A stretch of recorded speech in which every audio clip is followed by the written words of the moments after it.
In this video, we'll be going over the top 10 fastest zones to level in, meaning zones that give the most amount of XP for the amount of time spent inside of them. Technically, almost all of the Warlords of Draenor zones are the fastest zones to level in, but that would make a pretty boring top 10 list, and WoD only has 7 zones anyway. So we're going to mix it up a bit for those speed levelers who are sick and tired of leveling in WoD over and over again. And at number 10, we have Hellfire Peninsula, the first zone players enter for WoW's first expansion, the Burning Crusade. This zone is great to level in because there are simply so many quests to do here, and it was intentionally designed this way as it was a way to start the whole TBC expansion. Hellfire Peninsula is the zone with the most quests out of all of the Burning Crusade zones, with some 75 quests in total for both Horde and Alliance. You can easily get at least 10 levels out of the zone alone with modern WoW's Chromie time feature, which is the metric we'll be using for all the spots on this list. If you really pushed it, you could probably do all the quests in the zone in 90 minutes to 2 hours. Most of the quests in this dusty and barren zone involve defeating the Burning Legion, as well as Illidan's Fel Orcs. The quest in the zone eventually leads to the Hellfire Citadel dungeons, the raid Magtheridon's lair, and then branch out into the other zones through breadcrumb quests, mainly Zangarmarsh. The first quest acquired from Chromie in the TBC leveling timeline has the player go through the Dark Portal to enter Outland and Hellfire Peninsula. There are 2 ways to get to the Hellfire Peninsula, an easy way and a hard way. Unfortunately, Blizzard removed the portals to the Dark Portal from Stormwind and Orgrimmar and BFA when they consolidated most of the portals into the portal rooms. However, Blizzard did foresee some of the consequences of this and added some easier ways to get to Hellfire Peninsula for players. For Alliance players, Hellfire Peninsula is easily accessible from the Honor Hold Mage in the tower in the Mage District of Stormwind. This NPC is the first in a circle of 4 directly upon entering the tower. And for Horde players, there's an NPC who will teleport you to the Hellfire Citadel underneath the portal room, right in front of the portal that takes you to the Hellfire Forest. If mages have learned this spell, they can also teleport to Stonard, which is in the Swamp of Sorrows just north of the Blasted Lands. One notable thing about Hellfire Peninsula is the world PvP objectives, which Blizz really tried to push in almost all of the TBC zones. If one faction controls all 3 flags for the 3 tower icons in the middle of the map, that faction receives a zone-wide buff called Hellfire Superiority, which is a 5% increased damage buff. If the player gets 5 marks of Thrallmar or 5 marks of Honor Hold, they can get the Thrallmar Favor buff, or Honor Hold, which increases experience gained by 5% and has a 30-minute duration. Although these PvP quests are optional complete, as they're not everybody's cup of tea. Most of the quest hubs in the zone are pretty far away from one another, and some quests send the players back and forth across zones several times. The quests are not linear and kinda send you willy-nilly across the zone, even back to the same area multiple times to do slightly different activities. This means it's not the most efficient way to gain experience and waste time going from place to place a lot. Additionally, the notorious Fel Reaver is constantly walking around the zone, ready to squash any players who are foolish enough to get in its way. Normally, Burning Crusade zones are not very efficient from a speed leveling perspective, because of how much time is wasted with a lot of the old quest designs. But, of the oldest zones in the game, Hellfire Peninsula is the best of the bunch. And at number 9, we have Ashenvale. This zone is located in the north-central part of the continent in Kalimdor. The zone saw its first iteration in Classic and was redone in Cataclysm, so we'll be focusing on the Cataclysm version. There are some 60 or so quests to do in the zone, and to do all the quests in the zone might take an average player some 2 hours. Players can expect to get around 10 levels of experience in the zone through questing in total. Another good thing about the zone is that most of the quest lines are contained to a portion of the zone and are pretty linear. Additionally, players can find a lot of lore and important places in the zone, such as where Grommash Hellscream, Garrosh's father, died after sacrificing himself to save the orcs from the Burning Legion. Alliance players can access Ashenvale by traveling through Darkshore from Darnassus. However, they must traverse almost the entirety of Darkshore first, and the main road in the zone was destroyed in many places during the Cataclysm. For Horde players, Ashenvale is pretty much straight west of Orgrimmar. Although if they don't have flying, they might have to go through the zones of Ajara or Northern Barrens if they don't have flying yet to get there. Now, some of the main drawbacks of the zone is that some of the quests can be slow and janky. One of the most infamous of these is Vortex, in which the player must control an elemental to kill a large flying elemental named Lorg Magmathar. This quest can be buggy and often has the player dying before they can finish the quest, meaning they have to fly around on the elemental again for several minutes. Additionally, several quests in the zone can be somewhat slow and grindy. There are a lot of hostile mobs throughout the zone, including invisible panthers. Also, the player might unwittingly wander into a camp from the other faction since they are often hard to see until you get near them, and before you realize it, you're one-shotted by the guards there. Finally, the zone itself is very wide, meaning it can take a while if you need to go large lateral distances. And at number 8, we have the Hillsbrad Foothills from both Classic and the newer version from Cataclysm. This zone is a contested zone, meaning both Horde players and Alliance players can level here, but we'll be looking at it from a Horde player's perspective since the Alliance quests here are much more lackluster. The zone has a lot of quests, and an average player might be able to do the zone in 90 minutes if they speedrun it. In total, the zone has 45 odd quests or so, and can give a player at least 7 levels worth of experience. There are 2 major lore features of the zone. Firstly, it was originally home to the city of Dalaran, but since then the city has been teleported several times and is now a large crater. Secondly, Hillsbrad also houses the entrance to the Alteric Valley battleground. The zone is well known for its interesting and fun quests and colorful and fascinating characters. The zone even has some meta quests to it, as it sees players handing out quests as if they were an NPC themselves in the quest Welcome to the Machine. Every Horde player has leveled in the zone will remember the hijinks and shenanigans of Johnny Awesome, Dumas, and Orcus. Other memorable quests include squashing human heads or releasing them while doing the quest Do the Right Thing, and the Plants vs. Zombie questline with the Goblin in the northwest of the zone. This zone is pretty easy for Horde players to access as it's simply across the lake behind the ruins of Lordaeron City, or players can go through Silverpine and then enter the zone.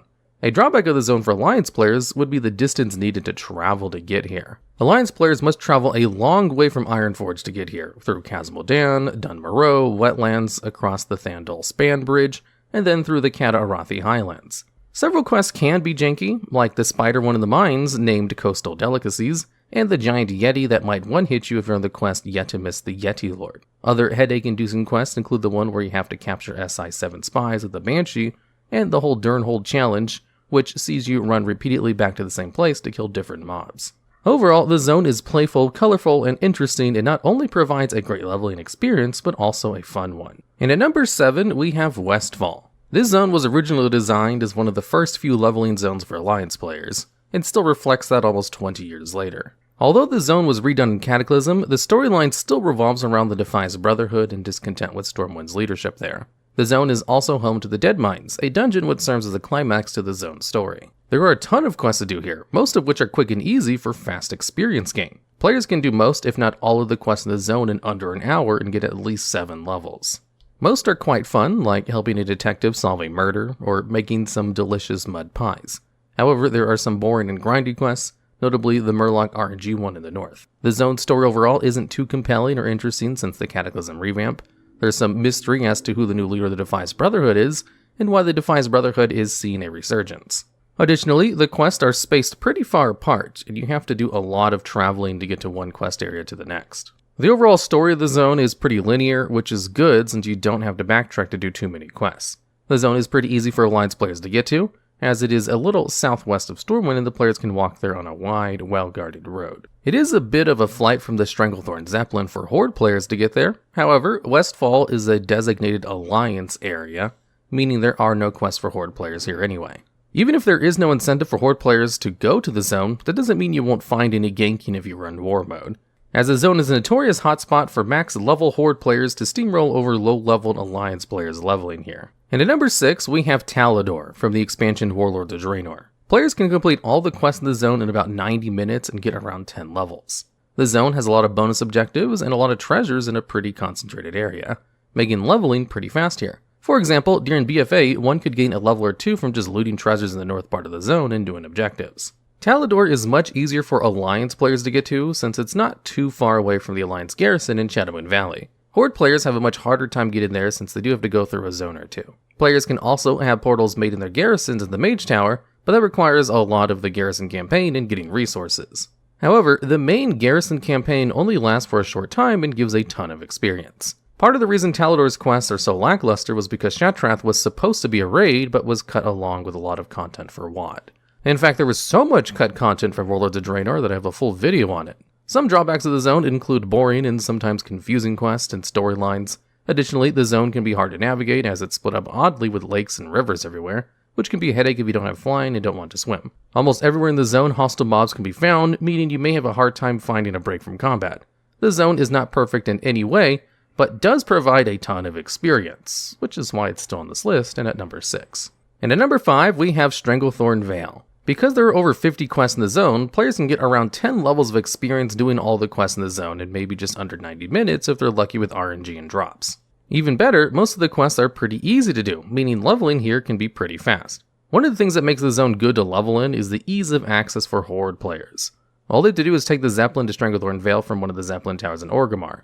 Alliance players, on the other hand, have a somewhat long walk or flight path from Stormwind, having to go through Westfall or Duskwood. There are some drawbacks to the zone, which is why it's only the number 5. Stranglethorn Vale was notorious for ganking back in the day, and still is even now, but to a lesser extent. Stranglethorn is full of hostile mobs everywhere, so much so that not even most roads are safe because of the massive amount of hostile mobs that you wander into all over the zone. This means it can be very hard to catch a break from combat and you can get overwhelmed by many mobs at once easily. Some of the paths and the roads in the zone can meander back and forth, and there are several rivers full of hungry crocodiles if you need to cross one without a bridge. Additionally, while most of the quests in Stranglethorn are fine by Cataclysm questing standards, there are some that can be long and grindy, such as the Helmet Wearing quest, which awards the achievement The Green Hills of Stranglethorn. And at number 4, we have Elwynn Forest. This was the first zone many players have ever quested through in both its classic version and the redone version in Cataclysm. The zone is most famously known as the starting zone for humans. There are a large number of quests here, and most of the quests are fast and easy to do, providing a great way to get levels fast. Players can expect to do all the quests within 45 minutes to an hour and gain at least 7 levels. Elwynn Forest has the simplest zone layout out of all the starting zones and also some of the easiest quests to do, usually to help ease the new players into the game. There's a reason Hogger is a meme, as the zone itself is often full of nostalgia for old players. The zone is easily accessible for Alliance, as it's literally the doorsteps of Stormwind. The few drawbacks to the zone include that the questlines themselves are not quite linear, and you might find yourself going back to several places over and over again, wasting time. The questing hubs are also somewhat spaced apart, though this is in part just due to Elwynn's long and short size. Some of these areas are quite full of mobs, and pulling a lot by accident can happen, but you can usually find guards and NPCs not too terribly far away if you ever run into trouble. And just run to them and they will start attacking any mobs that you've aggroed. From a gameplay perspective, of course, the first zone you step into is going to be a good one for leveling and keeping your interest up. And at number 3, we have Highmountain from Legion. Leveling in Legion is also a great way to make gold, as all of the AP is now just trash items that give gold with artifact weapons disabled. The zone contains a ton of quests which players can usually complete within 2 hours if they speedrun it. The zone has some 80 or so quests and can easily give a player at least 15 levels or so.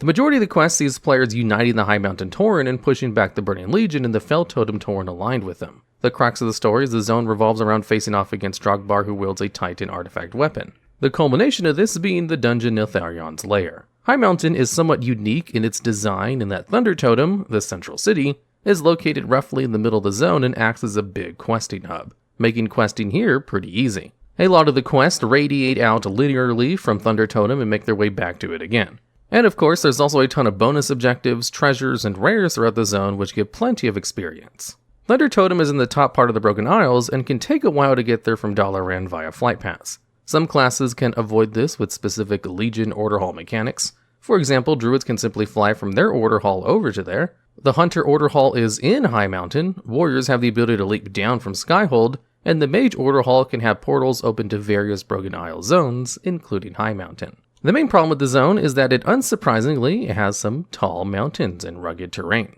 There's a lot of verticality throughout the zone, which can be especially frustrating if you don't have flying. For example, the elevators in Thunder Totem are notorious for having people fall to their deaths from fall damage from the upper levels. Additionally, there are tons of caves and caverns which must be traversed and gone through for quests, such as the one where you help Mila go through the mountain in which Ebonhorn reveals his true nature as a black dragon at the end. The zone is enjoyable to level in and a lot of the quests are fun, but its geographical attributes landed at only number 3. And at number 2, we have Silverpine Forest in the Cataclysm iteration. This zone is a Horde zone, meaning unfortunately, only Horde players can level here. First, let's talk about the layout of the zone. Geographically speaking, Shadowfiend Keep and the Gilnean Wall dominate the southern part of the zone. To the east lies the Lordaeron Lake, and to the west are small mountains and the coast. Silverpine Forest is at number 2 on this list because not only is the zone's storyline and aesthetic top tier, but most of the quests in the zone are pretty fun and easy and fast as well. The overall story in the zone is generally linear and sends you further south to each new quest hub. There's a great story and a lot of lore in the zone, eventually leading up to one of Sylvanas' deaths, the invasion of Gilneas, and the subsequent battle for Gilneas. There are a lot of quests in the zone, and the average player might take 45 minutes to an hour if they speedrun it. The zone has 60 or so quests that give a player at least 10 levels worth of experience. The zone is easily accessible for Horde as it's almost right around the corner from the front of Undercity. As mentioned earlier, Alliance have no incentives to travel here, and it's a long journey to even get to Silverpine for them anyway. There are a few places in this zone that are dense with mobs that can make leveling a bit of a pain, as you have to make sure you don't run into too many of them at once. One example from these places in this zone is Fenris Isle, which you need to go to for the quest No Escape, and at the end of which Agatha, one of Sylvanas' 9 Valkyrie, rescues you from the Worgen. All the lurking Worgen in the zone and the spiders in front of the Skittering Dark Cave in the north part of the zone can also be a headache if you pull too many. There are only a few janky quests in the zone, the most notable being Hair of the Dog, in which you spray drunken orc sailors in order to awaken them from their hangovers. Also, only some quests can be done while doing quests with the NPC, Lord Godfrey, which is rather odd. These two quests include I Never Forget a Face and From the Belly of the Beast. Silverpine Forest is one of the best leveling zones in the entire game, because it's engaging, exciting, and has lots of easy, fast quests to gain a ton of experience, meaning it fits perfectly the number 2 spot on this list. And at number 1, we have the Shadowmoon Valley from Warlords of Draenor. Technically, it is a zone for both factions to quest in, but is the introduction and starting zone for Alliance players in Warlords of Draenor, and will focus on the Alliance perspective of those quests. There are a massive number of quests to do here, just shy of 100 in total. A player can get the zone done in under an hour to 90 minutes, if they really wanted to, and get some 15 levels of experience. A big part of why this zone is so well loved is because of its unique aesthetics and spooky yet peaceful feel. The Shadowmoon Burial Grounds dungeon is located towards the middle of the zone, and Occamdune is located in the middle east of the zone. And most importantly, the Alliance garrison is located in the northeast of the zone. Not only do the Warlords of Draenor garrison quests and campaign provide a ton of easy experience, but the zone itself also has a ton of quests not far away from the Alliance garrison. Additionally, there are a lot of extra bonus objectives, which offer a ton of experience, and they are also not too terribly far away from the garrison either.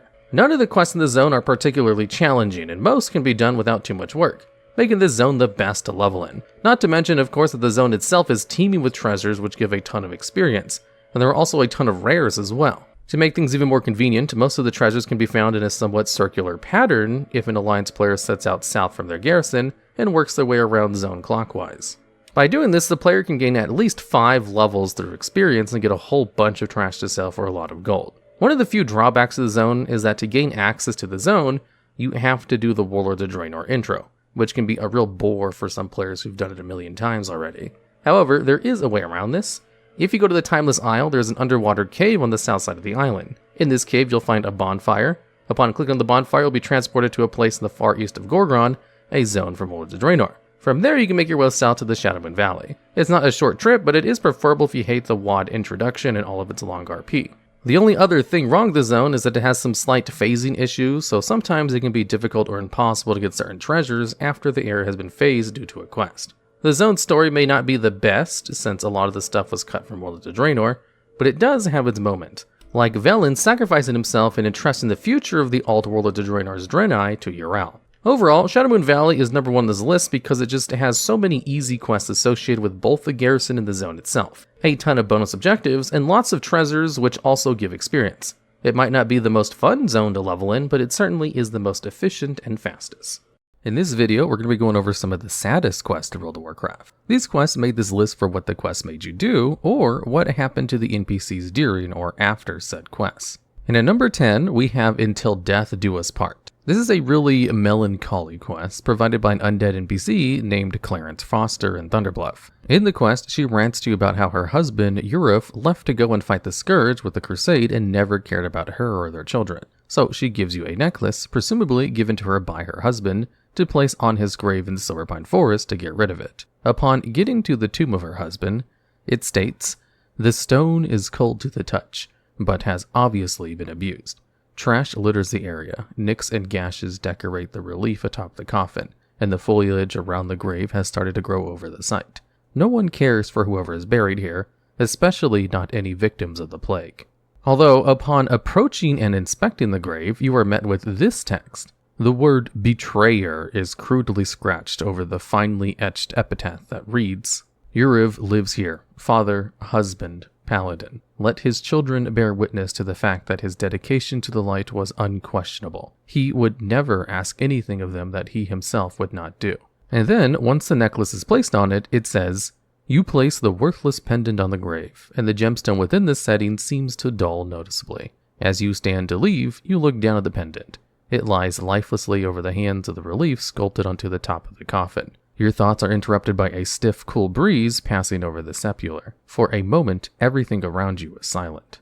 And the quest is then completed. Very similar to other quests in the game with happier endings, this quest, on the other hand, doesn't have anything that could be considered as a happy ending, as Yurev died trying to protect his family from the Scourge, which they ultimately fell to themselves. Clarence is so angry at the fact that her husband never cared about her as much as he did in trying to protect them, and you realize that Yurev has been dead for such a long time that he will be forever forgotten, when all he did was try to protect his family. Although, the fact that someone scratched betrayer into the stone seems to imply something more is at play, as it is doubtful Clarence would have done this, otherwise she would have left the necklace herself. If so, who was it, and why did someone see him as a betrayer? And at number 9, we have Welcome to the Machine. Welcome to the Machine is a rather unique quest that you get in the Hillsbrad Foothills.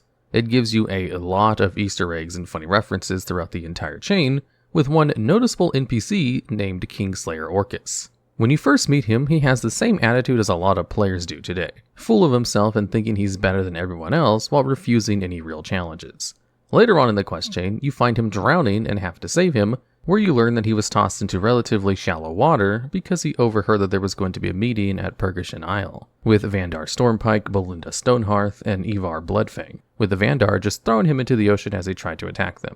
Once he's composed himself and treats the wounds on his dragon Kasha, you join Orcus by flying over to Purgashen Isle to fight their way to Vandar, Belinda, and Ivar.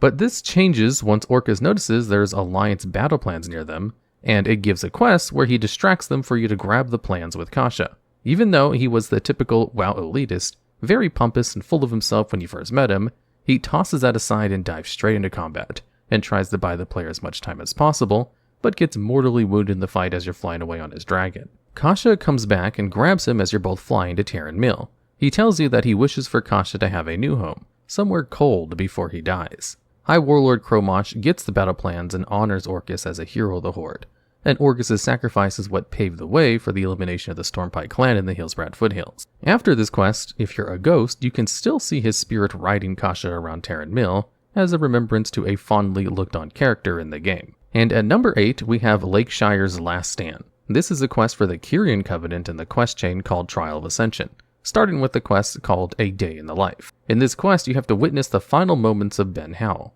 another soul who died and has to be judged moved on to the realms in the Shadowlands. While requiring you to do basic menial stuff, like hunt or deliver things, very soon Red Ridge Mountains becomes attacked by the Scourge. And now it's obvious that none of the citizens are going to survive the attack. So you're tasked with boarding up the windows around Lakeshire, saving as many civilians as you can by warning them, and then running back to your home and warning your family. As Ben gets back to his family and warns them, ghouls immediately start attacking, and while he does his best to prevent them from reaching his family, he ultimately dies. Being ripped apart by the Scourge is a rough death for a simple farmer like Ben was, and when you confront his spirit, he cries about how he couldn't protect his family. And while he was comforted by the Kyrian and everyone agreed he was deemed worthy of Bastion, as the Arbiter is offline, he is instead sent to the Maw, a moment which breaks the NPC quest giver who's with you, as she realizes the scope of the horrible system that is the Shadowlands in its current state. Today, you can go back to that location and see his wife and children still there and alive, as it seems, thankfully, his noble sacrifice was enough to save his family. And at number 7, we have Devastation. This is a quest chain located in the Badlands, which starts with Dolph Blasses, with the quest Easily Swayed, having you deal with some ogres and then delivering a strange package to Rhea. You then work on collecting various black dragon eggs, and after dealing with the various black dragons in the area, it is then revealed her name is Restraza, a red dragon here to perform research into ways of purifying the black dragonflight. She then has the player do a bunch of tasks that result in her eventually having them capture one of the dragons named Nixandria, and then forcing her to lay eggs for Rhea to experiment on. And while she says she feels remorse for doing this, she does it for the belief of the greater good. You are then sent around the zone to gather readings on the black dragon eggs and eventually create a purified black dragon egg using a Titan artifact. Rhea then has to constantly move around to avoid being caught by the agents of the black dragon who want to kill her in the egg. Meanwhile, we are sent to help some lost Vikings deal with threats within the area, before eventually having to kill Nyaxtra and her brood, driven insane by the fury of so much black dragon death. And with the help of the Vikings, the black dragonflight are finally out of the area. And Restraza tries to move the purified black dragonflight egg she hid once more, this time inside of a cave. As she drops her notes by the cave entrance and walks to the back of the cave to the egg, to finally get out of the Badlands and bring it safely, she speaks to it as a mother would to a young baby. But unfortunately, Deathwing finds out where she is and swoops in and kills her. Before Deathwing incinerates them, she asks him for mercy on the egg, her only accomplishment, before Deathwing says no and kills everything and then flies away. When you go and inspect the area, her notes are still intact, and upon reading them, it says, "Heroes, if you're reading this, then my suspicions were correct. Deathwing has found us. The egg is destroyed, as am I." This was, actually, the plan from the beginning. You see, the egg that Deathwing destroyed was not the egg he sought. It was mine.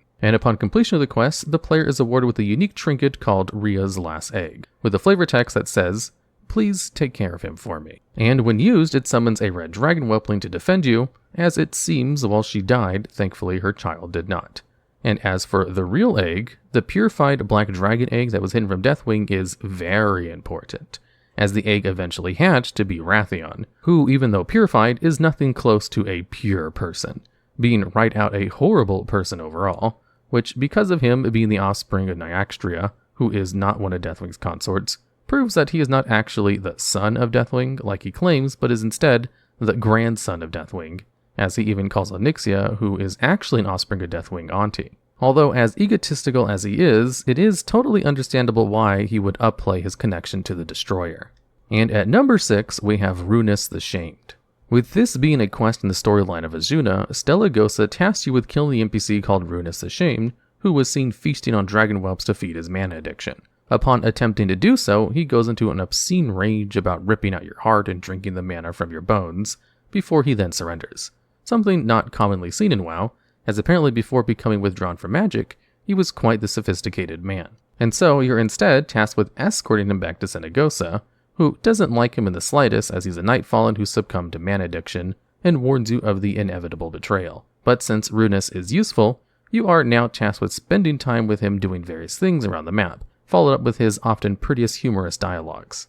As the quest chain continues, you're eventually separated and you're told that Nightfallen have entered a cave nearby and you're asked to investigate it. When you go inside, the only Nightfallen is Runus, kneeling in a pool slowly becoming withered from mana withdrawal. His memory is fading and it's more difficult for him to do things, but he tells you that he tried to warn you that there's danger close by, but was too late before his addiction started to take hold. As he's slowly slipping into becoming a withered, and as he's scratching, shivering, and twitching, he says, "Is that you, my friend? The hunger is consuming my very mind. It is taking every ounce of my energy to just... Can you hear me, my friend? I cannot see you anymore. I think perhaps it is time to say goodbye then. Thank you, my friend, for letting my last few hours mean something." Before he kneels over and becomes a withered, beginning to mindlessly wander the cavern, likely to be killed by the dragons that reside within, with no chance to save him, as the Arkandor cure would not be found for far, far long after. However, we still have one token left of him, a coin that can be fished up in the Dalaran Fountain, Runus's last copper, with the flavor text reading, "I wish I had some mana right now. Now.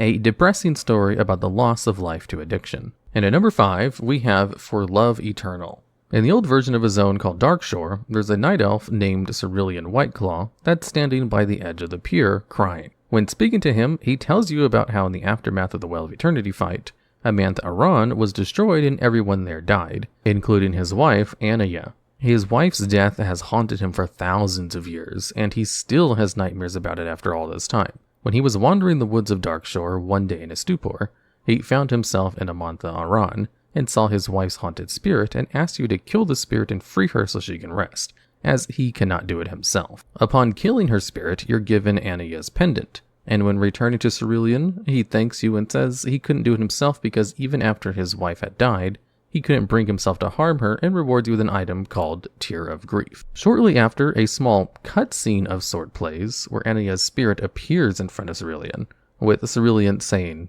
"Anaya, do my eyes deceive me? Is it really you?"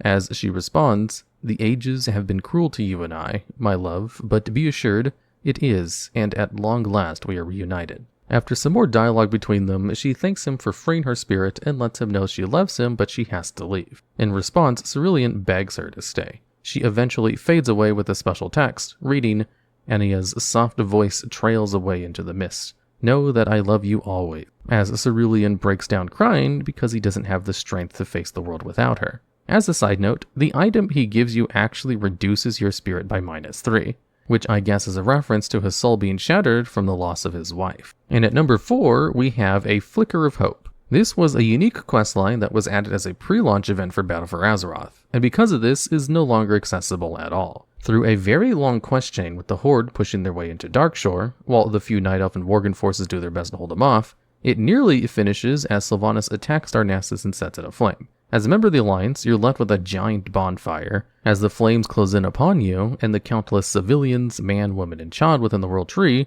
You're tasked with evacuating as many Night Elf citizens as possible. But with the flames quickly closing in, you only have 3 minutes to do so.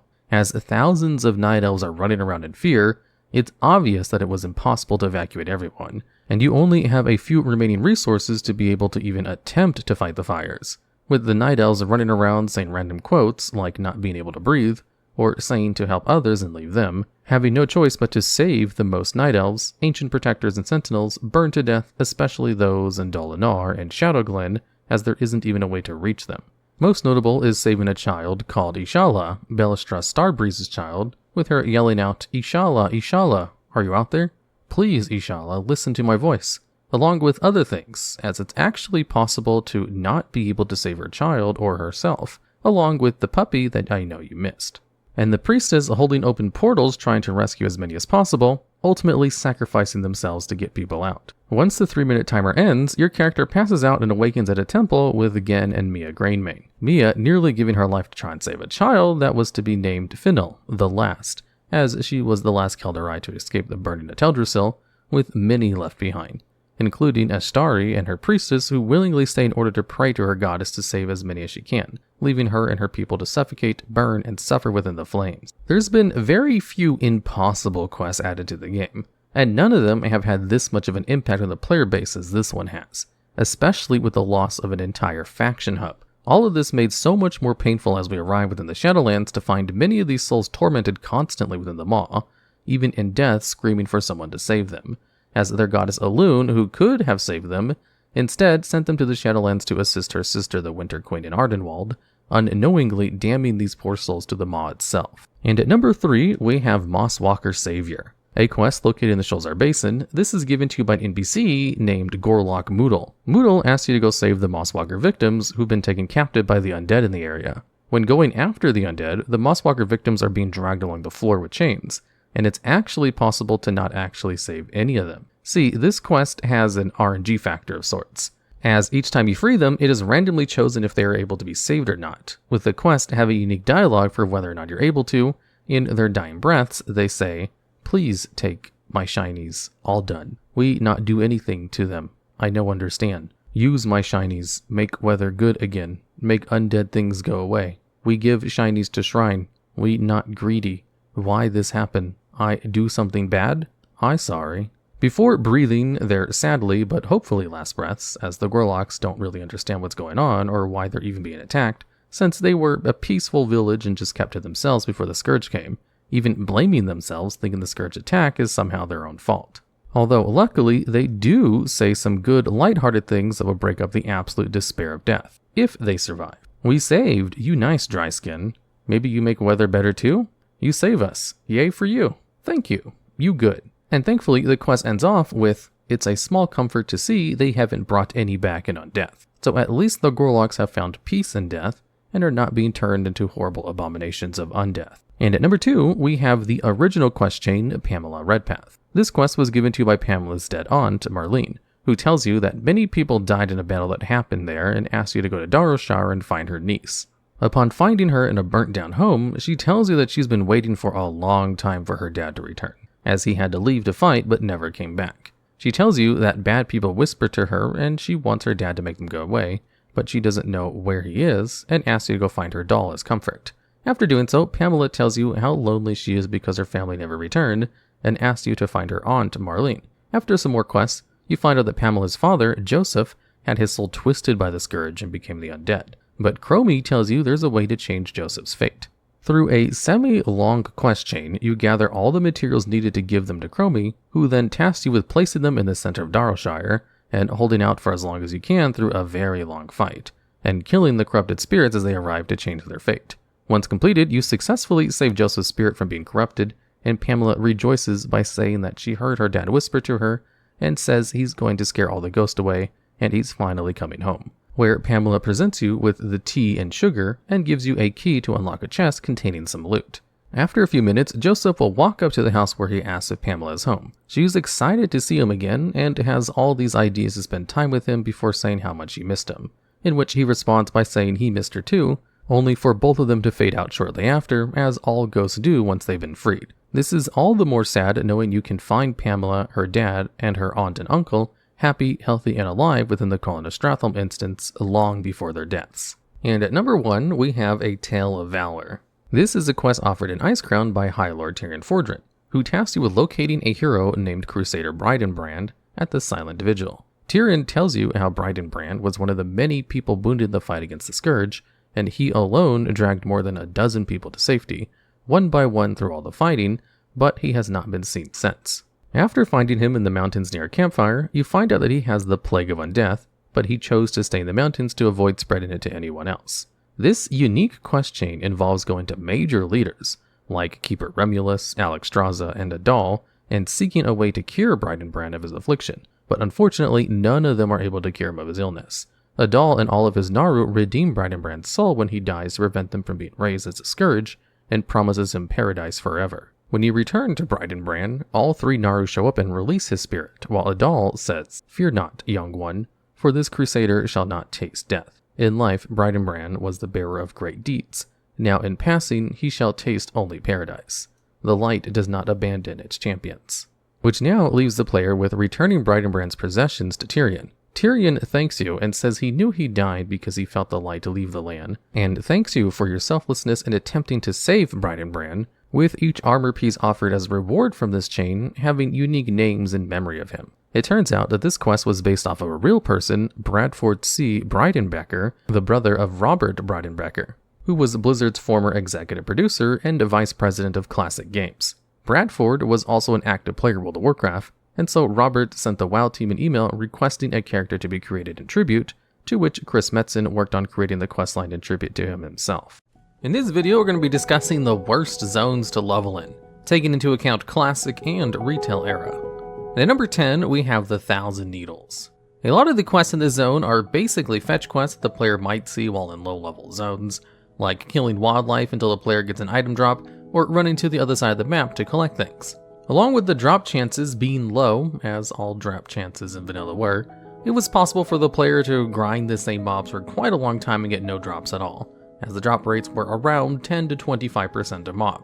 On some quests, certain mobs only spawned in 2 locations, making players fight over who got to get the mob. On top of this, there weren't that many quests to do in the zone, and the layout of the area, having to climb the mountains in order to obtain or even turn in quests, could make it a pain to navigate. There were some cool quests though, like killing some of the Grim Totem on top of a mountain, but no other quest really stands out from the rest. The revamp in Cataclysm did not help the zone as much, as adding water to the zone did change the way you played it, even giving you a special boat mount for free to use there, but you didn't really need it as they had special transportation that could take you to the main questing hub. There's also a non-insignificant amount of underwater quests, which makes sense seeing as most of the zone is now underwater. But underwater quests have been notoriously unpopular with the player base, regardless of your personal opinions on them or not. Personally, I don't mind underwater quests that much, but any zone that has a large portion of them definitely loses some points in overall player favorability. And at number 9, we have Gorgrond. This is a zone in Draenor and was the second zone players were sent to after finishing Frostfire Ridge for Horde or Shadowmoon Valley for Alliance. Compared to the other Warlord zones, Gorgrond offered nothing noteworthy questing-wise. It didn't have important lore like the previous zones did, or at least lore that wasn't ever expanded upon and just forgotten, and most of the quests were fairly generic and enemies that weren't all that interesting. In Warlords of Draenor, they added this new bonus objective system that has quest tasks, like destroy a number of eggs or kill a certain number of Iron Horde, and your reward was a massive amount of experience, and was really the only reason why a lot of players went here, and was done as a way to pad out the zone since it had the least amount of story quests out of all of the Draenor zones. But at least they let you skip the zone faster with all the XP they gave, along with being a very long zone that took a few minutes to traverse, although it could be made a bit better with the Goblin Shredder Garrison campaign upgrade. A number of things were cut from Lords of Draenor, and Gorgrun seems to have taken the worst of it. For example, the train tracks spanning the zone, which Blizzard originally intended for a train to move through the area as a way for players to get around since flying was not going to be added, even referenced in the Grimwell Depot dungeon, or an entire section of Laughing Skull orcs placed on the edge of the map that acted as nothing more than a resting spot, or the two giants fighting that we never saw a conclusion to. Although the reasons that make it not as good as a traditional leveling zone worked in its favor as a speed leveling zone in later expansions. Because there were so many bonus objectives and compared to the other zones, it was a priority zone to hit to level quicker in a lot of expansions that cheesed leveling with XP potions, where what they would do was go around to all of the bonus objectives, complete them until they only had one task left to do, then pop the Elixir of the Rapid Mind potion and complete them all as fast as possible. This potion gave you a super high 300% extra experience buff, but it only had a short 15-minute duration, which made it perfect to combo with Gorgrun, and could be enough experience to skip WoD leveling altogether if you added in gathering some treasures afterwards. This combo no longer works as they removed the potion from the game and nerfed XP gains from Lords of Draenor content across the board. So Gorgrun is back to low tier status once again. And at number 8 we have the Swamp of Sorrows. The reason why this is on this list is for a few notable reasons. The way to get the quest here was somewhat confusing, as once you completed all the quests given in Stonard, the rest were hidden within other encampments, along with no real noteworthy quests, and the zone being difficult to navigate due to level 60 elite dragons flying around, who were able to dismount and kill players within just a few hits. Getting killed resulted in a very long corpse walk time, as like most of vanilla, there was few graveyards, but with the zone being so long, it meant really long death runs. Another part being the massive amounts of rivers within the zone, all of them deep enough to force you to dismount, and also all full of crocodiles, not only dismounting you, but also putting you in combat. One of the more interesting things about the original Swamp of Sorrows was how it had broken Draenei as killable NPCs, which were part of a few quests. The quests themselves are nothing special, but pretty much everything about them was retcon, as they majorly changed the lore involving Draenei with the very next expansion in the Burning Crusade. With its reworking Cataclysm, it got changed a fair bit. While the left half of it only got minor changes, the entire right half got reworked, with far fewer rivers, a few extra towns, and the once lake now directly connected to the ocean in a giant opening for use as a port. Even adding a huge alliance town and an outpost, which is quite funny as before the update, the zone had no major hub for alliance. And at number 7, we have Azshara. Before the Cataclysm revamp, Azshara was a unique zone, seeing as nothing really happened here. It was full of far more dangerous elites than the other zones were, and there were very few quests to do. Zones of Vanilla had different quest numbers depending on if the player was Horde or Alliance, and since Azshara was closer to Horde, if an Alliance player went there was practically nothing for them to do, even less than normal in these kinds of situations. It was a huge and open zone that was unwelcoming to those who decided to venture here, especially as it only had one flight path being on the very far left of the zone, away from literally everything. They might have possibly had other intentions for the zone, but whatever it was, it obviously was not realized. Seeing as many other zones of vanilla were also lackluster or possibly had very little, such as Silithus for example, it's easy to see they kinda ran out of time with some of them. Azshara was an area that was only really used to do various max level quests, like the entire Molten Core Hydraxian Waterlord questline required to summon Ragnaros, and also used to summon Maz, a giant shark killed to rebuild the Scepter of the Shifting Sands during the opening of Ahn'Qiraj. This zone isn't bad as part of the world per se, but there's just practically no quest or anything interesting here until max level that would allure the player to traveling all the way there. The Cataclysm revamp changed this area quite a lot. For example, the Bilgewater Cartel's goblins have taken over the zone as their new base of operations, changing it from a max level questing area to quite a low level location, and with this added tons of new quests, making it an actual good leveling location. To commemorate their new partnership with the Horde, the Bilgewater goblins carved the landscape into a giant symbol of the Horde, so that anyone who looked upon the map would see the very sigil of the Horde in the land itself above the faction's major city. This transformational landscape was a complete overhaul of the entire zone. Many goblin bases, mines, a rocket roller coaster traveling system, and a giant Gallywix head sitting beside the Pleasure Palace. This zone was changed from a land of ancient ruins untouched by mortal hands into a capitalist wonderland of exploiting the landscape to Party Peninsula. Its Cataclysm version is much better, and it's basically on this list for its pre-Cata iteration. And at number 6, we have Blade's Edge Mountain. This zone is widely regarded in the Burning Crusade community as being the worst possible area to level in for multiple reasons, such as generic and uninteresting quests like go kill 30 ogres, a horrible layout of the area, multiple levels, cliffs, areas separated by long caves full of mobs, and long run-back times as the player died. In the Burning Crusade, when reaching level 68, the player had the opportunity to purchase flying.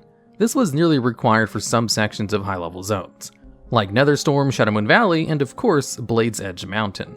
Blade's Edge was especially annoying though, as even with flying, all of these areas were separated by massive cliff sides covered in spikes.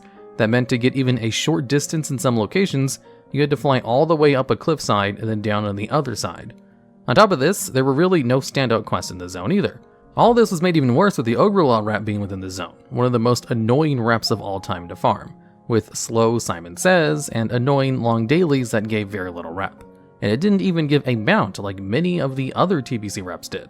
The only good thing about this area was the endgame quest lines around and leading to Gruul's lair. And at number 5, we have Desolace. This was a zone in Kalimdor that was, well, desolate, at least until Cataclysm. The quest sent players across the map to collect items and do the same trivial content that most zones offered, except with no real story outside of a remnant of the Legion and some Centaur rivalries. Most of the quest lines, even the ones involving the Centaur tribes, held really no lore importance, other than having a niche system where you got a faction which gave quests based on which Centaur tribe you killed, which was a really unique method and added more total reps to the game and had a big RPG moment vibes for it, but unfortunately led to literally nothing rep-wise, other than dictating which quests you got to do for basically the same rewards. Visually speaking, it was all the same color of gray and had the infamous Bone Collector quest. This quest would require the player to go around and collect Kodo bones. The annoying part of this was that sometimes when interacting with these bones, a Kodo apparition would spawn at level 39 and hit very hard, killing most players in the process, as this zone was meant for players who had just turned level 30. This quest itself being available at level 33, but recommended for players of 37, which even then was low. Desolace was filled with quests that required players to go to the other side of the map and kill some centaurs, then travel all the way back, receive a similar quest to the one they just did, then travel all the way back to the same spot and do it again. This zone was very similar to most other vanilla zones in which it required the player to constantly go from A to B, then back to A again, and do meaningless things. This zone, like most, did get revamped during the Cataclysm expansion. It made Desolace not as desolate. Deathwing shattering collapsed cliff sides and crumbled mountains, causing some zones, like the Thousand Needles and Durotar, to be flooded with water. However, Desolace was luckily spared, as it connected directly to the ocean, the land cracking apart causing the rivers of ocean water to find their way through the zone, bringing more life to the area with the help of the druids of the Cenarian Circle, along with some other changes, like the Centaur clans being wiped out and the Naga taking over more of the coastline, as the coastline itself extended further into the land. And at number 4, we have the Arathi Highlands.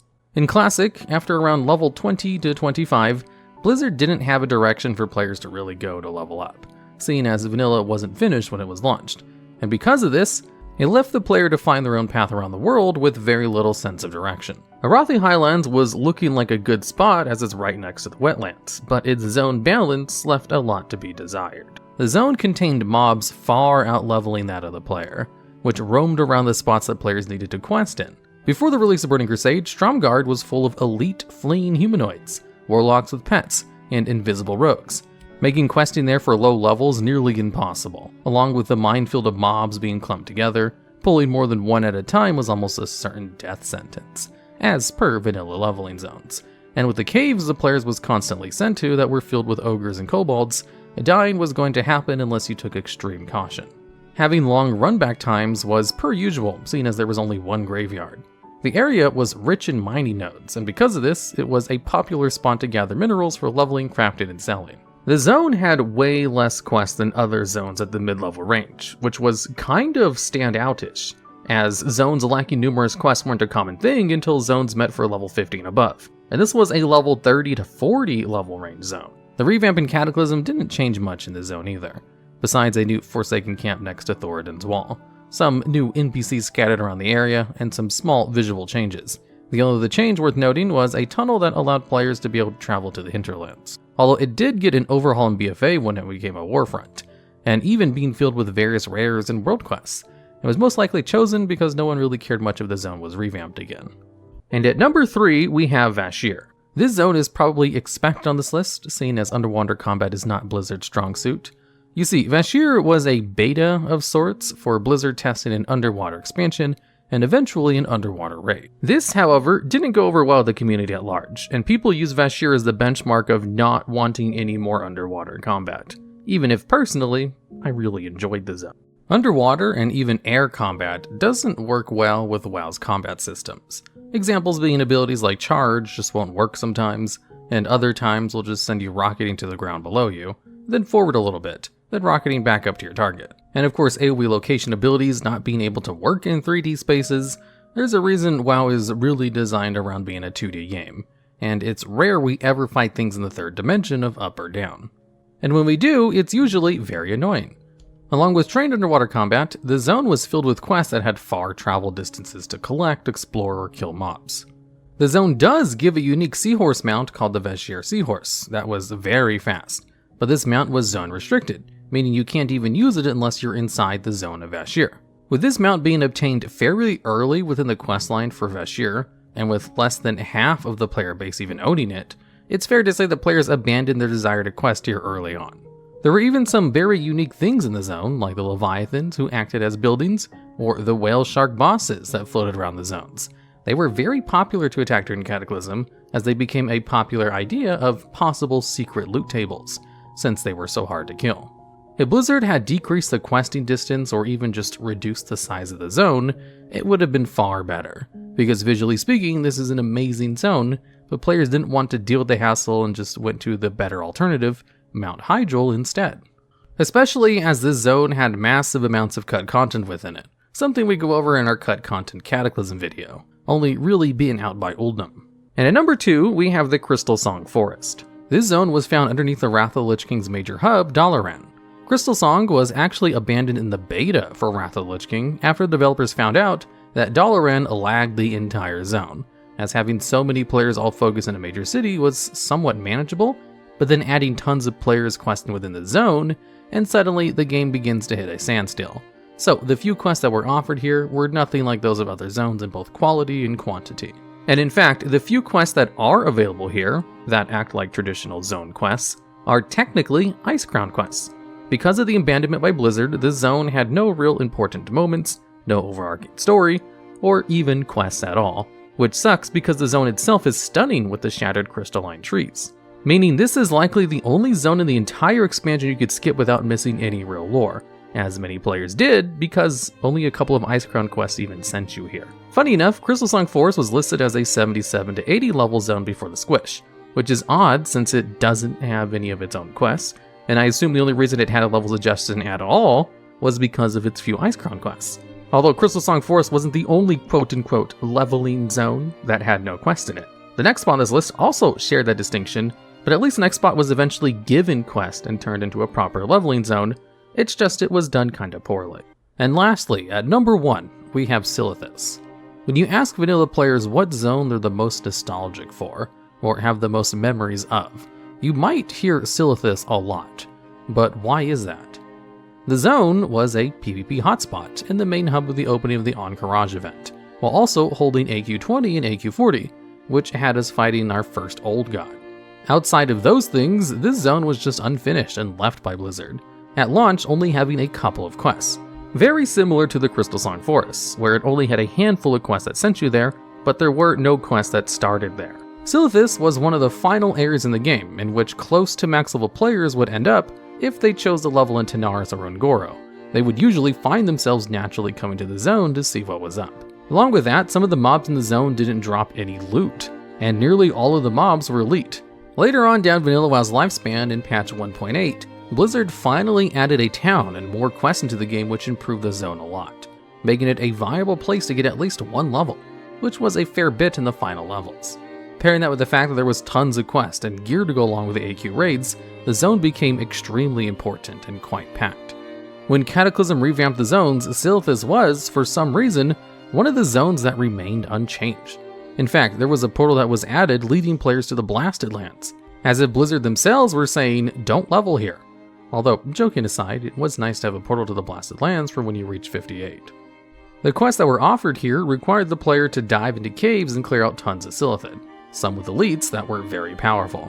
Combined with this, and the quests themselves awarding very little experience, the zone is not worth the player's time or energy, where there are just much better zones you can go to instead.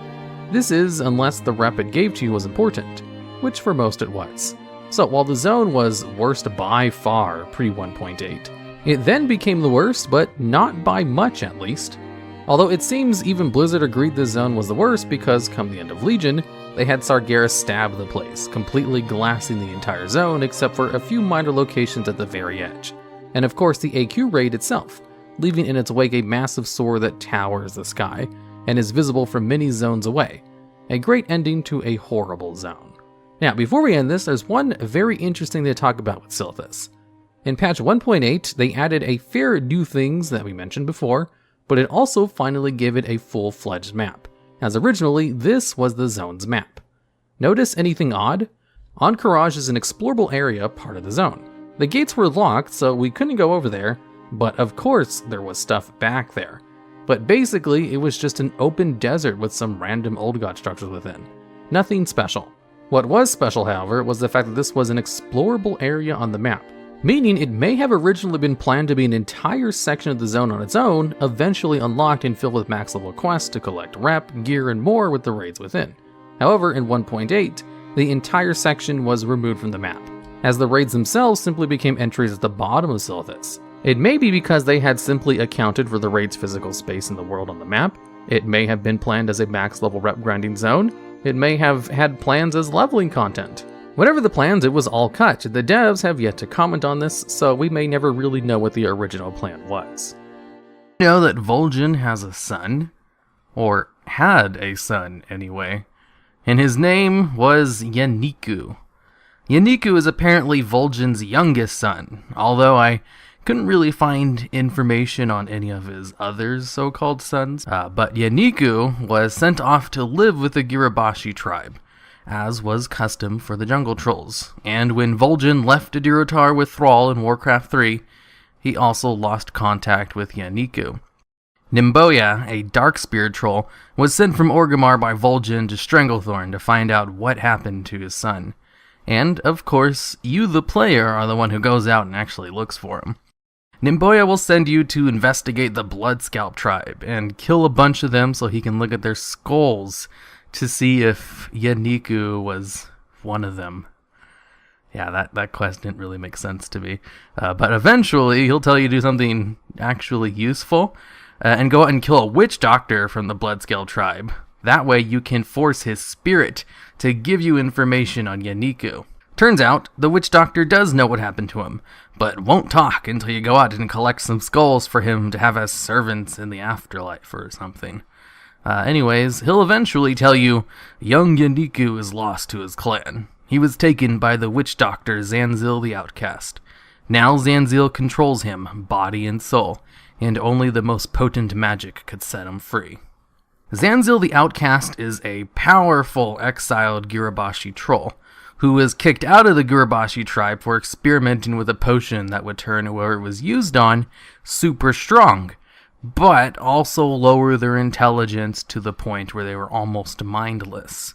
So he basically created a potion that created super strong mind slaves. Very similar to zombies, but not 100% really.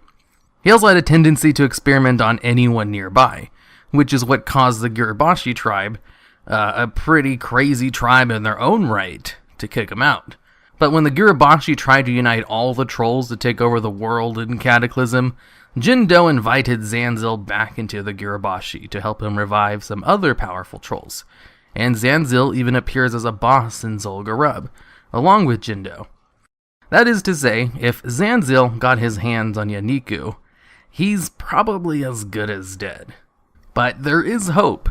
you could, at the very least, free his soul from his body. So you're sent out to another troll who helps you create a soul stone, and then you go out and look for Yanniku. Yanniku, as it turns out, was sent out by Zanzil to try to get the Skull Splitter tribe to join Zanzil's army. When you come up to them, you see that negotiations did not go well, and the chief of the Skull Splitter tribe is trying to take Yanniku for himself. After you kill the chief, you can then use the Soul Stone to set Yanniku free from Zanzil's control. Then, once you go back and hand Nimboya the Soul Stone, he'll say, "You've done it! You've freed Yanniku from the will of Zanzil and the tyranny of the Skull Splitter, and completed the mission I had thought was so hopeless. Zanzil still looms a threat in the Cape of Stranglethorn, but for now, I at least know that the soul of my chief's son is free." And that's it as far as Yanniku's story goes. Poor kid, got turned into a mind slave. Vol'jin's family does not have good luck when it comes to these kinds of things. Pretty much everyone related to Vol'jin is dead, lore-wise now. Until we find out about his other sons, maybe. After all, it is stated that Yanniku is Vol'jin's youngest. Also, a little bit of fun trivia. Nimboya, the quest giver who tells you to go out and do everything, used to refer to Yanniku as his own son at the end of the quest chain, with him saying, "I at least know that my son's soul is free." This bit of dialogue was later changed sometime after the Cataclysm Old World rework to, "I at least know that the soul of my chief's son is free." Which makes sense, seeing as he was sent there to investigate Vol'jin's son, not his own. But the mistake dialogue kind of rolls off the tongue better than the second, so I can kind of understand the mistake. Also, Zanzil the Outcast has an error in his dungeon journal description. The description says that Zanzil was exiled from the Skull Splitter tribe. You know, the tribe that he was trying to get Yanniku to join him in the quest chain. Despite the fact that a quest, Jindo the Godbreaker, and Zanzil himself pretty much say that he was exiled from the Girabashi, in various different points throughout the game. Just take a look at this piece of dialogue in-game. "Jind the Hexter, it's been a while since I've seen that mask. What brings you out to my part of Stranglethorn? I'm not accustomed to taking visitors from the esteemed Zol Garub." "You know well enough why I'm here, Zanzil. The Girabashi have fallen on hard times. I live, and Mandokur has returned, but the rest of us are gone. What a shame, but not a concern for an old exile like Zanzil." "Well, Zanzil, I'd like to make it your concern. I've recovered the bodies of High Priestess Jeklik and High Priest Phenoxus. I remembered what you could do with those elixirs of yours. Can your elixirs help an old friend?" "Friend? You were among those who spit and threw stones, Jindo. But let's let bygones be bygones, eh? So, you bat and you snake need Zanzil's help? Very well. I'll see you inside Zol Garub, old friend." Also, another little note about Zanzil. He apparently has low self-esteem and no friends. That's why he was so willing to help Jindo, even though he was part of the trolls who kicked him out of the Girabashi. Just because he called him a friend. After making my video on the Water Totem quest chain, I got a lot of suggestions that the Aquatic Form quest chain for Druids was even worse, or at least just as difficult. So I decided to take a look at it, to see if that was indeed true or not. Now, both Alliance and Horde have different quest chains, but you basically have to do the same thing just in different locations. I'll go over both of them, but I'll start with the Alliance version first. The quest will be available at level 16, and send you to remote parts of the world to gather things, and Druids do not get travel form until level 30, nor mounts until 40, so you have to walk everywhere on foot. No matter which faction you start on, both will send you to Moonglade for the first part of the quest. Druids learn to teleport to Moonglade at level 10, so this is no problem. Once at Moonglade, you'll be asked to retrieve a bauble from the bottom of the lake, and be given a 30-minute timer to complete the task. This one's pretty easy, as all you do is go to the lake in the middle of the zone, swim to the bottom, and then get the item needed. Then you have to head over to Remulus and use the bauble, which completes the quest. After that, you turn it into the quest giver, who is right next to Remulus. She will then send you on to the next part of the quest, which is to collect 2 halves of the pendant of the sea lion.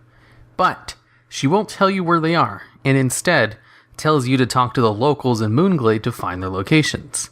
Eventually, you'll find out that one is located in Darkshore, and the other is located in Westfall.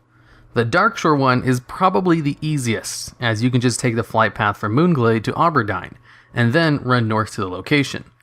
After swimming for a bit, you'll come into contact with 2 large rocks, and a bunch of level 17 and 13 threshers swimming around them. If doing this at level, you'll have to be careful to avoid them or only fight one at a time. But it's a relatively short swim down for the item you need.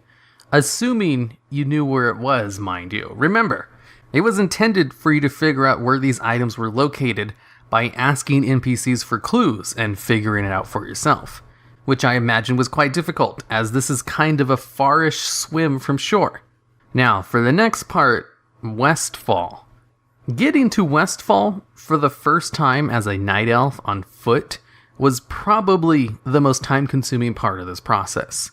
So, what you had to do was go back to Auberdyne and go to the docks, and then take the boat to Menethil Harbor. Later on in WoW, this boat was changed to go to Stormwind, but in Vanilla WoW, it was to Menethil in the wetlands. Once you got there, you were going to have to run through the wetlands, which was a level 20-ish zone. So there were tons of nearly level 20 mobs everywhere, which at level 16 did give you some trouble. So you had to be careful as you ran across the wetlands to Dun Algas, a little mountain path needed to get to Dun Moreau. And in the mountain path were level 20 orc guards, who were almost impossible to avoid and could kill you easily if you weren't very careful. But once you got past that and made it to Dun Moreau, all you had to do was run to Ironforge and then take the tram to Stormwind. From Stormwind, you could run through Elwynn Forest down to Westfall. Luckily, all of these places are in your level zone, so not as dangerous as the wetlands. Once in Westfall, you had to swim to this location on the map, which was in the fatigue zone, and you had to swim very far down to the box with the item you needed. There were also elite sharks that pathed this area, so you had to keep high alert as they could easily kill you. It was very easy to die of fatigue when you got too close to it too. But luckily, there was an air bubble fissure right next to the lockbox that you could swim to instead to regather your air, and then get the item from the box. Once you got the item, you could then simply teleport back to Moonglade and turn in the quest. And now you know how to use aquatic form, which, ironically, would have been very useful for doing the quest, and is incredibly useless outside of it, as most things did not take place in water in Vanilla WoW. Now, for the Horde version, it was a lot easier. The first part was the same as the Alliance version, in that you had to swim to the bottom of the lake in Moonglade and get the item within 30 minutes. Then you had to ask around for clues as to where you could find the 2 pieces for the next part of the quest.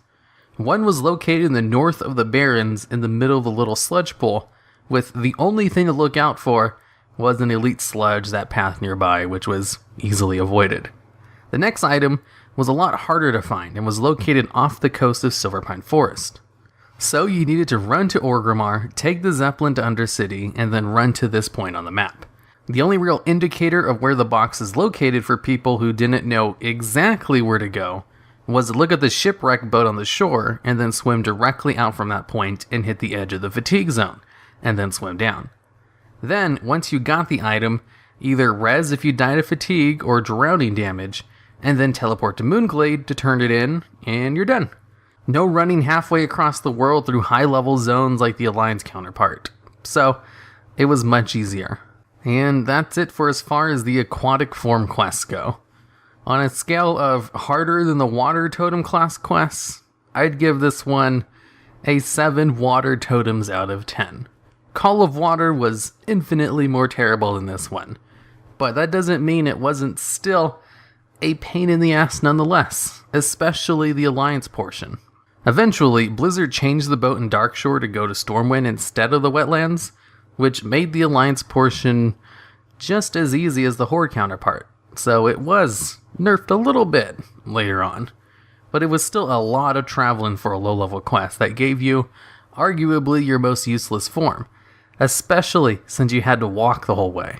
Inside the Hunter Order Hall, in a corner of the main building, there is a character named Death Hunter Morgoth. One of the first things he'll say if you get close to him for the first time is, "Behold, Morgoth, master of the dark abyss. Beware the shadows, for that is where I hunt." And if you go up and talk to him, his first meeting will have the following dialogue. "I am Morgoth, the Death Hunter, stalker of the night and master of the shadows. Would you like to browse my wares? Have we met before? Have you skirted the vast abyss of death? Have you stared entropy in the eye? Then you have met Morgoth." Oh, right. I guess you have, haven't you? I should have thought that through. I realize I didn't receive some divine calling to come here like some of the others, but I thought you would have need of my services. Don't think I've ever heard of death hunters. There aren't a lot of us. That is to say, only a few. Okay, it's me and a couple buddies, but our ranks will grow. Our mandate is to patrol the shadowed roads of Azeroth and the realms beyond, keeping it safe for the innocent. And look, I'm going to be honest. We just really, really think Dark Rangers are amazing and we want to be near them.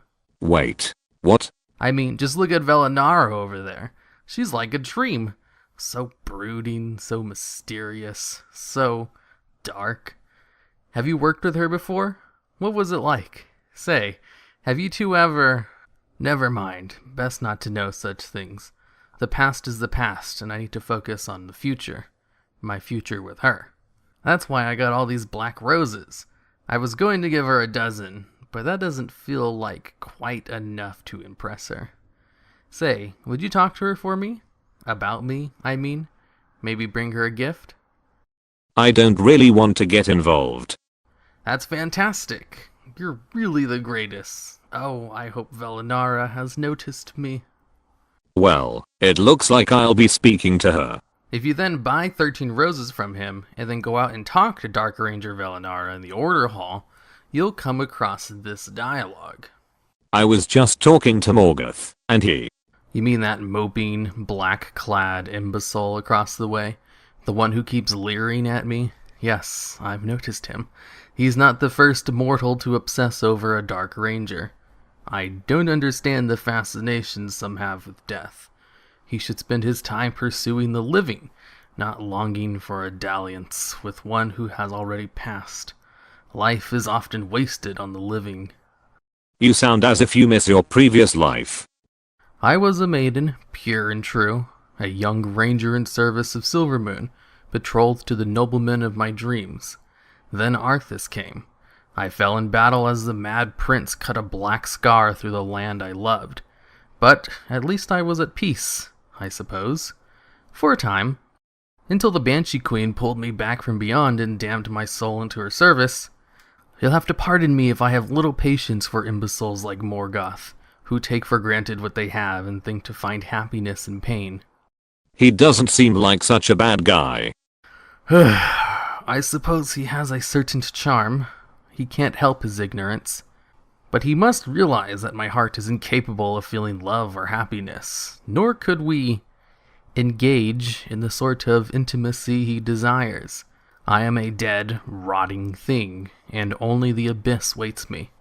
Please, if you find any fondness for him at all, break his heart now. It will save him true pain later. I'll let him down easily. After that, you can go back to Death Hunter Morgoth, and he'll say, "What did Velinara say? Is she interested? Would she like dinner? I've been known to roast a mean boar loin." Sorry, Morgoth. She said no. Really? I thought she might... Oh, I get it. I figured she had a thing for you. Makes sense. Brave hero, leader of the unseen path. How could a guy like me compete with all that?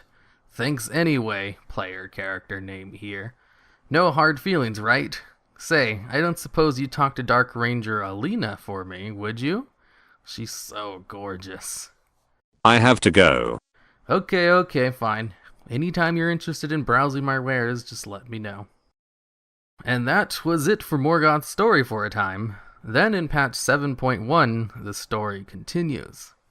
If you walk up to Dark Ranger Velinara after completing the above dialogues, she'll give you the quest called Dark Memento. The flowers were a nice gesture.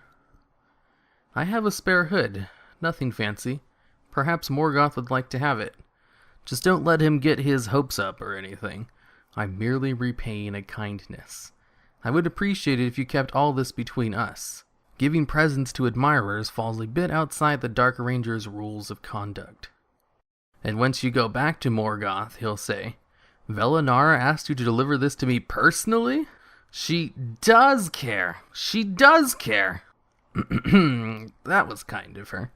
Say, it is a nice hood. I bet I could mass produce this and offer it to my fellow Dark Ranger aficionados. Would you like to browse my wares? And then after that, Death Hunter Morgoth will have a Dark Ranger's Hood transmog headpiece for sale, with the flavor text of smells faintly of roses and decay, along with his black roses. And that's it for the hidden quest in the Hunter Order Hall. Death Hunter Morgoth was added to the game with Legion, but Dark Ranger Velinara has been in the game for a lot longer. She was added to the game in Cataclysm and gave the quest for the Horde variant of the Scarlet Monastery dungeons before they were revamped in Mist. Then she shows up in the Spires of Iraq in Warlords and gives you a handful of quests to complete before becoming a garrison follower. And in Legion, she's a representative of the Dark Rangers in the Hunter Order Hall. She's way too good for the Death Hunter Morgoth edgelord. There are many traditions in WoW that each expansion must include. A troll instance, a Hemadenessary quest chain, a dragon boss, and the biggest of all, the poop quest. The poop quest is a series of quests that focus on poop and poop alone, and every expansion must have at least one. And today, we're going to be going over all of the poop quests. Vanilla WoW started off with 2 quests. Azjarite, given by Lormorus Thalapides, the demon hunter in Azshara, who sends you out to find Asharite, which he later explains to you is the poop of the mountain giants. And Kant, given to the player by a dwarf locked inside an outhouse within the Syrian Gorge. He begs the player to bring him some silk cloth so that he can wipe his bum with rather expensive fabric. Also asking you to kill some Dark Iron geologists in order to buy him time so he can finish up in the outhouse. Then with the Burning Crusade, we got 2 more. First is Shiz's work in the Hellfire Peninsula. Foreman Razorclass suspects that his shredded keys were eaten by one of the Fellhounds. And so he sends you off to kill some Fellboards and then feed them to his Fellhounds, so that you can then, of course, search through their poop for his keys. And lastly, a rare bean. Elementalist Lope in Nagrand has you go around finding piles of animal dung, and find the undigested berries within the dung. Then, he would convert these poopy berries into tablets, and then the player could dissolve those under their tongue in order to breathe underwater for a while. Needless to say, getting something that was in poop, then putting it in your mouth, even if it was cleaned, is peak comedy by Blizzard. Well done. Then, with Wrath of the Lich King, we double the amount per expansion, this time with 4 separate poop quests. First, the funky fungi within the Ahn'kahet the Old Kingdom. The player would need to find several revolting mushrooms, then bring them to Kylix the Unraveler, a Nerubian who you know would know about these mushrooms, and who would inform you that these were not mushrooms, they were in fact poop, and maybe the player should wash their hands, and in the future to keep any fungus that they might find inside the caves. Next is Lupus Pupus in the Boran Tundra. Iggy Tailspin Cogtoggle thinks that the wolves in the area might have eaten his microfilm, and so you need to place piles of spices on the ground to attract and extract the poop from the wolves to search for the film. To rub it in the player's face, he even mentions a machine that could help him with the dirty work, but he left it back on his airstrip, and heaven forbid he walk back to get it. Next, we have, amber seeds in the Grizzly Hills at the Amberside Lodge. Alliance players would find a bucket of amber seeds and then eat them. Master Woodsman Anderhall would then inform you that you have eaten an entire harvest of magical seeds, and you need to do the right thing and, poop them out before they're fully digested. And in order to do that, you need to make a laxative. Then, you go over to a local outhouse and watch your character do the deed for around 20 seconds, before returning the seeds back to him. Afterwards, there's a little bit of dialogue with the questing NPC and the general goods vendor that implies this is not the first time they've had to do this. Lastly, for Wrath of the Lich King, we have Square the Guano out of them in the Howling Fjord. In Rivenwood, you are tasked with gathering bat guano used to make cluster bombs by engineer Fecknut, who is too scared of the bats to gather them himself. So you go and use firecrackers to scare the guano out of the bats, and then even use the guano cluster bombs later on in the daily to break some pirate blockades. Then in Cataclysm, with the total revamp of the old world, they decided to fill it with poop quests. This time a whopping 9 quests, so we need to speed this up a little bit. First is a delivery for Throgazog in the Burning Steppes, where they disguise the player to deliver spiked warg meat to the General Throgazog and his ogre army. Later, you'll find the ogre running away with his hands on his butt, so whatever you did to him seemed to have worked. Bravo Company Field Kit Camouflage in the Red Ridge Mountains has the player create camouflage for the Bravo Company, and so you gather leaves and fox poop, allowing you to stealth for the next 2 following quests by rubbing poopy leaves all over your body. Going Guano in Razor Fen Crawl, the guano from the local bats is sending the Quillboar into a frenzy, so Ald Stonespire asks you to gather some so that he can make a possible antidote. Illegible Orc Letter in the Stone Talon Mountains appears when you find the letter. The letter smells horrid, and so you take it to Minx, who finds out the letter is written in Kodo poop and blood, although a letter from Horde High Command. In the outhouse in the Thousand Needles, after flooding of the Cataclysm, a man has found himself trapped inside of an outhouse, and so you need to grab a crowbar from some nearby pirates to break him free. Riding on in Durotar is rather tame, a simple travel quest. Partway, the wolves would stop for a few moments on the side of the road, before your ally, Raider Kerr, would comment, "What's that smell?" "Oh, bad dog." Stormpike Rendezvous in the Hillsbrad Foothills would send the player to learn about the Stormpike Rendezvous from Orcus. And Orcus informs you that he ate some Durgan's Kickin' Chimera chops and had some stomach issues that caused some loud issues and alerting the enemy to his location. And to save you on some of the details, things just did not turn out well for him. The Turd Problem in Stone Talon Mountains has Ghibli rackets and players to kill local wyverns as they've been leaving large turds all over the place, and he'd rather not be pooped on. The nearby enforcers even complain about it constantly. And lastly, the mysterious Azjarite. As mentioned before, we were sent out to find mountain giants, who inform us that every 15 to 25 years they drop their waste, which mortals call Azjarite. We are then asked to try and find methods to speed up the production of Azjarite, but nothing works. Now on to Mist of Pandaria, we drop down to only 5 poop quests, with the first being Greenish Energy in the Jade Forest. Rivet Clutchpop asks the players to make methane grenades, which means going to Hosen outhouses and collecting deposits, then getting on a scat shooting vehicle to repel invading Jinyu forces. Materia Medica in the Krasarang Wilds. The guards at Zoo's Watch have a bad case of spooky dukes, and so Ken sends the players to get ingredients for an old Hosen remedy. Then giving it to a guard causes them to have a few issues, leading them to run to a nearby bush. The guard then commenting, "Ugh, what was that stuff?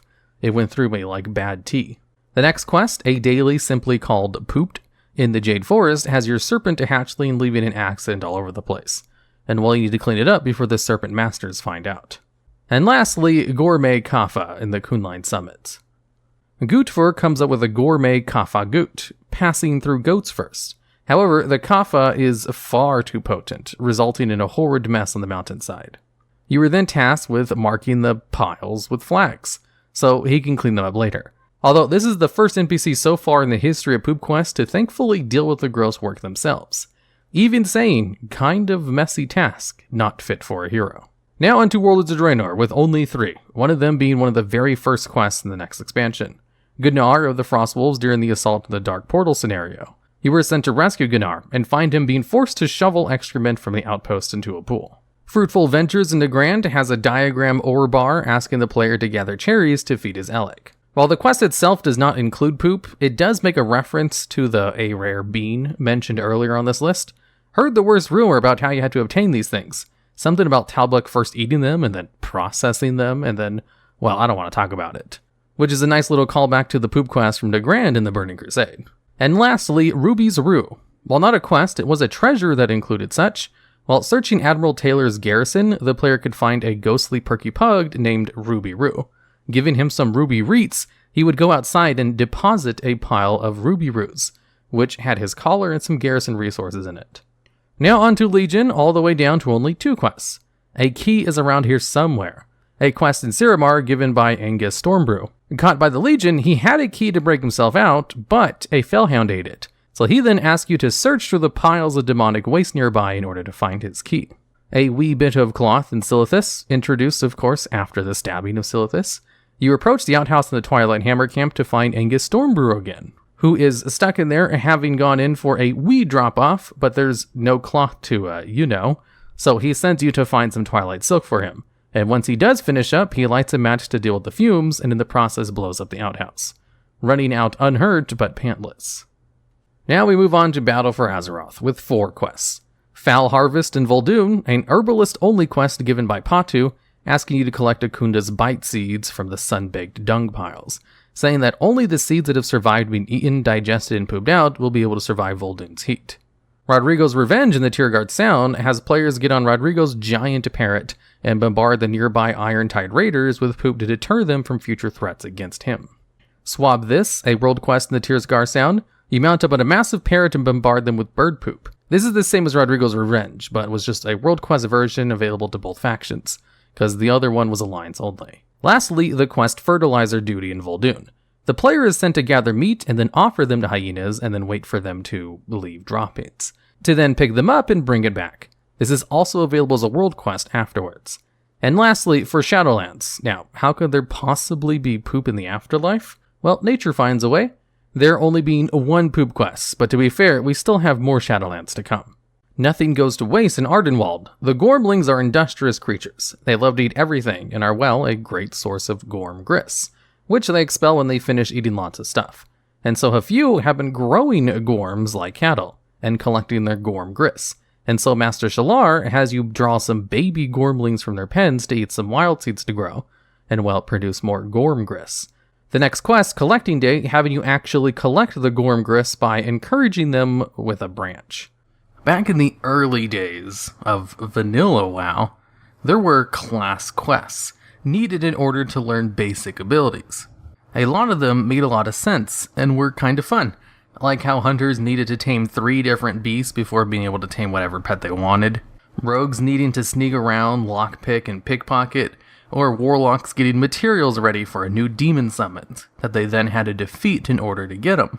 And then you had quests like Call of the Water, an early shaman quest needed to use your water totems.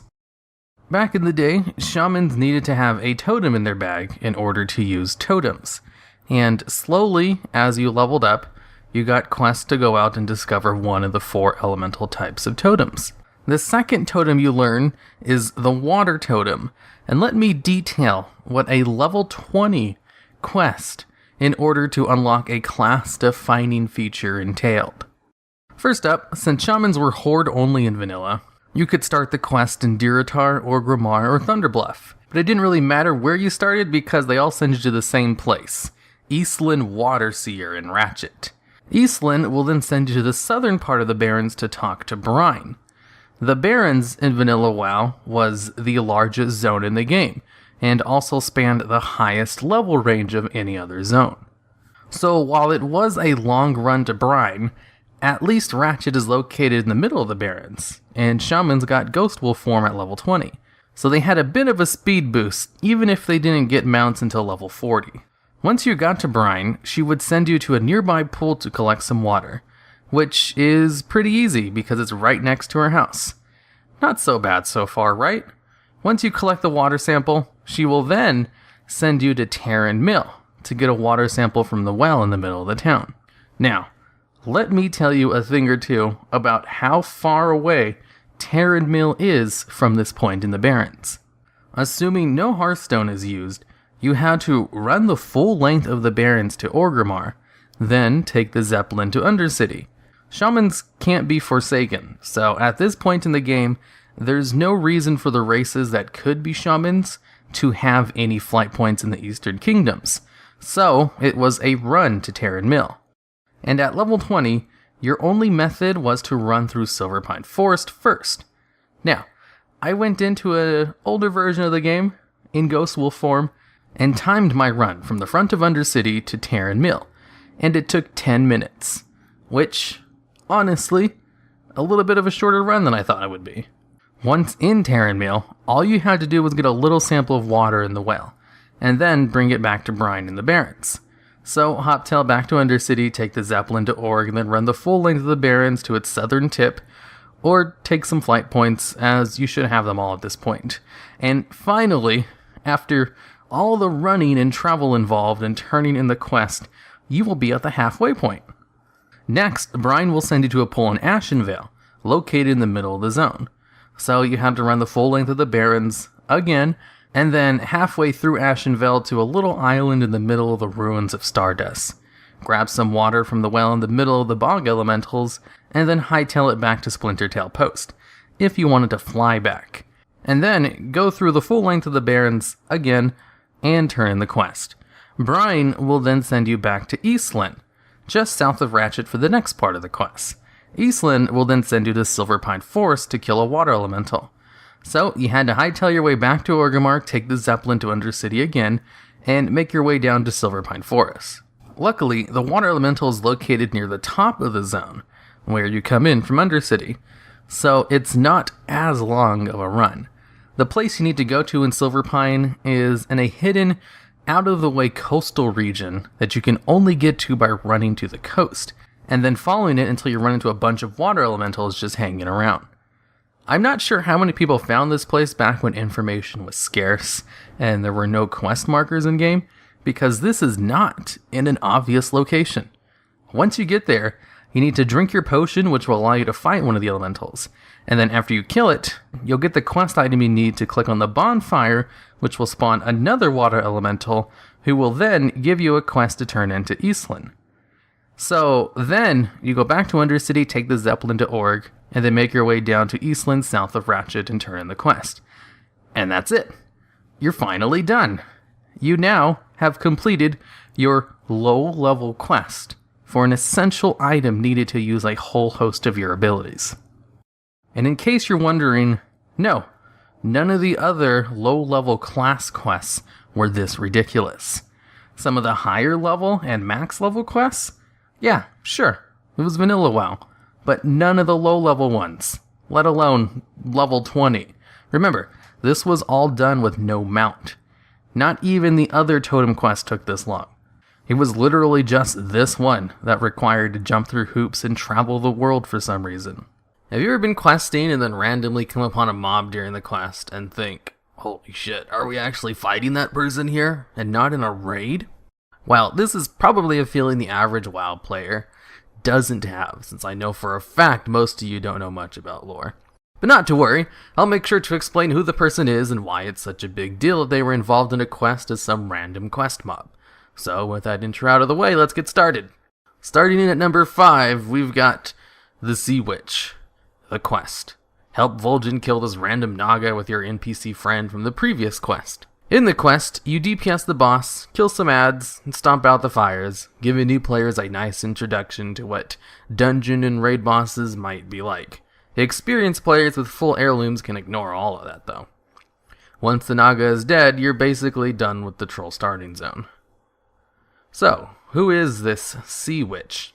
Well, the Sea Witch, or Zar Jarrah, is a Banshee Naga from Warcraft 3 who took over Vol'jin's homeland and killed his father. Because of the threat of the Sea Witch, Vol'jin was forced to take the mantle as leader of the Darkspear Trolls and flee the islands with Thrall.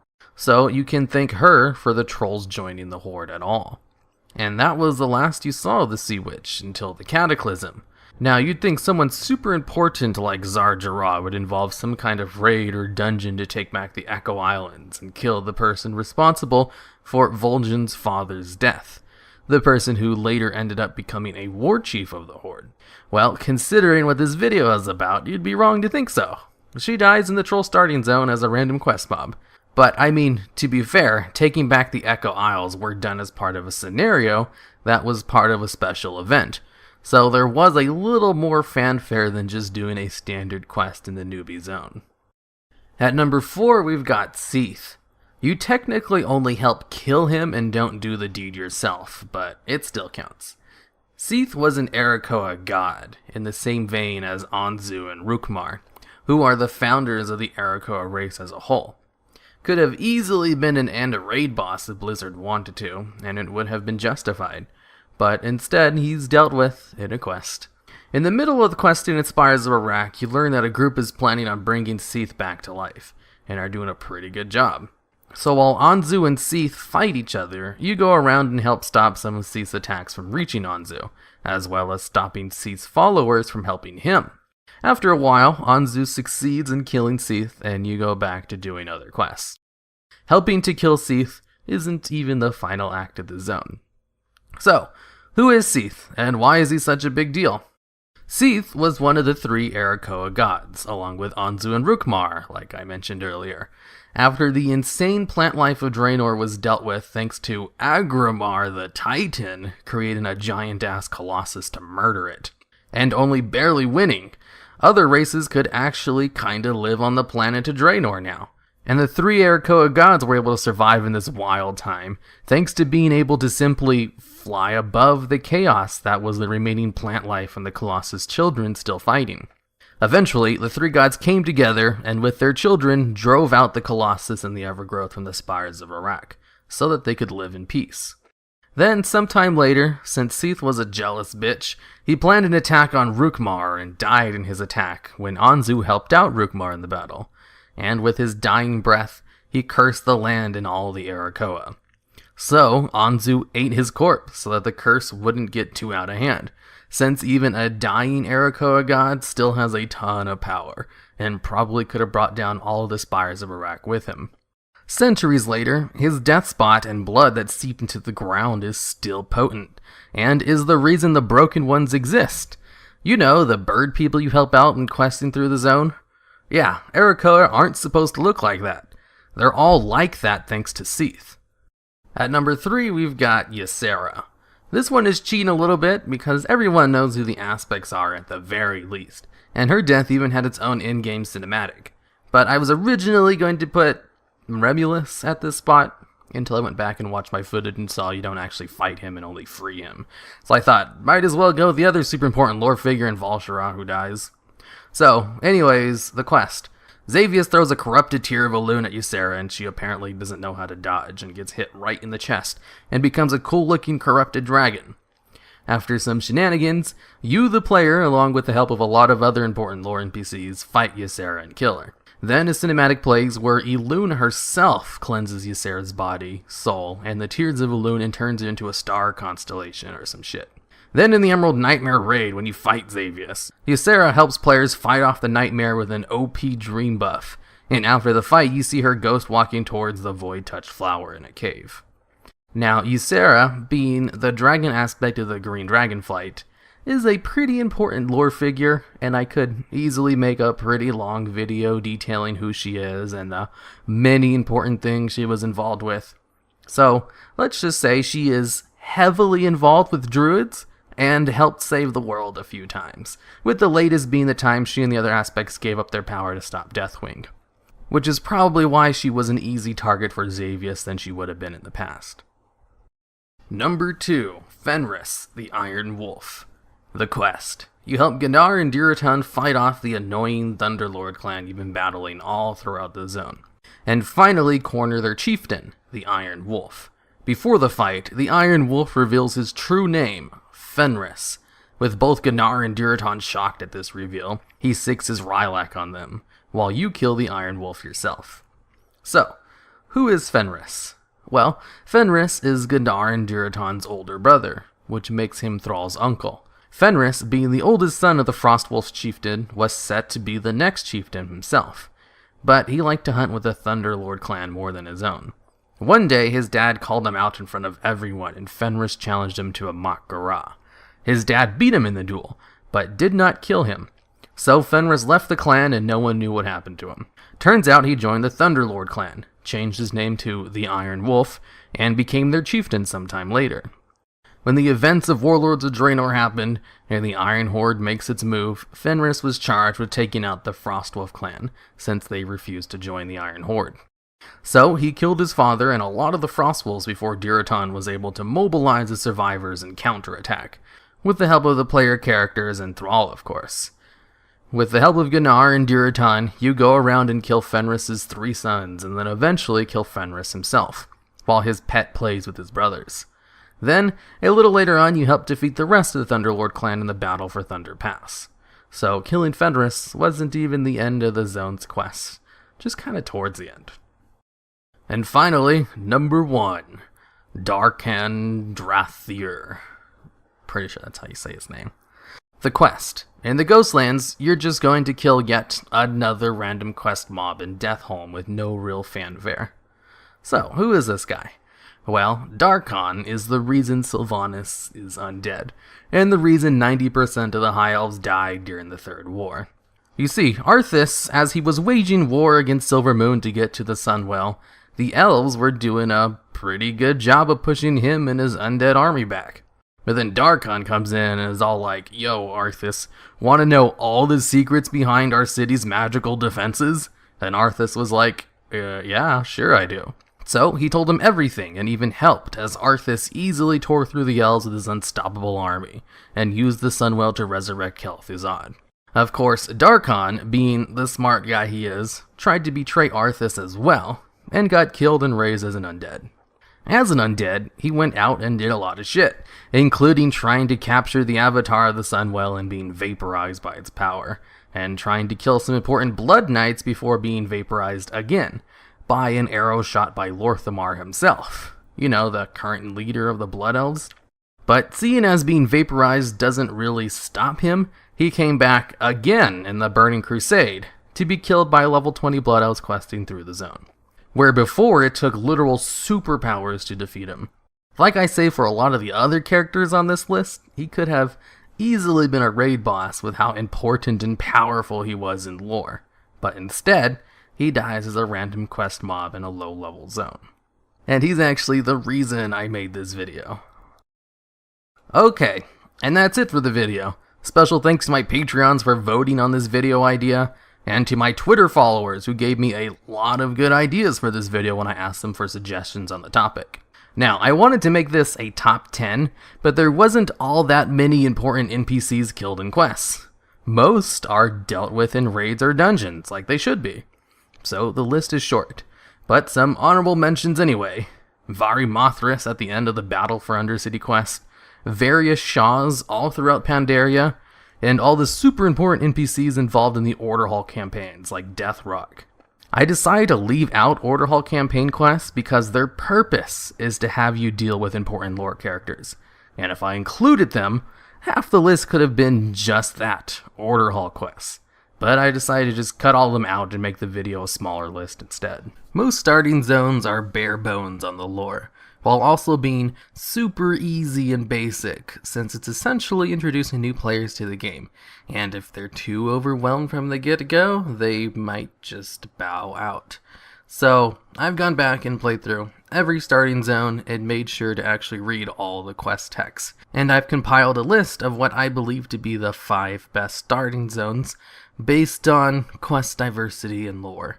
I was originally going to make this a top 10 video, but there are less than 15 starter zones, so I thought it would have been more of a ranking than a best of list if I did that.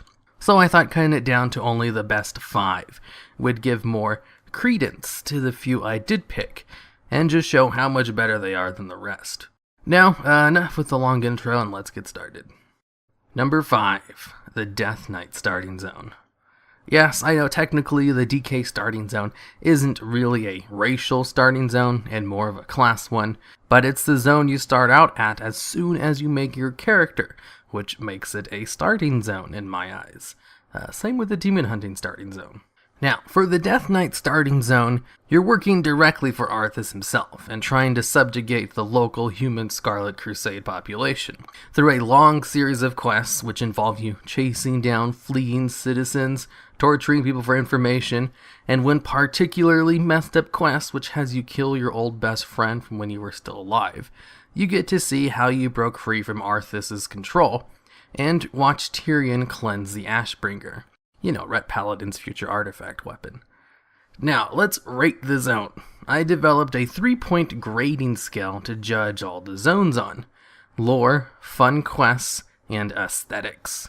Lore and fun quests will be more heavily weighed than aesthetics, with both having a possible 5 out of 5, and aesthetics only having a possible 3 out of 3.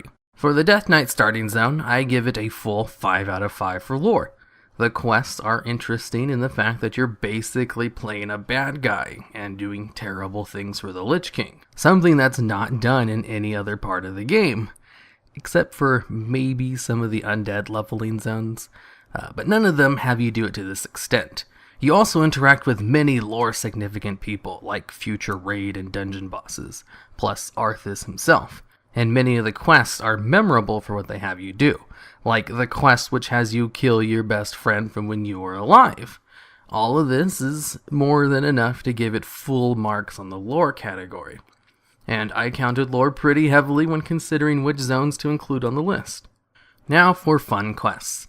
The quests themselves are all pretty standard, with 2 of them just being straight up awful.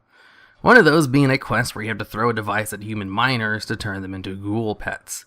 But the device has a low success chance for no reason, and might take you up to 20 tries to get the very few needed for the quest. Another involves having you equip pokers into your weapon slot to torture enemies for information. Thematically, it's a good quest for the zone. Your character is evil, and you're doing an evil thing and torturing people for information. But this quest has a low success chance, and could take you about 20 tries as well to get a single person to talk. Or you can get on your very first try depending on your luck. Now, besides those 2 quests, everything else is pretty standard. Kill or collect X amount of things, or the occasional turret section. But having mediocre quests and 2 bad ones does give it a low, fun quest score, with only a 1 out of 5. Now, aesthetics. The zone itself is pretty subpar. I'm not a huge fan of the look of the zone with all the dead grass and human houses, but it's not terrible either, and a lot of people even enjoy the look of the zone. So I'll give it a 2 out of 3 for looks. Now, let's add that up with a 5 out of 5 for lore, 1 out of 5 for fun, and 2 out of 3 for aesthetics. The DK starting zone starts this list off with a total score of 8. Now that may sound low with only 8 out of a possible score of 13, but that is the 5th highest score. I'll have a full list of the scores I gave the other starting zones in the video description of this video if you're curious about the other ones that didn't make the list. Now, on to number 4. Number 4, the Troll starting zone. Before Cataclysm, Trolls didn't even have their own starting zone and just shared it with the Orcs. But in Cataclysm, you're given your very own levels 1 to 5 experience before you have to join the Orcs for levels 5 to 10. The zone will start off like most starting zones. Quests little more than tutorials. Go hit a target dummy, kill some monsters, etc. But once you get that stuff out of the way, the real story begins. Echo Isles will have you finding out why the raptors there are acting funny. And you find out through a series of quests that it's the nearby Naga who are the cause. So you go out with a troll friend and kill a bunch of Naga, and eventually help Vol'jin kill the Sea Witch, the person who killed Vol'jin's father in Warcraft 3. In a fight very similar to a raid fight, you DPS the boss, kill some ads that spawn, and stomp out flames she casts. A pretty involved fight as far as starting zone bosses go. At the end of the fight, Vol'jin has his revenge, and your little companion who helped you kill Nagas gets killed by the Sea Witch with her dying breath. You then go back to the inn that you started at, and have the option of listening to some lore-important dialogue from Vol'jin about his feelings towards Garrosh when he first took the mantle of Warchief. Then it's off to Durotar. The thing that makes this zone good is its pretty lore-significant characters you help out. It's not often you get to fight with the leader of your race in a zone, let alone against a lore-significant boss. But, to be fair, the Gnome starting zone has you do something similar, but it doesn't have raptor quests and neat ways to get you from island to island without having to run there yourself. Now, on to the scores. For lore, the Trolls get a 4 out of 5. Believe it or not, you help Vol'jin kill a super important villain lore-wise. The Sea Witch you kill at the end is the same Sea Witch that killed Vol'jin's father in Warcraft 3, and is a big reason why Vol'jin joined Thrall's Horde.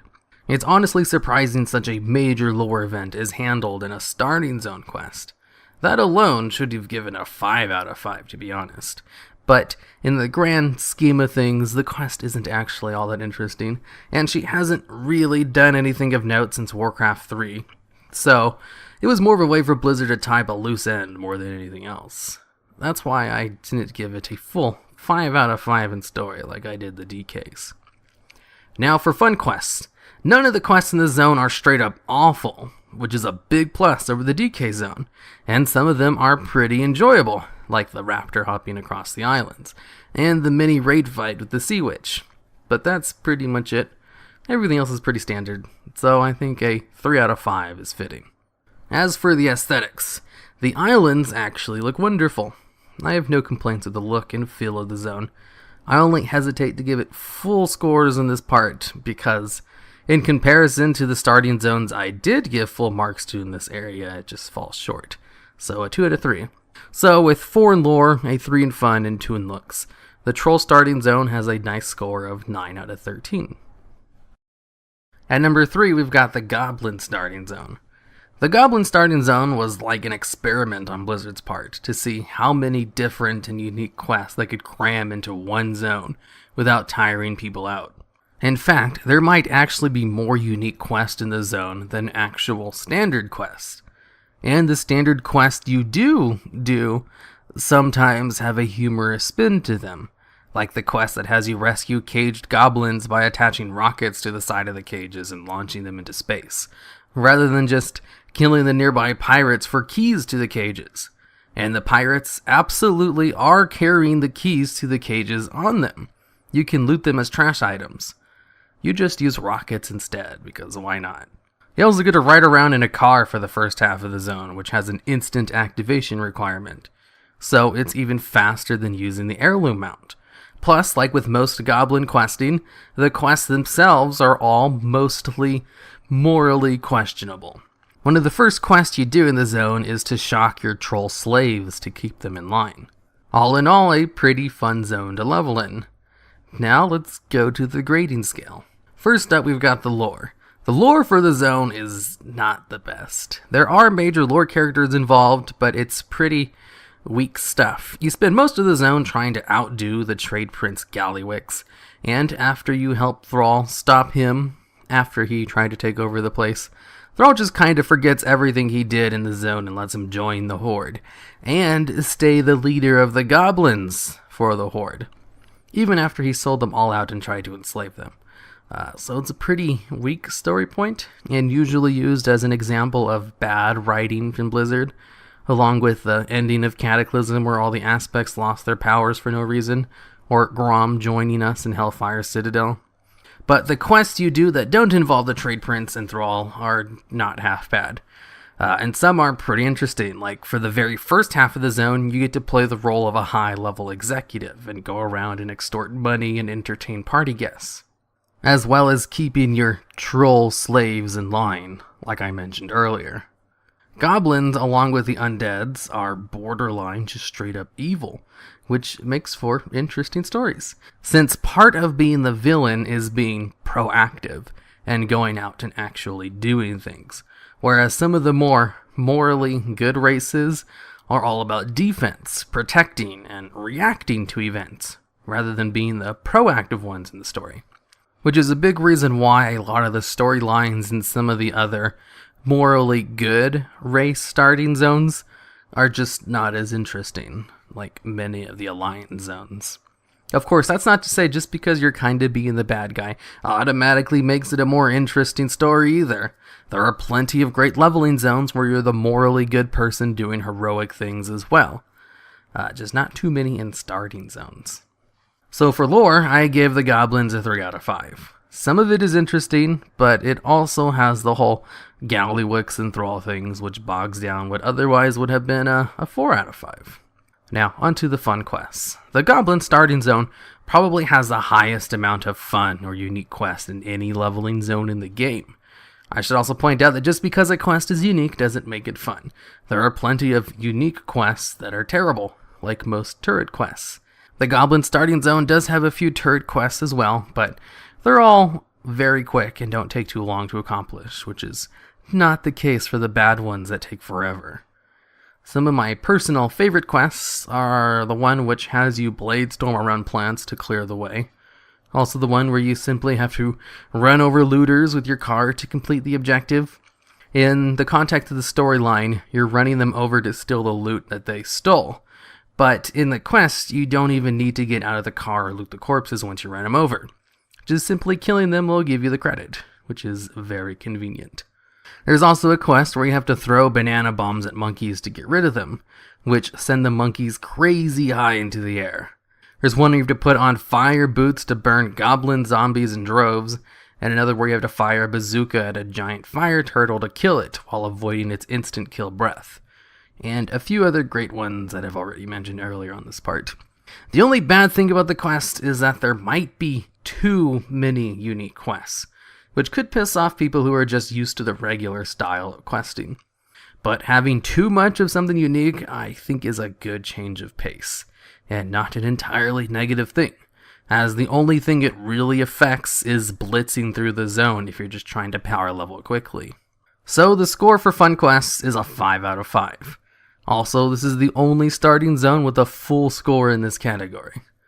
Now for aesthetics. The starting zone is split into two parts.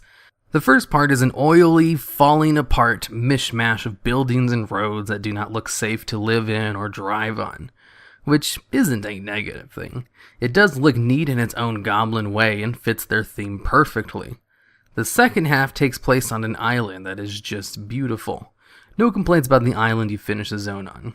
It just looks great, but not all that different from other island-like zones, so no real detriments, but no real super positives either. So I give it a 2 out of 3. It does its job and does it well, but not as well as the zones with a full mark in this category. So a 3 for lore, a perfect 5 for fun, and 2 for looks. The Goblin starting zone gets a total score of 10 out of 13. Number 2, the Worgen starting zone. I remember seeing the early footage of this zone when Cataclysm was still in PTR, and being super excited to try it out. I don't even play Alliance, and I had no plans to, but I wanted to make a Worgen and experience the starting zone because it just looked so good. And when I finally got around to doing it for myself, it wasn't as great as I'd hyped it up to be, but it was still pretty damn good. I was not let down. You start off as a human who's defending the town from a Worgen attack, only to turn into a Worgen yourself and kill all your allies. You're then brought back to sanity years later and go on a couple of tasks to prove you're not a mindless killing machine anymore. When the Cataclysm happens and the Forsaken attack, now you're trying to fight off the Forsaken and save Gen Greymane when he's kidnapped by his most trusted advisor. After a series of exploits, you free Gen Greymane and watch Godfrey jump off a cliff, killing himself, choosing to rather die than serve a Worgen. Now let's get into the scores. For lore, I gave this zone a 4 out of 5. Very good, no major complaints, and the story was very interesting and engaging. When you're fighting off the Worgen in the beginning, it really feels like you're in a different kind of game. And the twist where after everything you did to try to fight them off, you end up turning yourself and kill the people you were helping. The whole first part was excellent, and if that was the end of the story, I'd have given it a 5 out of 5. But the story continues. You learn a lot about the Worgen and the politics of Gilneas, which is fine and everything, but it's through the guise of proving that you're no longer a threat to your allies and have come to your senses. Which, again, is fine and everything, but it's just not as exciting or interesting as the first part of the zone. But then towards the end of the zone, when the Cataclysm hits and the undead invade almost right away, things get interesting again. A field you were previously questing in was now underwater, and you had to fight through First Landers undeads and help the common people escape to a non-war front. And then Gen Greymane gets kidnapped by his trusted advisor, the guy who first talks to you when you gain your sanity back, and it's up to you to free him. So the first and last parts are great, but it gets kind of bogged down in the middle with a pretty boring story. Now on to the fun quests. There aren't too many unique quests in the zone. Most are pretty standard, with standout quests towards the end where you have to sneak around to find Gen Greymane and free him. And while the quests in the first part are not all that unique, the context of the quest makes them more exciting than standard quests. So I give it a 3 out of 5. Not too many fun quests, but the quests were fun for different reasons, and there were no just straight up bad quests either. Now for the aesthetics. 3 out of 3. Full marks. I love Gilnean architecture. Another reason why I was so excited to play the zone when I first saw the PTR footage of it. The whole zone just looks gorgeous, and it ended up being just that.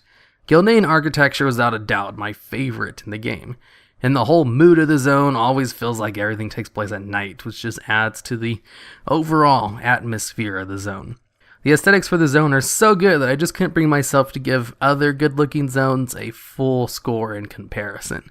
If you're wondering why I gave the Goblin starting zone a 2 out of 3, even though I said it looked great, because sure, the Goblin starting zone is a good-looking island, but it's not god-tier levels of good like the Worgen starting zone. Also, just because a zone looks good doesn't mean the zone itself is good. I also gave 2 other zones full marks in aesthetics that don't make the top 5. The Tauren and Night Elf starting zone. In fact, that's why I made the aesthetics of the zone a lower weighted score than the other 2. Because it was giving the Tauren and Night Elf starting zones high enough numbers to possibly make the top 5, despite the quest in both zones being, for the most part, pretty boring. Mulgore is just hands down my favorite zone in the game. If WoW ever dies, I'm going to spend my last few moments before the servers go down in Mulgore, just so my character can stay there forever. But the quests and story in the zone are not very good. Same with the Night Elf starting zone to a lesser extent. The zone itself is beautiful, taking place on top of a giant tree. The quests aren't as bad as the Tauren starting zone, but they're nothing special either. So with a high score of 4 out of 5 for lore, a 3 for fun quests, and a perfect score of 3 for looks, the Worgen get a total score of 10 out of 13, tied with the Goblins. Gilneas is the only starting zone that both looks amazing and has a great story, and questing experience behind it. So what could possibly top that? Number 1, the Undead starting zone. Not only is this the best starting zone, but it's possibly one of the best questing zones in the game. Well, I mean, it's at least in the top 10. But why? 2 words, Lillian Voss. This zone contains the start of the Lillian Voss story. The story of Lillian Voss is great. So good, in fact, that I think I've mentioned it like 3 other times in other list videos. It almost always comes up whenever I talk about good quest chains or undead lore characters. There are some other cool things about the zone too, but they're unimportant compared to Lillian Voss, so let's get straight into the checklist. Lore, 5 out of 5, because it has the Lillian Voss story in it. It also has a lot of important information about the lore of the undead as a whole, but I'm not really going to talk about that. I'm mainly just going to talk about Lillian Voss. One of the first quests you do in the zone is to help 3 other newly risen undeads come to terms with their new life of undeath. Lillian is one of the 3 and runs off in denial at the news. Later on, you're told to show her a mirror to really let it sink in for her, but she just runs off again. And then, while killing members of the Scarlet Crusade, you find a note saying that they've captured a female undead prisoner. And this is where things get interesting, because you see, the Scarlet Crusade never takes undead prisoners. They all, without exception, have super hate boners for the undead to a fanatical degree. In fact, the whole crusade is pretty batshit crazy, so the fact that they took a prisoner alive is a pretty big deal. So you're sent in to investigate. Upon finding the prisoner, who, surprise, is Lillian Voss, she tells you to go away because she doesn't need any help. And then her captor comes in and says he has some orders to kill her from the higher-ups. And you find out that Lillian was the daughter of a very high-ranking member of the Crusade.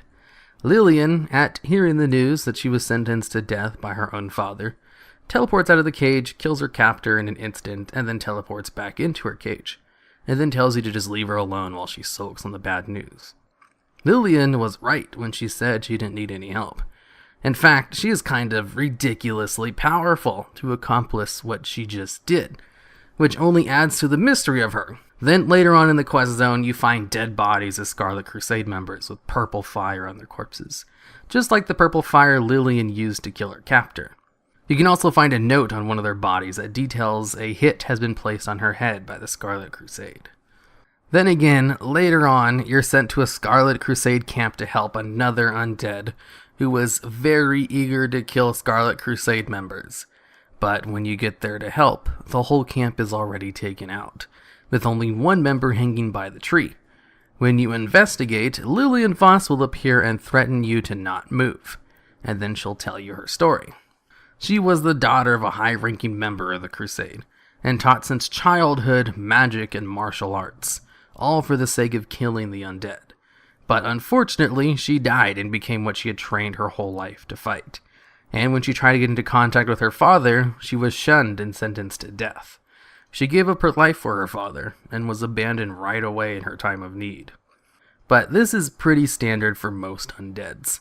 A lot of them still have living family in the Alliance, but they want nothing to do with them, since they just see them as monsters. Her story is a nice way of telling what happens to the average undead, without having to just straight up tell you through exposition. So her story is very appropriate for the undead starting zone. Only Lillian Voss is a little different from the standard undead, because she's crazy strong. Probably one of the strongest undeads in the game, and she will ask you to help her kill her father. So you go with her up the slope to where her father is, and she doesn't really need your help. She just straight up murders everyone you come into contact with instantly, and sometimes even mass pulls them in to kill them all at once. Once you finally help her meet her dad, she kills his guards just as quickly as everyone else, and then kills her dad in a slightly slower way. And that's the end of her story in the starting zone.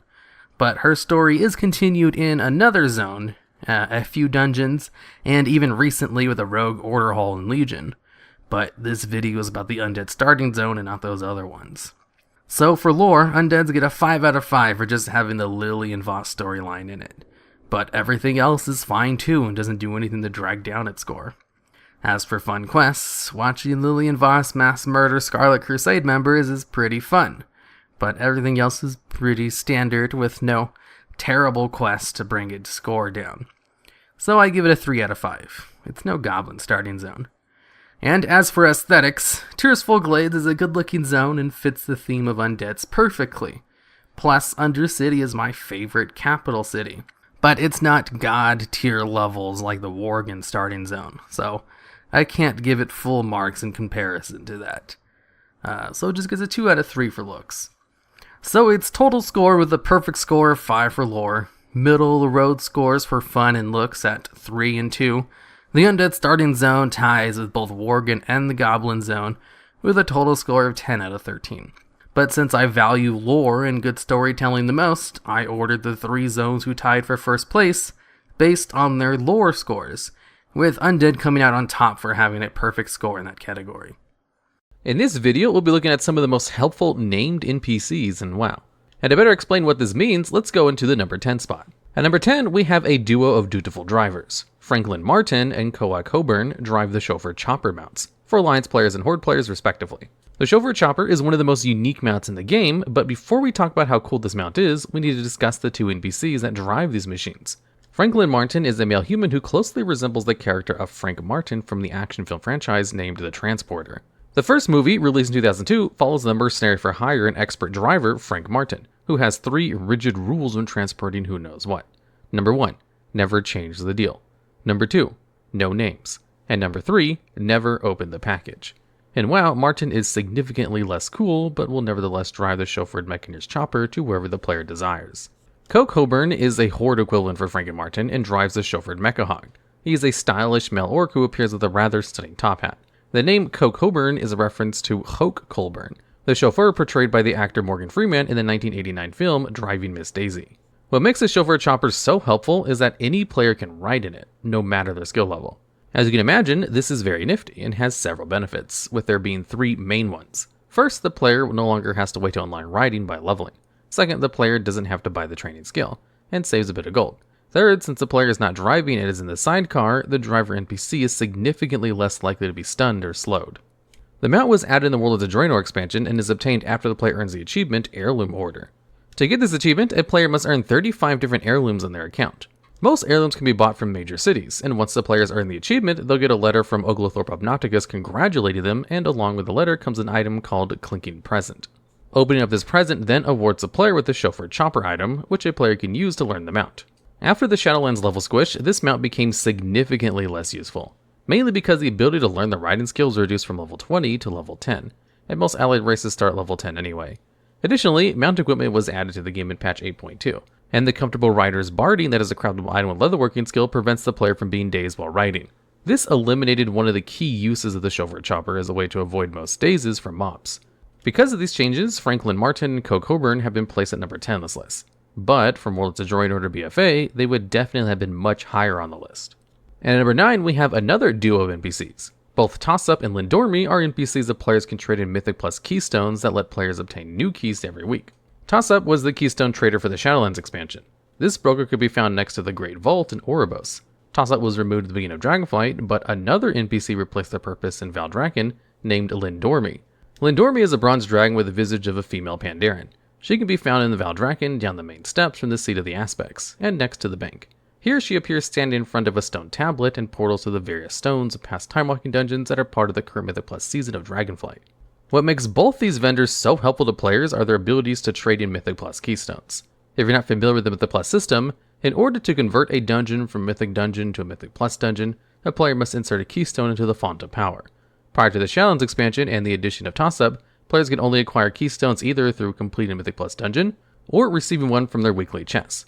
These keys could not be changed in any way, meaning whatever key you got was the one you were stuck with.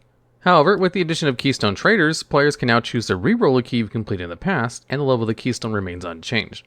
Lindormi can also provide you with a weekly keystone for the player, in case the player did not get to loot the Great Vault. And number 8 in this list, we have yet another pair of NPCs. Both Captain Garrick and Warlord Brekka Grimax were added in the new starting areas in the Shadowlands expansion called Exile's Reach. Both of these characters are central to the plot of the starting zone as adventurers level from 1 to 10.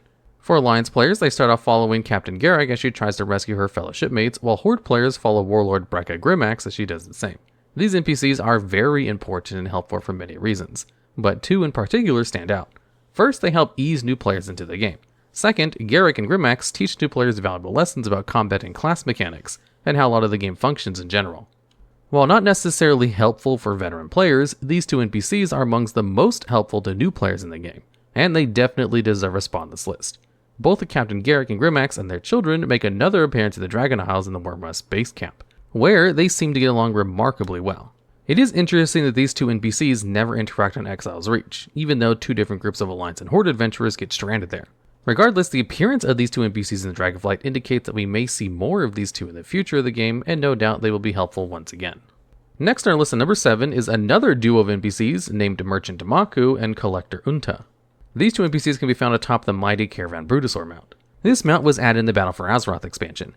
During BFA, for the mere sum of 5 million gold, you too could buy this mount from either Taluta in the Desara Lord Docks, or Tricky Nick in Borealis. In patch 8.3, a new feat of strength achievement was added for players who bought the Longboy. The name of this achievement is Conspicuous Consumption. Longboy was removed at the launch of Shadowlands, and this move was not popular with most of the player base at all. The mount can still sometimes appear in the Black Market Auction House, but it's nowhere near as easy to get as it was during BFA.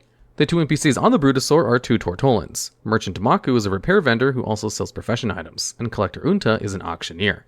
This makes this mount the only mount in the game to have an auctioneer on it, and additionally pretty much allows the player access to the auction house as long as they can mount up. Also, this mount is so far the tallest and largest mount in the game, making it not the most ideal mount for navigating the open world. While the Brutosaur is impressive, the fact is many players don't need constant access to the auction house. Since really only a select group of players get such use out of the helpful Unta, this Tortolan and her merchant friend Maku only make the 7th spot on this list.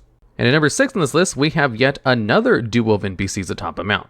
This time it's Cousin Slowhands and Mystic Birdhat riding the Grand Expedition Yak. Added in the Mist of Pandaria expansion, this mount can be bought from a vendor by the name of Uncle Big Pocket. He's located in the Kunlun Summit and will give you the reins of the mount for 120,000 gold.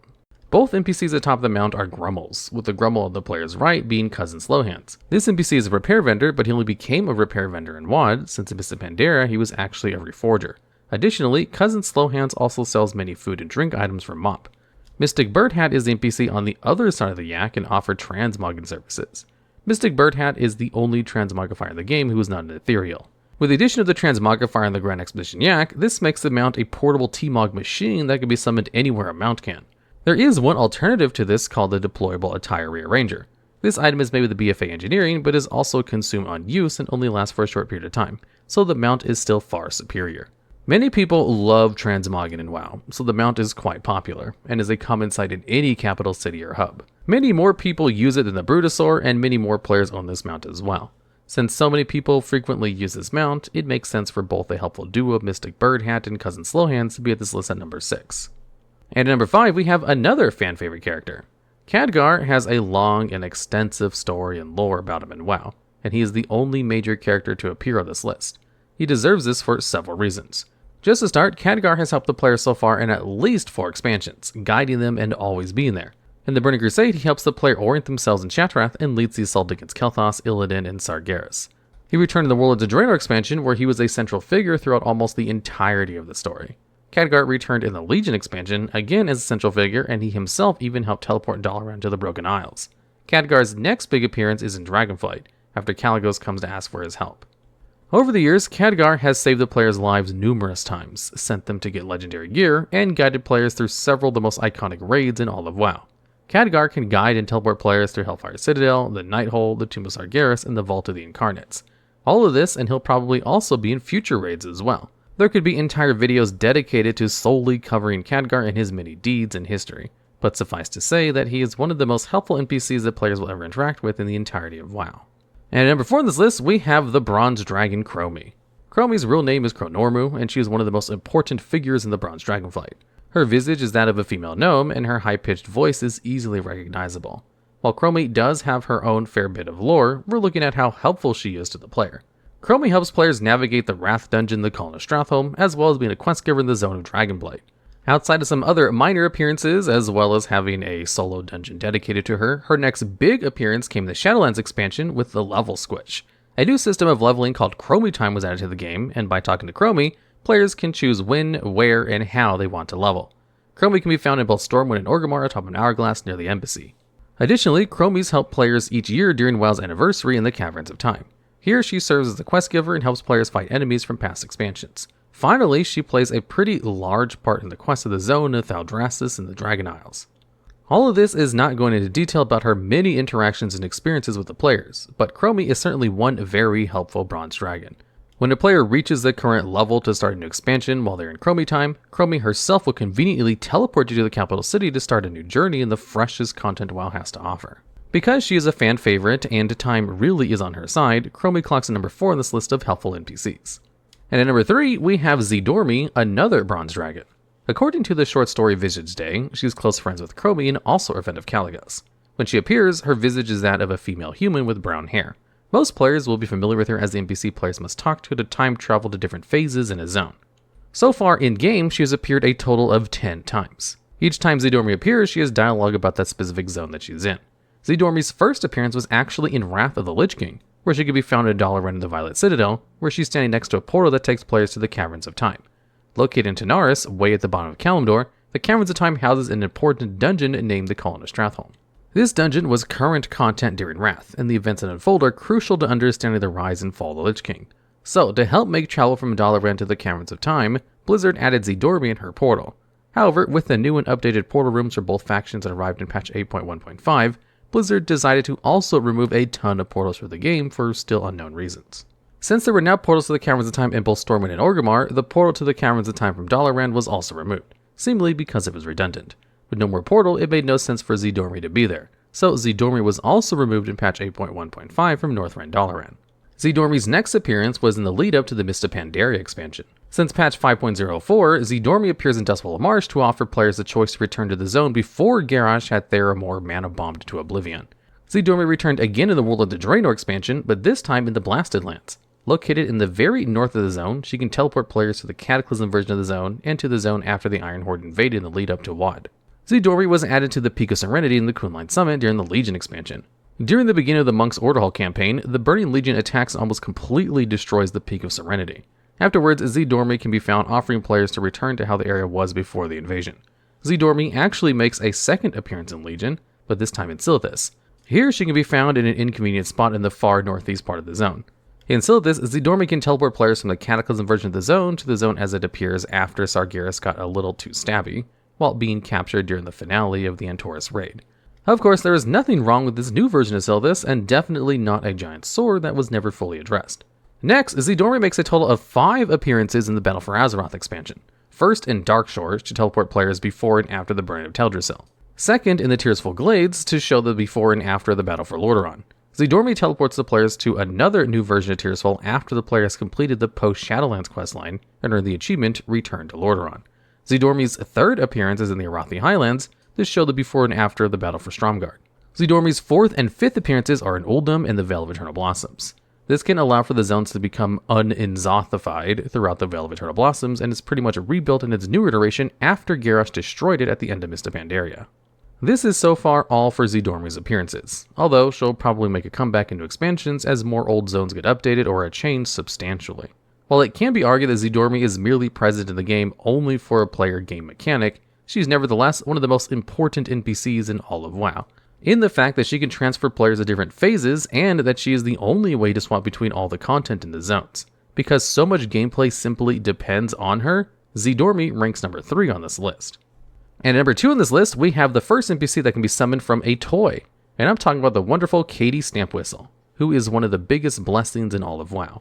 By simply blowing the toy Katie Stampwhistle, the player can summon a bright and lovely female gnome named Katie Stampwhistle. Katie was first added in Legion, and she can be found in Dalaran. She is officially the Postmaster's assistant and is such very busy dealing with all the mail. However, she will take 10 minutes out of her day to teleport to wherever the player uses her whistle at.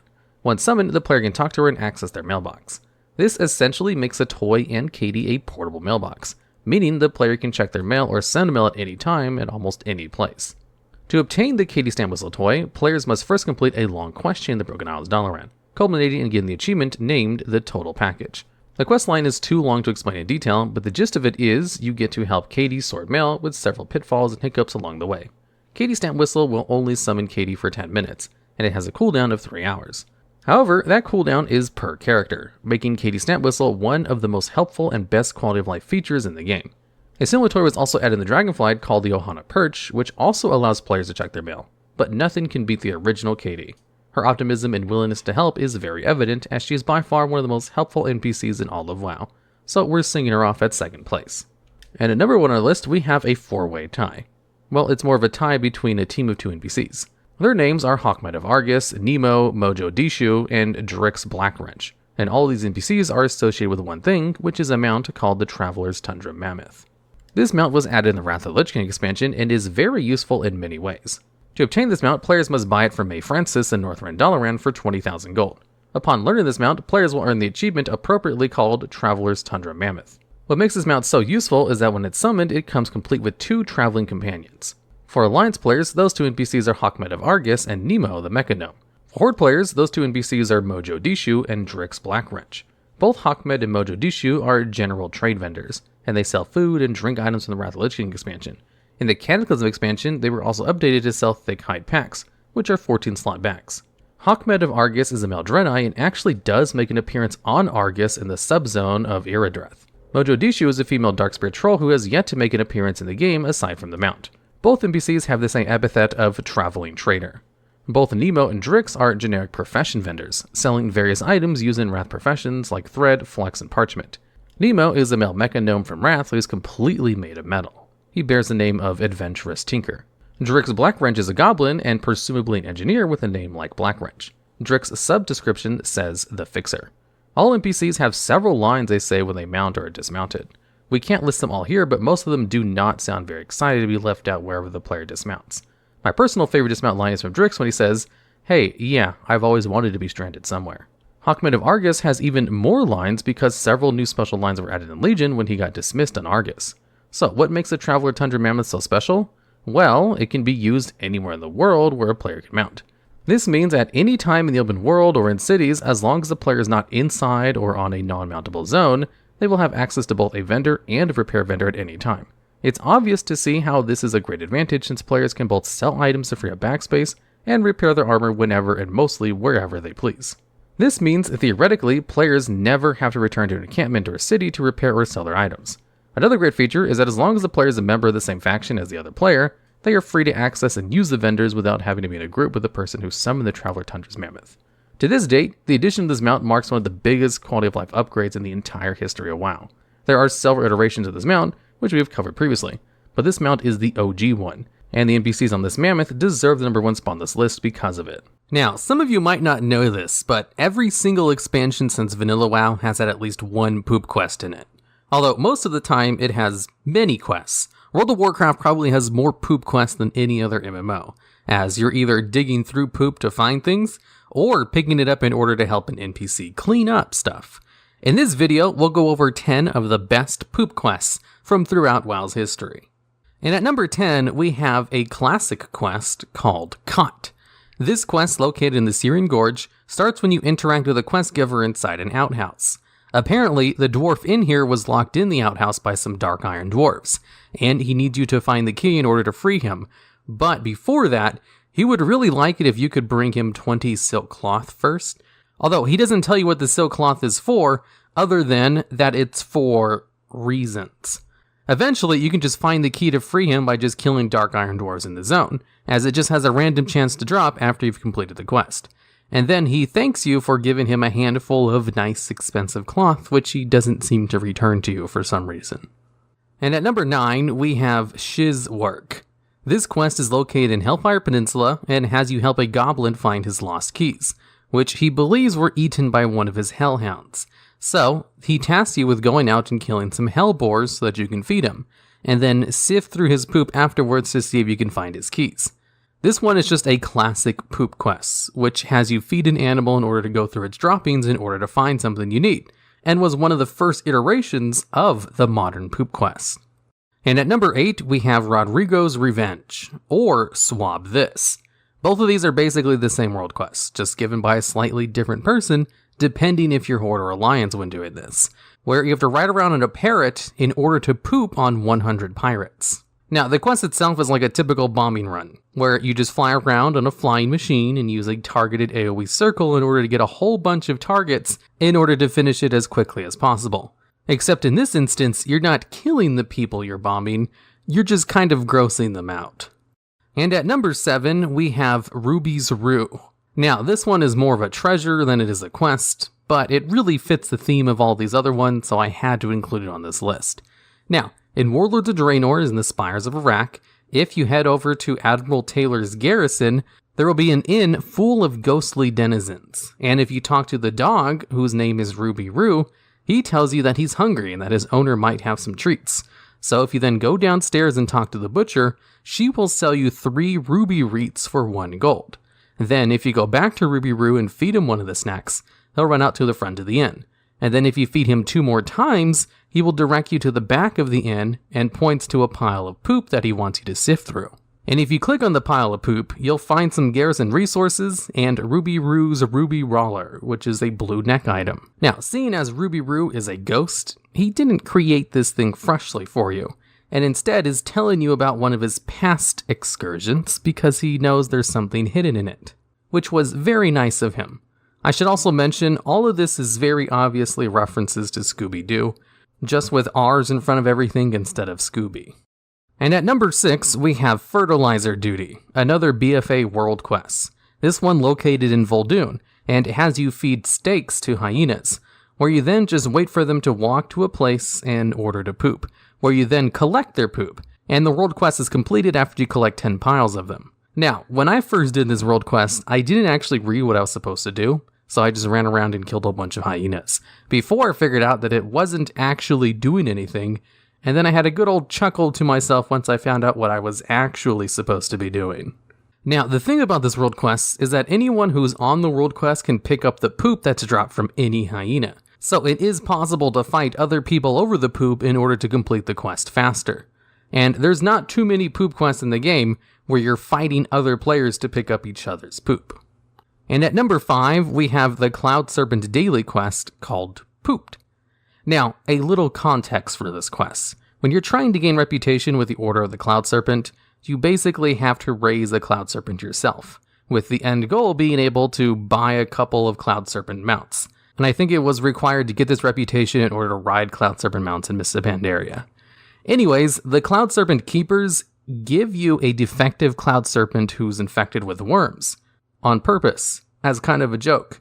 So he's prone to having accidents, and this daily quest is about cleaning up one of his accidents, as he breaks out of his cage and poops everywhere. So you have to run around and pick it up and fight the worms who are trying to eat the poop, before the handlers find out. And at number 4, we have Stormpike Rendezvous. This one is a little bit of a unique poop quest in that you don't actually need to sift or find any poop yourself. You see, this one takes place in the Hillsbrad Foothills and involves Kingslayer Orcus having a bad case of diarrhea and running to an outhouse in order to do his business. But while he's there, he accidentally spies on a plan by the Alliance in order to attack the Horde in Hillsbrad. But he's caught because the smell of what he's doing gives him away. And the two Alliance generals run away because they don't want to draw any more unwanted attention. Now, the funny thing is, despite this quest chain's rather comical starting point, where you first meet Kingslayer Orcus through the famous quest Welcome to the Machine, where you play as a quest giver and give 3 NPCs quests to do in Hillsbrad Foothills. And Orcus was tasked with killing Worgen in the south, and then he accidentally stumbles upon a plan by the Alliance in order to stage a surprise attack on the Horde, which actually leads into one of the best quest chains in the game, and is famously remembered because Orcus dies at the end of the quest chain. And the fact that all of this starts with a stupid poop quest has to make this one of the best poop quests in the game. And at number 3, we have Gourmet Kappa. In this quest, you're told that they feed berries to goats, and then they pick seeds out of whatever comes out of the goats. And in this process, these already incredibly valuable seeds become gourmet seeds. Now, since you are the hero of your faction, they won't ask you to pick through the poop in order to get the seeds. No, they just need you to plant flags in the poop so that it can be collected later by other people. And this little poop quest is the one shown in Mookluck's Poop Quest Machinima, where he parodies the fact that every expansion has at least one poop quest. And at the end of the quest, you'll be given some coffee that was created by the beans, which is actually a reference to a real-world coffee called Kopi Luwak, which is created from beans that were digested by animals and is known for being incredibly expensive, which is where the name of this quest comes in. Gourmet Kappa, which sounds a lot like gourmet coffee. And at number 2, we have Bravo Company Field Kit, Camouflage. This quest, located in the Red Ridge Mountains, has you go out and collect fox poop as well as some piles of leaves so that you can create some homemade camouflage. And once you get enough of this fox poop and leaves, for the next couple of quests, you have to cover yourself in the stuff in order to do some stealth missions. As it turns out, it makes very effective camouflage, where people don't notice you unless you walk literally on top of them. Now, what's funny about this quest is that you basically have to cover yourself in poop for the next couple of quests afterwards. And I have to give a quest a high spot on this list if you're interacting with that poop after you've already collected the poop for the quests, which leads me into the next spot on this list. And at number 1, we have a rare bean. One of the most infamous quests in the game, as it was kind of one of the original ones. This quest, located in Nagrand Outlands, has you going around and collecting digested seeds from animal poop, similar to Gourmet Kappa. Although this time, you're just an adventurer, so they don't care if you sift through the poop to pick the seeds yourself. And they ask you to grab a whole bunch. 2 fists worth of the seeds. Ogre-size fists, they stress. Although at the end of the quest chain, once you've collected 8 of them, the quest giver will be disappointed that you didn't get ogre-size fistfuls, and prepares for you the needed quest item in order to complete, presumably, the next couple of quests. What you get are some Nagrand cherries, which, according to the quest giver, you place this under your tongue and allow it ample time to dissolve. Once it has dissolved, you'll be able to breathe water as if it were air. So for this quest, after collecting all of the materials yourself from the poop, you then get an item which requires you to put it in your mouth and wait for it to dissolve. That way you can breathe water in order to complete the next couple of quests. And I just find it funny how this is the only quest chain in which it basically has you eat the poop after collecting it, which is why it's at the number 1 spot on this list. Even if in Gourmet Kappa, I guess, has you drink the stuff, but after it's been heated and distilled, so it's not the same as literally putting it in your mouth and waiting for it to dissolve. First off, let's start with what won't be in the video. No starting zones, like the Tearsful Glades or Gildneus, and no max level zones, like the Tannan Jungle, Siramar, or Argus. This will only be a list of zones that are pure leveling and not created to tell a story, like Siramar. And I'll be prioritizing zones that tell a good story over just being purely lore significant. Now let's get started. At number 10, we've got the Boran Tundra. On the Alliance side, the zone starts off pretty standard. You go in and meet up with the general in charge, and he sends you on typical fetch quests and kill X things. Then, during one of your quests, you come into a group of cultists below one of the transport ships. And after telling the person in charge about it, he basically just brushes it under the rug and tells you to go do something else. Far away from the keep, most likely. Then you have secret meetings with the other people in the town, and all of a sudden it turns into a political mystery. You have to keep doing quests for the people in charge, while at the same time trying to sniff out the hidden cultists, and finding out what happened to Thalsarian, who was sent out on a suicide mission.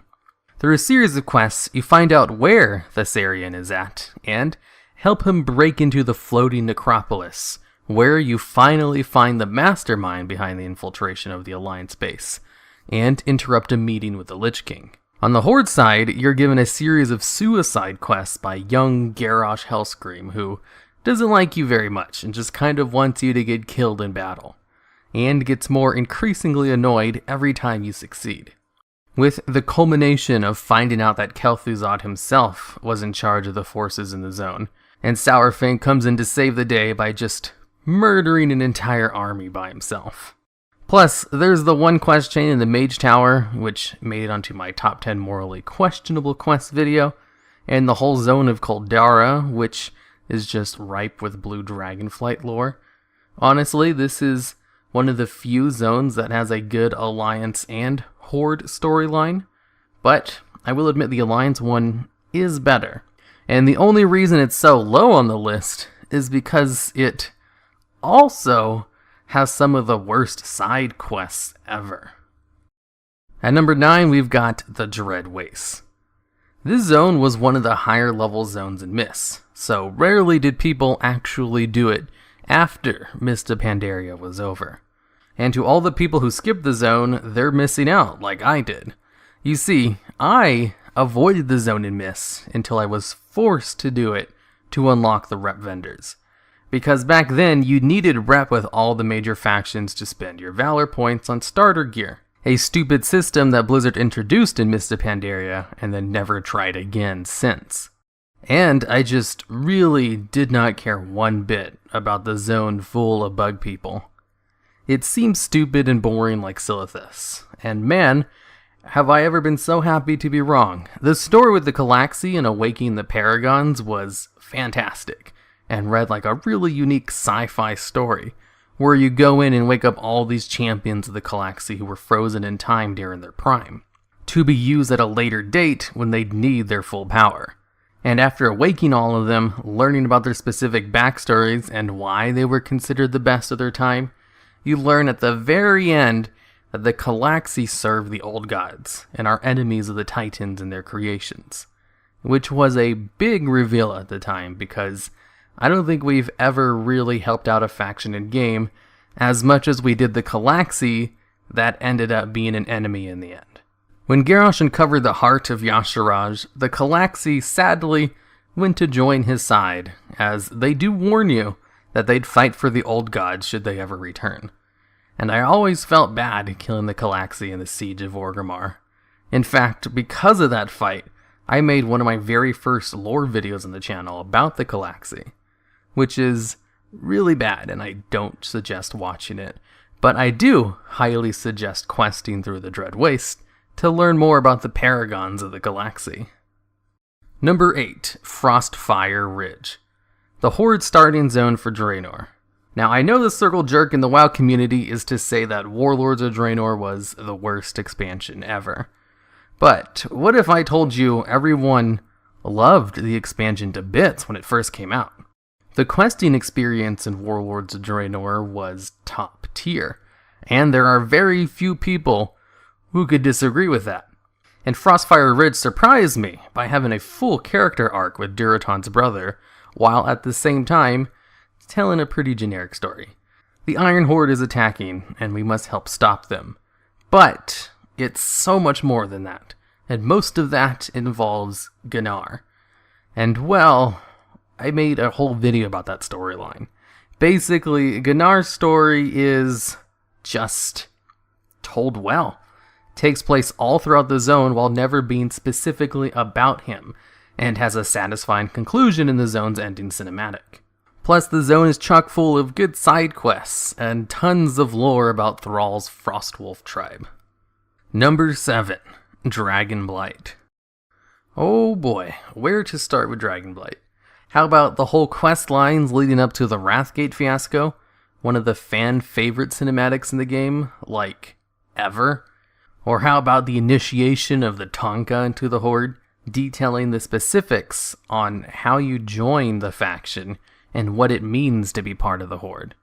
There's also the first ever appearance in WoW of Rokon in the zone, who will most likely be the leader of the Darkspear Trolls. There's the quest that made it into my morally questionable quest video, where you go out into the field and kill the prisoners rather than free them.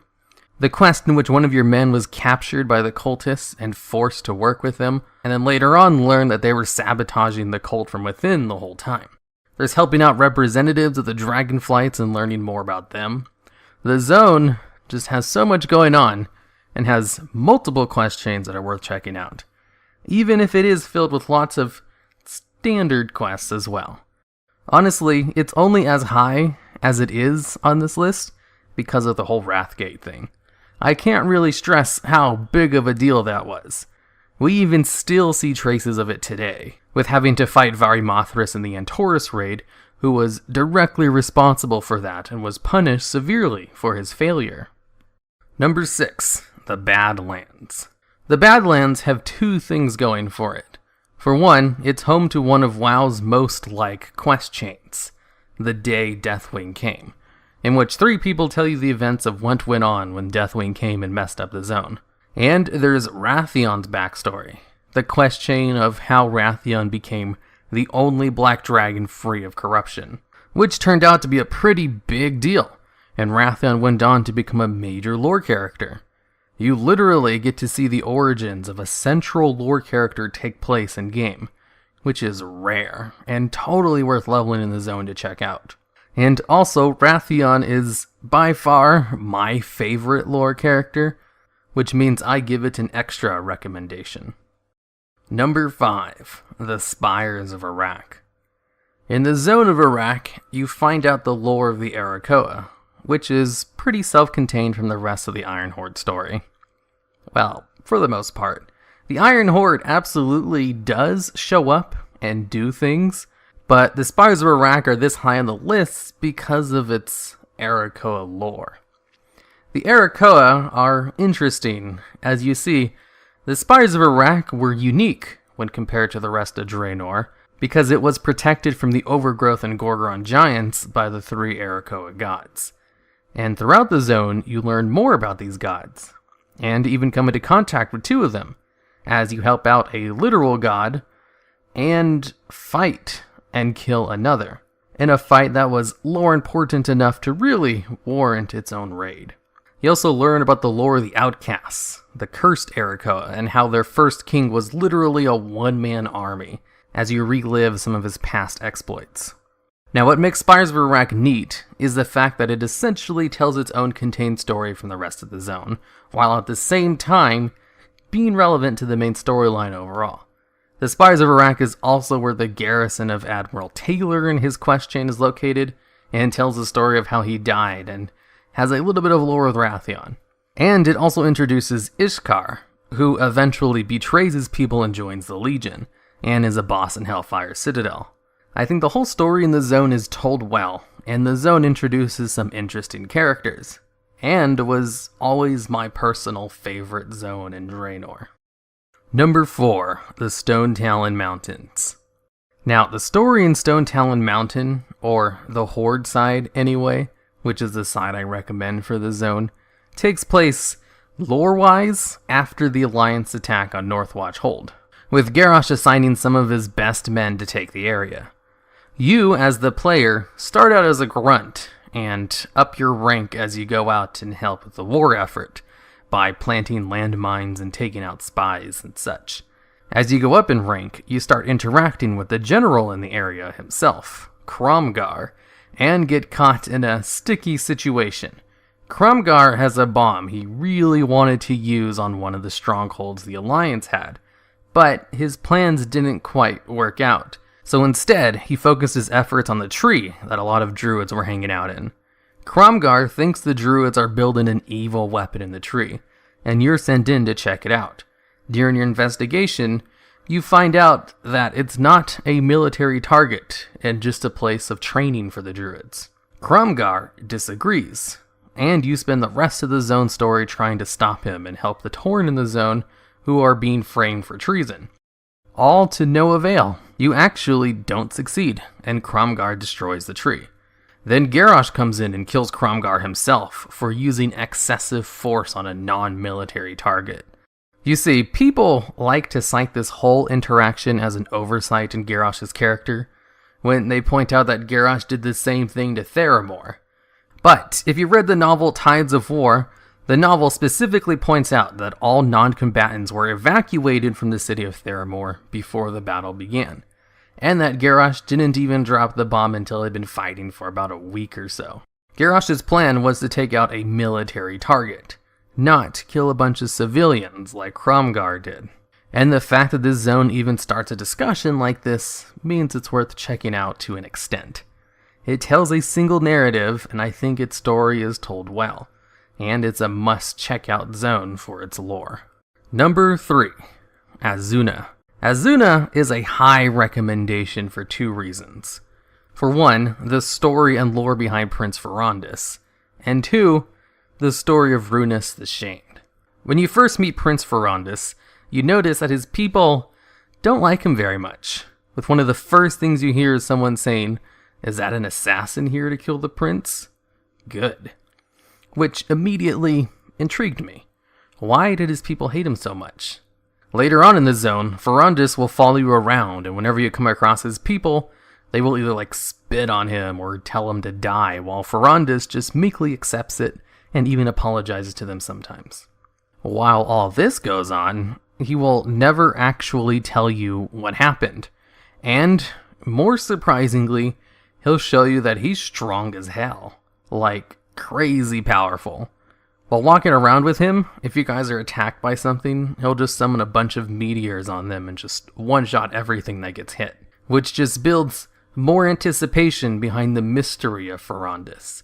And then eventually, you find out what happened to him. You confront Queen Ajara herself, and he saves your life. After his whole story concluded, though, I remember thinking to myself, wow, that was a good story. I hope we hear more from him later on, and wasn't expecting much until I came across Runus. You start off your meeting by trying to kill him, like you did all the other Withered Nightborn you came across in the zone.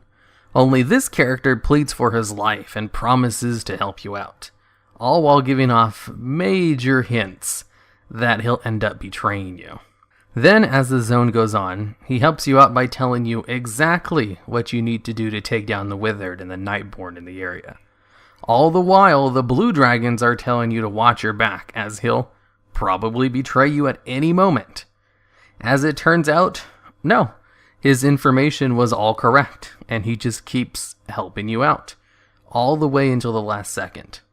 With an army of Withered attacking the Blue Dragons, and while you help them out, you meet Runus one last time in the cave behind where all of this chaos is going down. And after you accept his final quest, he has a bit of dialogue that you don't actually have to listen to.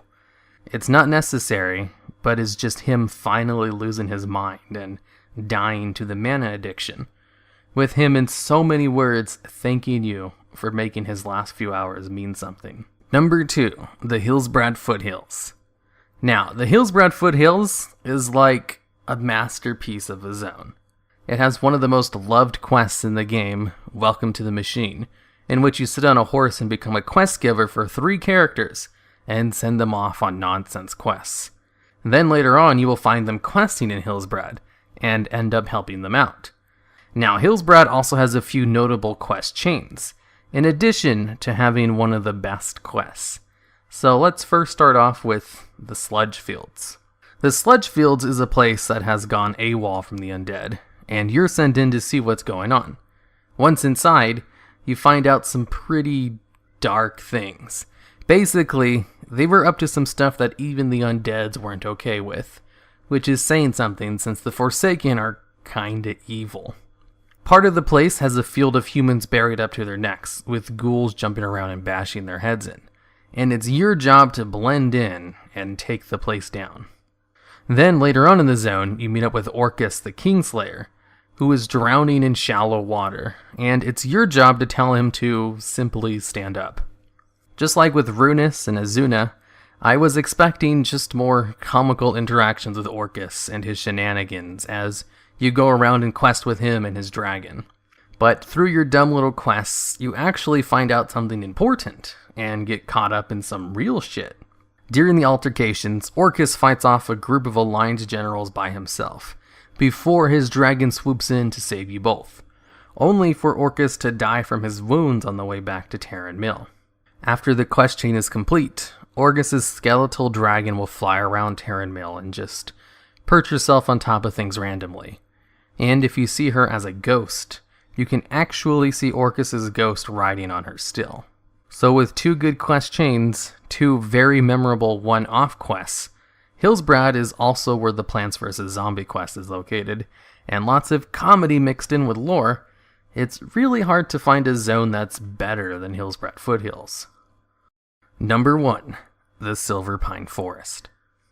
Now, Silverpine Forest tells the story of one of Warcraft's major actors, the future war chief, Sylvanas, and raises questions in lore that are still being explored even today. Like, what do the Forsaken have to do now that the Lich King is dead, when their whole identity was built around killing Arthas? Plus, it introduces all kinds of new lore figures, including this guy right here, Deathstalker Commander Belmont. You want to know why Blizzard thought him important enough to include in the Rogue Order Hall? Well, largely because of what he did in Silverpine. But, to sum it up, he's just a badass rogue. Most likely one of the best in the world. The story of Silverpine is basically just helping out the undead fight the Worgen over Gilneas.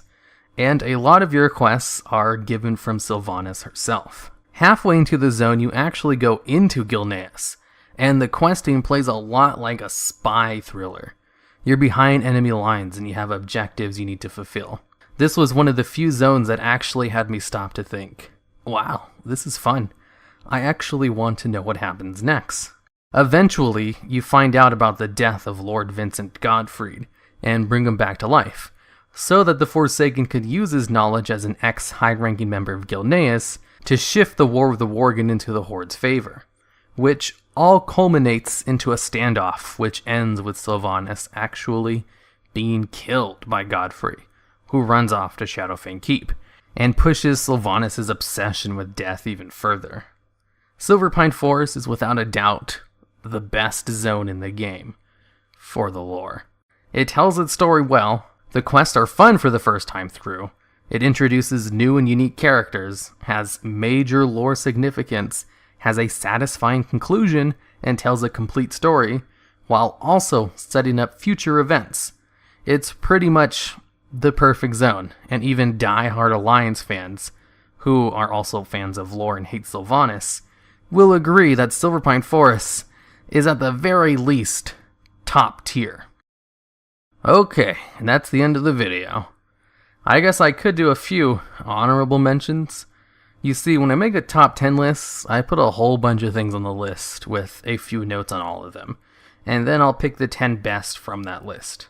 So, some other zones that almost made it into the video include Red Ridge Mountain and its Kishan quest chain, the Southern Barrens for its morally gray fight between the Horde and the Alliance, the Eastern Plaguelands for its Fiona's Caravan quest chain, Ungoro Crater for Maximilian of Northshire, Mount Hyjal for lore on the Ancients, and the Jade Forest for the introduction into the lore of the Shah and the Horde and Alliance conflict. Leveling in vanilla WoW was very unique when compared to how we do things in the modern game.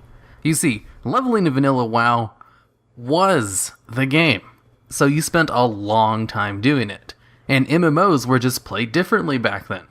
So as I progress through this video, you will notice a lot more differences than similarities to how questing is done today. First off, your character was weak. Very weak for the first 1 to 10 levels. Rogues, for example, didn't start off with dual wielding, the iconic ability of a class who was all about attacking quickly with 2 small weapons could only run 1 weapon for the first 10 levels.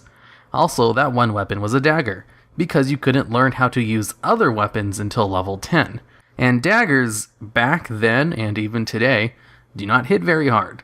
They're meant to attack fast and quickly, but not do a lot of high-end damage, which is fine if it wasn't for the fact that the main ability early rogues could use was Sinister Strike, an ability that wants the slowest, highest hitting weapon you have in your main hand. Hunters started off with no ranged attacks at level 1, and instead had Raptor Strike.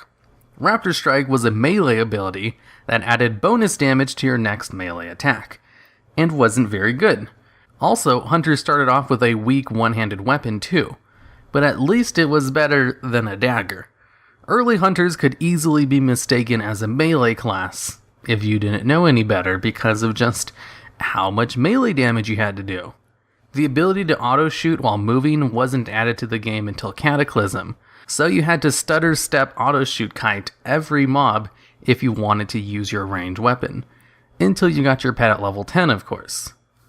Now, let's look at the quests themselves for a bit. Lots and lots of quests where of the go collect this item from mobs that has a small chance to drop variety. This was to force players to have to kill a ton of mobs all the time for nearly half of the quests you did. That way, you'd get that sweet monster kill experience, which was crucial to leveling up in an efficient manner.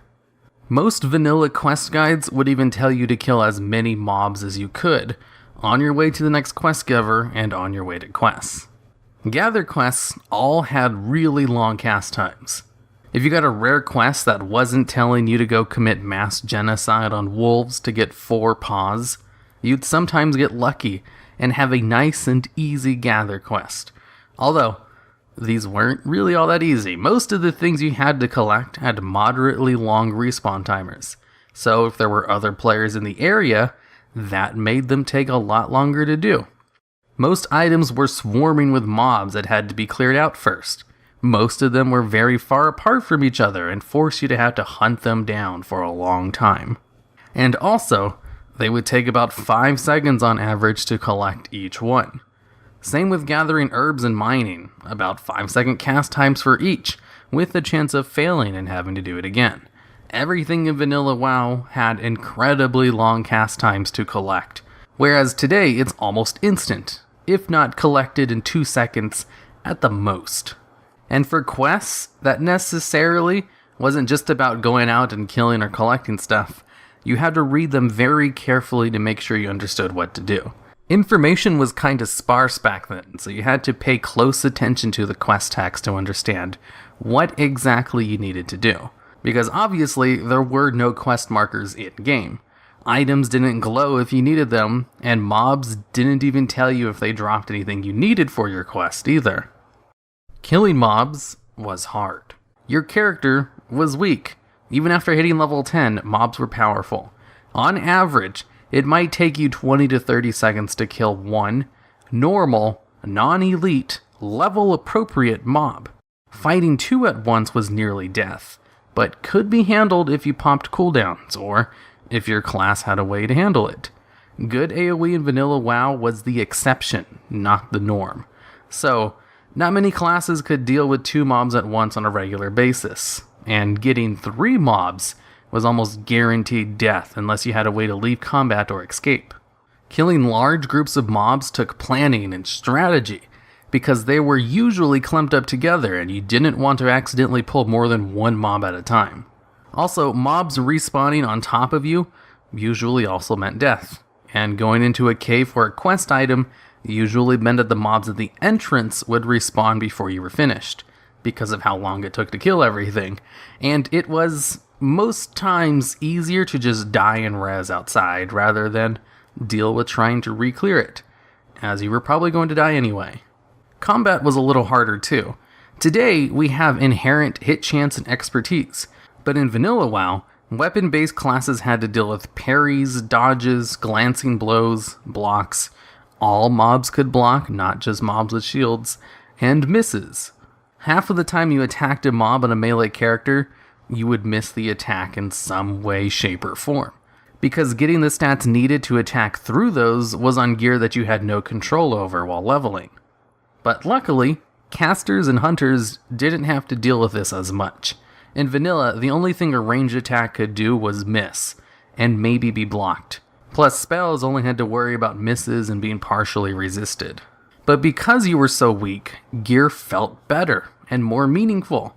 Finding a treasure chest in vanilla WoW was infinitely more valuable than finding one in the more modern versions of the game, as it was almost guaranteed to have a green item in it. Getting a green item that you could use and had stats that you needed just felt better because of how hard everything was and how rare good pieces of gear were. Being so weak also forced cooperation. Quests with hard-to-kill bosses or lots of adds required a group, and since everyone was used to dying to more than 2 mobs at once, they were much more willing to join groups and look for them in kind. Speaking of boss mobs, vanilla WoW had this really unfair way of making boss-like mobs harder to kill. You see, what they would do is just make them a higher level than everything else in the zone. And they did this with dungeon bosses too. If you were doing a quest in the starting zone, and killing mobs level 7 and 8 for most of the quest, you finally get to the final one, which has you kill 1 mob. And then when you get to it, you'll find out that it's level 12, and destroys you for being 4 levels higher than you, as a level difference makes it harder to hit, and gives it crushing blows if the gap is big enough. Over time, Blizzard just completely removed this mechanic from the game, and for good reasons. Making mobs harder by just making them a higher level was kind of unfair. There was no auto loot. You had to hold shift with each pickup in order to manually activate auto loot, and you had to loot each mob one at a time. None of that AoE loot. Also, you couldn't see the sell price of an item unless you were at a vendor. So, if you completed a quest and got a reward that you didn't need, there wasn't really a way to know which item gave more gold, outside of prior knowledge of which items sell for more, usually, or maybe an add-on. Travel time was what you spent half your time doing. Flight points were very sparse, and it was rare for towns to have one. It was entirely normal to have to run to every single point in a questing zone without ever flying, as flying was usually reserved for going to other zones in major cities, not the conveniences of going from one quest hub to the other. Most quests were far apart from each other, and not many of them could be done side by side like today, where maybe 3 quests could be completed in the same area at the same time. So most of the time, you were traveling slowly to a questing spot to finish 1, maybe 2 quests at the same time before running to a new place for a different quest. And most classes were slow. Priests had absolutely no movement speed increases. Rogues had a sprint once every 5 minutes. And you didn't get the opportunity to get a mount until level 40, where most players couldn't even afford it on their first character for the high price. So it wasn't unusual for players just to run on foot, slowly, everywhere, to do everything, because vanilla WoW loved to have quests that made you go all over the place. The other vast amounts of your time were spent on downtime. Downtime was the name of the game. Killing a few mobs, or one especially tough mob, would mean having to sit down and eat to get your health back, or bandage. First aid was very valuable for leveling, as most classes did not have self-heals, like they do today, and you got the materials for bandages from killing humanoid mobs. Mana classes ran out of mana constantly, and had to sit down to drink all the time as well. Out of combat regeneration is so high today that it's not a problem, like, at all, until maybe max level Mythic Plus dungeons. With all these hurdles to leveling and all the time spent running everywhere, it did make a few things more meaningful. The world felt bigger because you spent so much time on the ground having to slowly run everywhere. Also, reaching a new level felt more rewarding. Every 2 levels you got new abilities or ranks to train, and every single level after 10 gave a new talent point. So getting a new rank of one of your damaging moves could sometimes double its power, which gave a very drastic and fun power climb. Whereas killing a mob may have taken 30 seconds before, now it only took 20 seconds. A new talent every level meant slowly getting stronger and stronger, with the same periodic power climbs, as sometimes hitting a new row of talents could give you an ability to double your damage output. Because the baseline was so incredibly weak, the additions and power-ups you got along the way were much more noticeable. This also made class quests more meaningful. Most class quests in vanilla WoW gave you either a much needed or crucial ability, like Shaman Totems and Hunter and Warlock pets, or gave a piece of gear guaranteed to be useful for your class, and were generally worth doing, as well as usually pretty difficult and annoying. Some infamously so, like the Water Totem quest chain, or the Druid Seal form quests. But having to work hard to get an ability or a good piece of gear did give a good feeling afterwards. So to sum things up, everything hit harder. Your character was weak. Everything took forever to complete. Everything took forever to travel to. Level up rewards were on point and felt genuinely rewarding. The low lows made the highs a lot more enjoyable. And I think that's why vanilla questing is remembered. With heirlooms, much better resource management, higher numbers at lower levels, and the ease of getting new gear in general, the game has just evolved so far past the point of vanilla WoW's harder leveling that it's basically an entirely different game. Quests nowadays are a lot more sane and reasonable, more clumped up for ease of access, mounts can be obtained at level 1, and there's more ways to gain XP outside of just grinding mobs and doing quests. I personally think the game is better with all these changes, but is it really an argument of which is better when they're both so fundamentally different? Because the vanilla model is also enjoyable in its own way, and I kind of miss talent points and new ranks with leveling. Daily quests are repeatable quests that can be done over and over again under certain circumstances, and most of them being a daily occurrence of just talking to a particular quest giver. So in this list, we'll be going over some of the achievements tied to this activity, which were rather annoying for whatever reason, mainly RNG.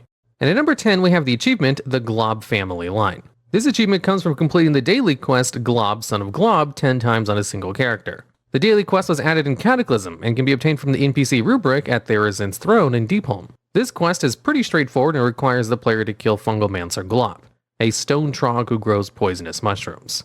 The achievement itself relies purely on RNG because the quest has a random chance to spawn daily, which means you might have to wait several days just to get it done a single time, so having to do it 10 times makes it even worse. Players must also be revered with Therizane just to get the quest, but a lot of Therizane rep can be gained by just doing the daily quest in Deepholm. Additionally, this quest is just a daily version of the leveling quest, Wrath of the Fungalmancer, so it's not even a unique quest. The achievement title itself is a little meta, as each time you kill Glop, one of his sons, also named Glop, replaces him, and thus there is always a Glop to kill in the family line. The name of this quest is likely a reference to one of Terry Pratchett's characters from his Discworld series of novels, named Glod Glodson, son of Glod. However, the NPC does not share any of the characteristics with his namesake other than the naming convention. There is actually also another achievement named Fungalophobia, which can be earned during this quest by simply killing Glop without taking any damage from his boom shrooms. And this achievement is much easier than the Glop family line at max level, since you can one-shot him if you're fast enough. And at number 9, we have Bombs Away from the daily quest Fires over Sketis. This achievement itself is simple, just complete the quest in under 2 minutes and 15 seconds.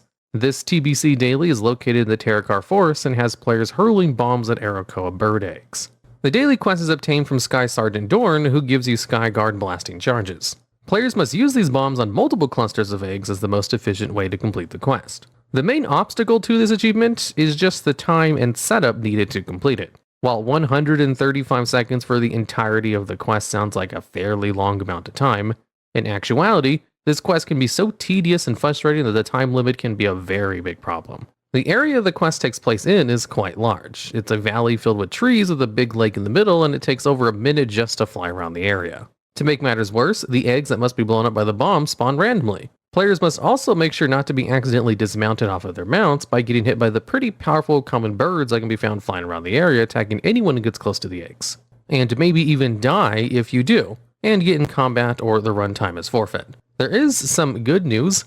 Luckily, the quest can be abandoned and reacquired as many times as one wants.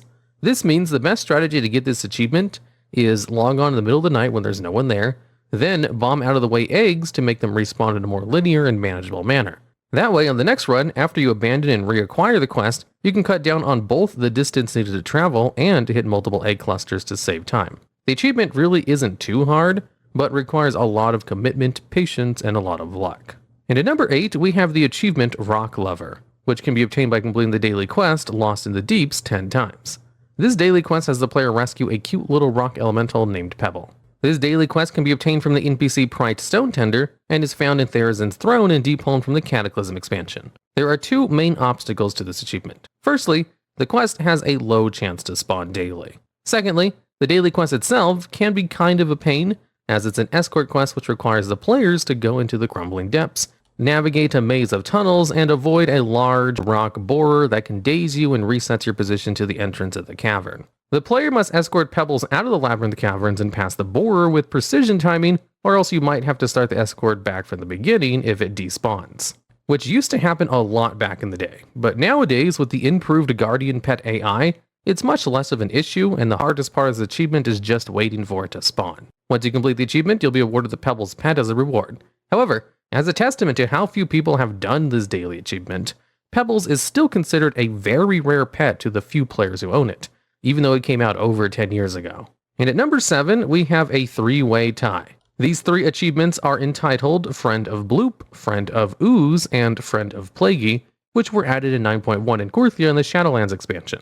Each achievement requires the player to complete the daily quest, Oozing with Character. The achievement is awarded when the player has completed the daily quest for a particular slime for a total of 10 times on a single character. What makes these achievements so difficult is that the daily quest in Korthia spawn randomly each day, and in addition to that, there is only a 1/3 chance that the correct slime quest will be up that you need. Also, the daily quests themselves can be a bit tedious. Bloop requires you to inflict shard hides and then kill them to replicate itself. Plaguey requires you to infect weakened shard hides, not kill, weaken, and Ooze requires you to consume shard hide corpses. This takes forever, as the command button to order the slimes themselves have long cooldowns, upwards of 10 seconds on each use, meaning 100 seconds just to do all of the commands needed. Made even worse if other players are nearby, as they may kill the mobs you're trying to infect. The combination of RNG on RNG for a daily quest can make it a frustrating achievement to complete. Although luckily in 9.2 it is being reduced to 3 for each, meaning even at this point I'm sure most of you will have completed these achievements already, and while it was annoying, it is being fixed, so that's why it barely makes it on this list. Without this change, it would have easily been the number 1 spot on this list, as it would have taken people months to even years to complete it. And at number 6, we have the achievement, And the Meek Shall Inherit Kalimdor. This achievement is awarded upon completing several different amusing tasks while on dailies in Mount Hyjal. Added in patch 4.2, Rage of the Firelands, this series of daily quests have you help out Myloon, the Dryad, and Meadowclaw, the Druid, to save the wildlife of Mount Hyjal from big ol' meaty fire elementals. Each daily quest consists of 1 quest and 2 follow-up quests, and there are 4 of these quest lines in total that can possibly spawn per day. Each quest is a little bit different, but generally each quest has the player rescuing helpless baby animals, such as squirrels, baby bears, birds, and baby turtles. To earn this achievement, you must perform a particular action while on the associated daily quest. For example, some of these requirements include punting turtles at fire elementals, and throwing baby bears at sleeping molten core hounds. What makes this achievement hard to get is that each part of the achievement can only be completed while the player is on that particular daily quest. Additionally, the NPC who gives these quests, Myloon, does not spawn every day. On top of this, there is only a 1 out of 5 chance that a specific quest will be there when she spawns herself. For even further frustration, some of these daily quests themselves can be somewhat tedious, such as rounding up birds with a whistle on the quest Call of the Flock, in which the whistle has both a long cooldown and a short radius. Anyone who's done the daily quest, those bears up there, will remember trying to climb up a janky tree with up and down arrows. These factors compile to make the achievement even more of a chore to complete. As a side note, it is possible to get another related achievement, Infernal Ambassadors, which requires the player to kill all 5 bosses at the end of each of the 5 daily quest chains without getting hit by their abilities. Both of these achievements are required for the meta achievement Veteran of the Molten Front, which rewards the Flamebreaker title. And at number 5, we have Armed for Action. This achievement requires the player to have completed a series of 5 daily quests from the island of Mechagon, which was added in BFA. The name of this daily is Toys for Destruction and can be obtained from a random NPC visitor on the island, Rocket Chief Fuselage. Each of these 5 daily quests has the player collect several mechanical parts from around the island in order to make unique weapons, which can be used via the extra action button, and most are simple extra DPS abilities. The quests themselves aren't too bad to accomplish, and some of the weapons are a lot of fun to use. The main problem with this achievement and why it's at the number 5 spot is pure RNG, as there is only a chance that Fuselage will spawn each day, but even then, the chance of getting each individual quest and weapon is only 1 out of 5. At least with the Trog and Pebbles, it was the same quest each time it spawned. This one just adds an extra layer of RNG on top of RNG. The achievement is required for the meta achievement Mecha Done, which awards the mount the Mecha Cycle Module W. So you'd most likely naturally get it by doing all the other achievements. But if you're unlucky, this one might set you back a bit on it. And at number 4, we have the achievement Just Another Day in Tul Barad, which is awarded upon completing all the dailies offered in Tul Barad. Tul Barad was added in Cataclysm, consists of 2 islands, an open world island zone to the north, and another island which has a battleground to the south. The Tul Barad Battleground Island acts as a timed open world battleground, much like Wintergrass, with whichever faction controls it gets access to a small raid and extra dailies. The reason this achievement makes it on this list is because there's a cap of 12 dailies a day that could be found in the North Island Zone, there is a soft cap of 6 in the South Island Battleground, and in total there are 33 quests needed for the achievement. This achievement is per character, meaning that you may have to wait months if you just want to do a single specific quest. To make matters worse, 15 of those daily quests can only be completed if the player's faction controls the battleground, which means that players have to win the Tul Barad Battleground first, mainly by just standing around since the content is 12 years old and there's usually no other players there. However, if a group of players from the opposite faction wants to do content there, you're out of luck because there's usually no one around from your own faction to help you, made even worse by the fact that if you're facing someone 1v1 to take over Tul Barad, it is literally impossible for the attacker to win if they're not extremely well geared. Additionally, once the player's faction has control over the battleground, there is only a 1 out of 4 chance that 3 of those required quests mentioned earlier will become available. With each win in the battleground, the quest resets to 1 of 4 groups of dailies, where each set takes you to one of the 4 underground prison blocks. This means you can technically do more than 12 of those dailies a day, but you have to wait around for 5 to 6 hours or so of Tul Barad just for a possible chance to get all those 12 daily quests in the battleground itself. And at number 3, we have the achievement Champion of Chi-Ji. This achievement is obtained by completing the daily quest, Challenge at the Temple of the Red Crane, and its daily follow-ups 15 times on a single character. Added in Mists of Pandaria, this daily quest is one of 4 options, as each day it would choose one of the 4 Celestials to send you to assist. And for this achievement, we need the Red Crane. These quests are given by Sage Whiteheart for Alliance and Sage Lotus Blossom for Horde, both located in the Vale of Eternal Blossoms. The players must then go from the Vale of Eternal Blossoms halfway across the continent of Pandaria to the Krasarang Wilds and the isle named Cradle of Chi-Ji. And there, the players will find 3 daily quests that must be completed before you can perform the 4th daily. These quests are easy, but can be a bit slow due to how far spaced out the mobs and quest items are. One of these daily quests is collecting 10 feathers on the ground across the island, another one is just defeating 10 students that roam the island, and the final one is touching 3 spirits of the crane that run around the island. And only after these quests are completed can players do the 4th and final daily, which is a simple fight between the player and one of the several NPCs, usually students and followers of the Red Crane. As mentioned earlier, the player must defeat 15 of these NPCs to get all the requirements for the achievement. What makes this achievement so annoying and tedious is that it requires the player to do dailies 15 times. However, the daily quest that starts this series of dailies only has a 1 out of 4 chance of spawning each day. That puts the quest at an average of 60 days to complete, as it takes 15 days, but a 1 in 4 chance of spawning each day.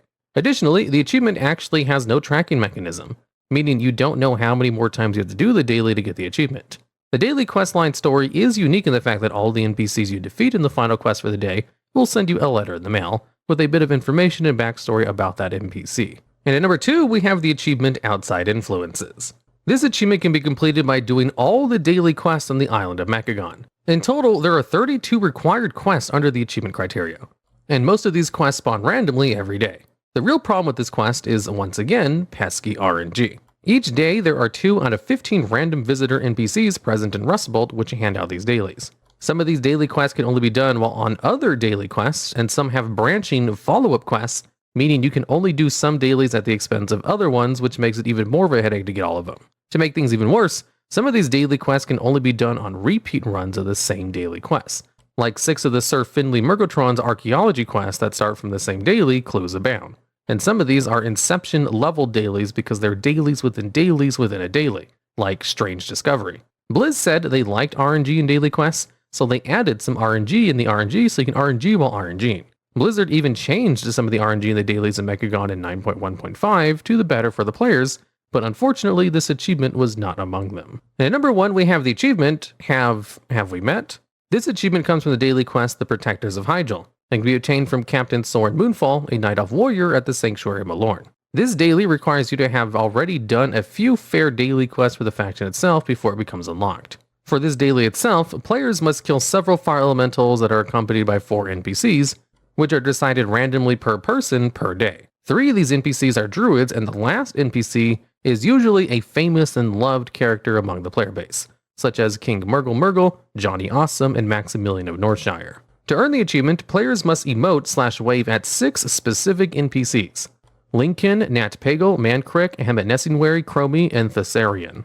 However, there are almost 40 NPCs that can spawn in total. To make matters worse, they only spawn once a day, meaning even if you abandon and reacquire the quest, it will still be the same NPC. Additionally, only Thessarian will spawn for Alliance players, and Mancrick will only spawn for Horde players, meaning you need to find someone from the opposing faction who also has the NPC you need on that particular day. Finally, you must only be within a specific subzone of Mount Hyjal, Cetharia's Roost, to acquire the NPCs, meaning even just to check what NPCs you have for the day requires a bit of flying. And while back in Cataclysm, when literally everyone was doing these dailies every day, it was only a minor pain to try and find them all, these days it's nearly impossible to find another living soul there. To this day, there are still people who have been finding their way to the Molten Front and checking what 4 random followers they have every day since 2011. In a game where 2 factions are in a constant state of war, and going out and massacring an entire race of creatures is the norm for starting zone level quests, what would even count in this game as a morally questionable quest, seeing as morality itself is pretty subjective? Well, quests that, after you do them, might have you thinking, was I the bad guy in this situation? Or maybe, oh, that was totally fucked up. And to start off this list, we'll start with something light. So number 10 will be the quest Tormenting the Soft Knuckles. In this quest, you're pretending to be the slave of the Wolvar, and part of the task they asked you to complete is to go out and kill some gorillas near their camp. Pretty standard stuff as far as these kinds of quests go. But they also want you to kill the head honcho gorilla. But this top gorilla will take some tracking to hunt down. So instead of doing all that, the Wolvar think it'd be a great idea to instead just go to its children and torment them until she comes out to protect them. Now, you're not exactly torturing the children or anything. You're just poking them with a stick. But still, it's never a cool thing to go around tormenting babies. But then again, you do kill a whole bunch of adult gorillas were the other quest you accept with this one. So, let's just go on to the next quest on this list. Number 9. Surrender Not. In this quest, you dress up like a Murloc and hold out a white flag, so you can walk up to the Murloc's leader and kill them without having to deal with any of its underlings. This act is also known as perfidy, and is technically a war crime. To quote Wikipedia, in the context of war, perfidy is a form of deception in which one side promises to act in good faith, such as by raising a flag of truce, with the intention of breaking that promise once the enemy is exposed, such as by coming out of cover to attack the enemy coming to take the surrendering prisoners into custody. Perfidy constitutes a breach of the laws of war, and so is a war crime, as it degrades the protections and mutual restraints developed in the interest of all parties, combatants and civilians. In practice, combatants find it difficult to respect protected persons and objects if experience causes them to believe or suspect that their adversaries are abusing a claim to protection under international law to gain a military advantage. To simplify that, it's an advantage to both sides to allow free passage of someone who surrendered, so using a surrender to gain a military advantage is just ruining it for everyone, and is heavily frowned upon, and a violation of international law. Now, the context for this quest is that the leader of the Murlocs is actually mind-controlling them, and you're trying to free them or something by killing their leader. So it's not really that bad that you faked a surrender to kinda save them from mind control, but the quest giver tells you to go out and commit a war crime as if it's the most natural thing to do, with absolutely no hesitations. But ultimately, it was done for something kinda good.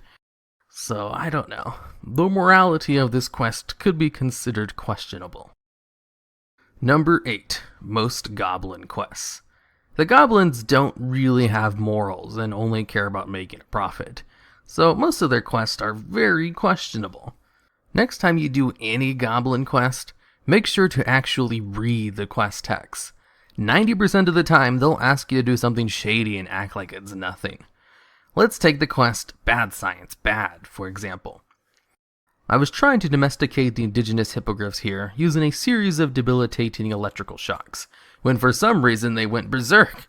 Now my test subjects are tearing up this place for no good reason. Go slaughter my failed experiments before they find me. This quest has you go out and kill some hippogriffs who are mad, all because they had a little electrical shock live experiments done on them. Most of the quests in Ajara follow the same kind of pattern as this one. It's actually kind of funny, but if you really think about some of the things they ask you to do, you'll notice that goblins are all kind of terrible. Number 7. Rise Forsaken. This quest in the Silverpine Forest has you go to the Fenris Isle, where there are a bunch of human refugees from Hillsbrad, who fled there in hopes of escaping the Forsaken war machine. A critical error on their part. Sylvanas has you go in and kill as many refugees as you can find, so that the Valk who goes along with you can raise them as undead to increase her army. The quest is literally no better than what the Lich King was doing, which Sylvanas herself hated. In fact, later on in the quest chain, the remaining humans on the island willingly drink Worgen blood and join the Worgens, just to avoid being killed and raised by the Forsaken as undead. Number 6. Most of the Death Knight starting zone. These quests can kind of be understood in context, as the point of the zone is to show how much of an asshole you were before you break away from the Lich King. The quests in the zone will have you killing your own subordinates as a test of strength, chasing down and killing fleeing civilians, torturing individuals for information, and probably the most f***ed up part of the zone is this one quest where you have to go in and kill a prisoner. But before you kill them, the prisoner recognizes you as their old best friend from before the war, and will tell you stories about how you both grew up together and had big dreams to become heroic adventurers. And after learning all of this, you're still forced to kill him. But like I said earlier, it's all kind of understandable in context. You're supposed to be the underling for an evil overlord, so of course you'd be going out and doing evil things. But the stuff you do is bad enough to still be worth a mention on this list. Number 5. The Art of Persuasion. In this quest, you have a prisoner, and the Kirin Tor needs information from him. The only problem is that he's not talking, and the Kirin Tor don't allow their members to use extreme measures to get information. But you, as the adventurer helping them out, are bound by no such rules. Also, he just happens to have an item on him that will inflict incredible pain, but not cause any permanent damage. It's up to you to torture this prisoner until he talks. This quest actually caught Blizzard some flack from a few gaming websites when it first came out, for having an unskippable torture quest as part of a quest chain, with no alternative routes to pursue instead of torture. In fact, because of this quest, when you do a similar quest in Cataclysm, where you capture a Quillbore and need information from him, you can just tickle the information out of him instead. Number 4. No mercy for the captured. In this quest, you have 4 prisoners, and it's your job to go out and kill them for being captured. When you go out to complete the quest, you have to talk to them first, and you find out that some of them got captured through no fault of their own.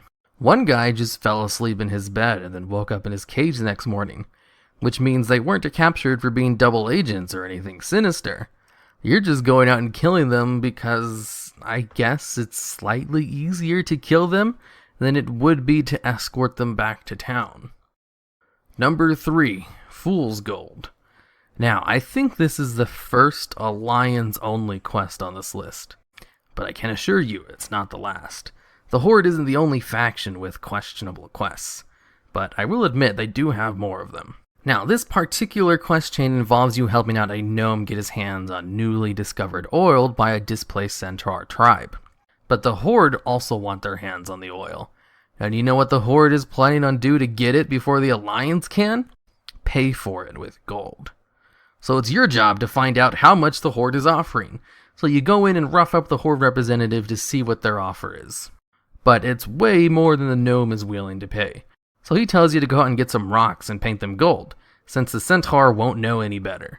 But when you present the centaur with the fake gold, he notices right away, and his entire tribe turns hostile towards you.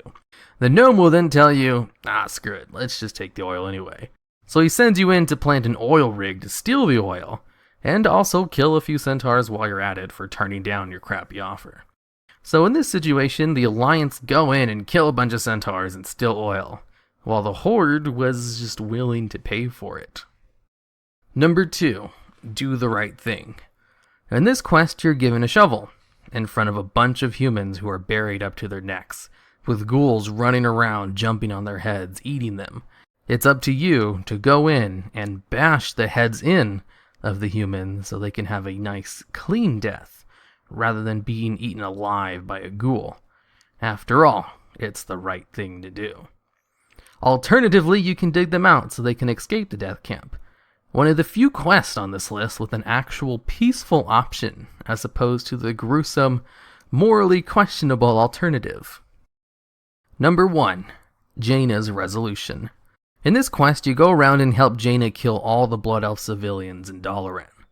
Oh, but it doesn't stop there. You'll also get quests to go into the sewers to find Blood Elves who might be hiding. Be given a list of elves who own shops and refuse to give up their life's work. Kill Blood Elves who are trying to withdraw their life savings from the banks. And kill or blind their Dragonhawks so they can't escape. While you're running around doing all these things, Jaina can be found leisurely strolling through the city with her water elementals, striking down all fleeing Blood Elf civilians that cross her path. And all because Garrosh moved a bell through the city while the Blood Elves turned a blind eye. You also later find out that the King of Stormwind was in talks with the Blood Elves to join the Alliance. But after you help Jaina massacre their citizens in Dalaran, negotiations kind of fall through for some reason. Leave it to the Alliance to take the number 1 spot on this list. Bunch of monsters, if you ask me. And at number 10, we have the Aya Paleth. This little quest chain starts off innocently enough. You talk with first mate Fizzimans, who's right outside the inn in the wetlands, who tells you to fetch his beer, after which he'll tell you this little story. I am the sole survivor of the ill-fated Third Fleet of Kul Tiras, wrecked off the coast to the north. One of our ships has hidden a great and terrible treasure, and the eerie power of it keeps the souls of my brothers trapped within the ship's rotting hulls. I'm haunted by them day and night. My first mate, Snelling, calls for me. He's supposed to be dead. Please, look for him near the shipwrecks and just tell him to leave me alone. You'll then embark on a series of quests that involve killing the ghosts on the ship and retrieving the cursed treasure at the bottom of the wrecked ship. Upon discovering the cursed treasure called the Aya Paleth, the quest will then tell you that such an evil artifact must be cleansed and should be taken to a priest back in town. Once you arrive to the priest, however, the dwarf has something unexpected to tell you. The Aya Paleth. You say Fizzimans sent you out? By the light, not again. Fizzimans is dead, lad. You're not the first to come here like this either. It turns out the person who gave you the quest in the first place right outside the inn is actually dead, and once you complete the quest chain, he will no longer be in his spot, as if he disappeared. On quest completion, the dwarf priest will tell you this. The Eye of Paleth was retrieved and cleansed a long time ago. We thought the curse lifted. Not a year ago, poor old Fitzsimmons passed on, his body ruined by drink. Ever since, now and then, people claim he's spoken to them and told them to get the eye. Cursed to roam the earth forever. Not even poor Fitzsimmons could escape. Don't ask me what you actually brought me. You're better off forgetting this ever happened. And at number 9, we have Guise of the Deceiver. A little backstory about this quest. Back in the Burning Crusade in Old Nagran, there's this hidden spot in the mountains only accessible by flying, which has no quest or lore, but does have what looks to be a daycare run by a troll named Chalet.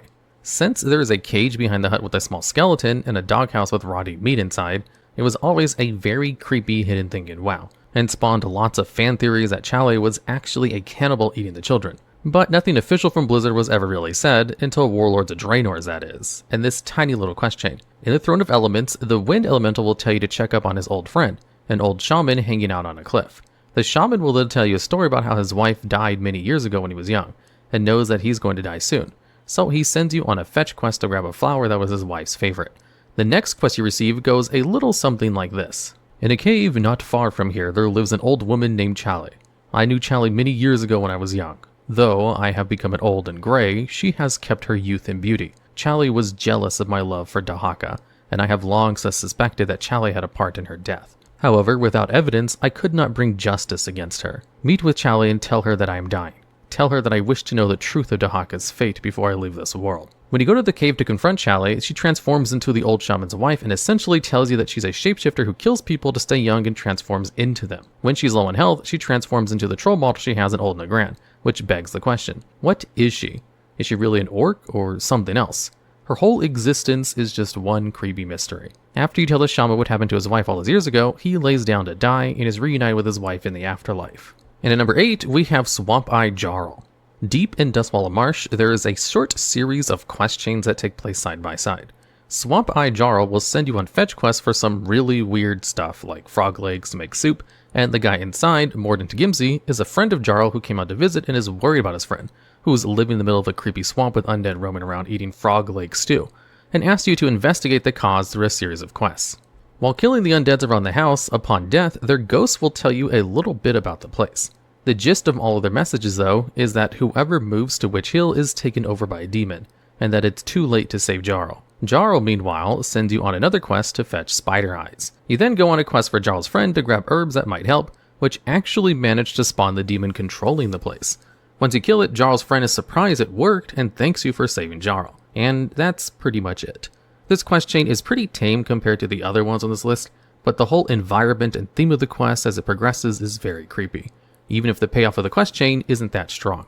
And at number 7, we have the Jorgen Worgen. This quest starts off with you sent to investigate a pile of dirt one of the wild Worgen in the area was poking through. Once you reach said pile of dirt and investigate, a Worgen jumps out of nowhere, stunning you, then running away. You go back and tell them what happened, and you're sent to an alchemist who has a potion that might be able to bring the Worgen back to sanity. He then tells you to give the potion to said Ravage Worgen.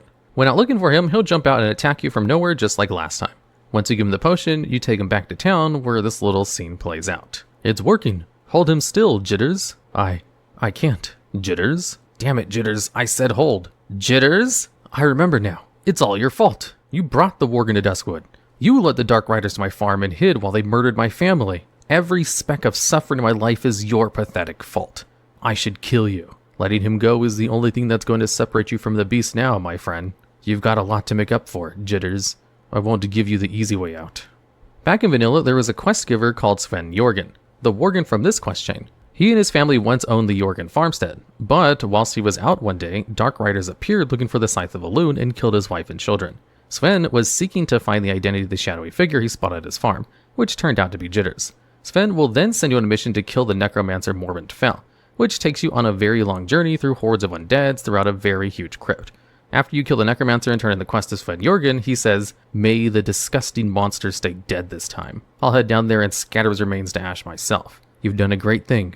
Perhaps in time, Duskwood can return to its former peaceful state." Now, why is this quest chain creepy? Well, because if it's your first time doing it, there are 2 jump scares and the Worgen pops out of nowhere, in an already pretty creepy zone, plus the part where you explore the crypts. Those crypts are huge, like way bigger than I thought they'd be for a low-level quest zone, and densely packed with ghouls of appropriate level. Usually when an area has a higher than normal density of mobs, they scale them down a little so that you can actually get to them easier. Not these guys, they're all full-strength mobs you'd fight as part of any normal quest, except there's tons of them. Plus, the crypts, while being huge, are also pretty creepy and similar to the Karazhan crypts. I'm currently writing an interactive story involving the Karazhan crypts, so I know the place inside and out from exploring it so much, and the crypts in this quest chain are almost identical. The whole quest chain is totally worth playing though, even if it's not as creepy as some of the other quests on this list.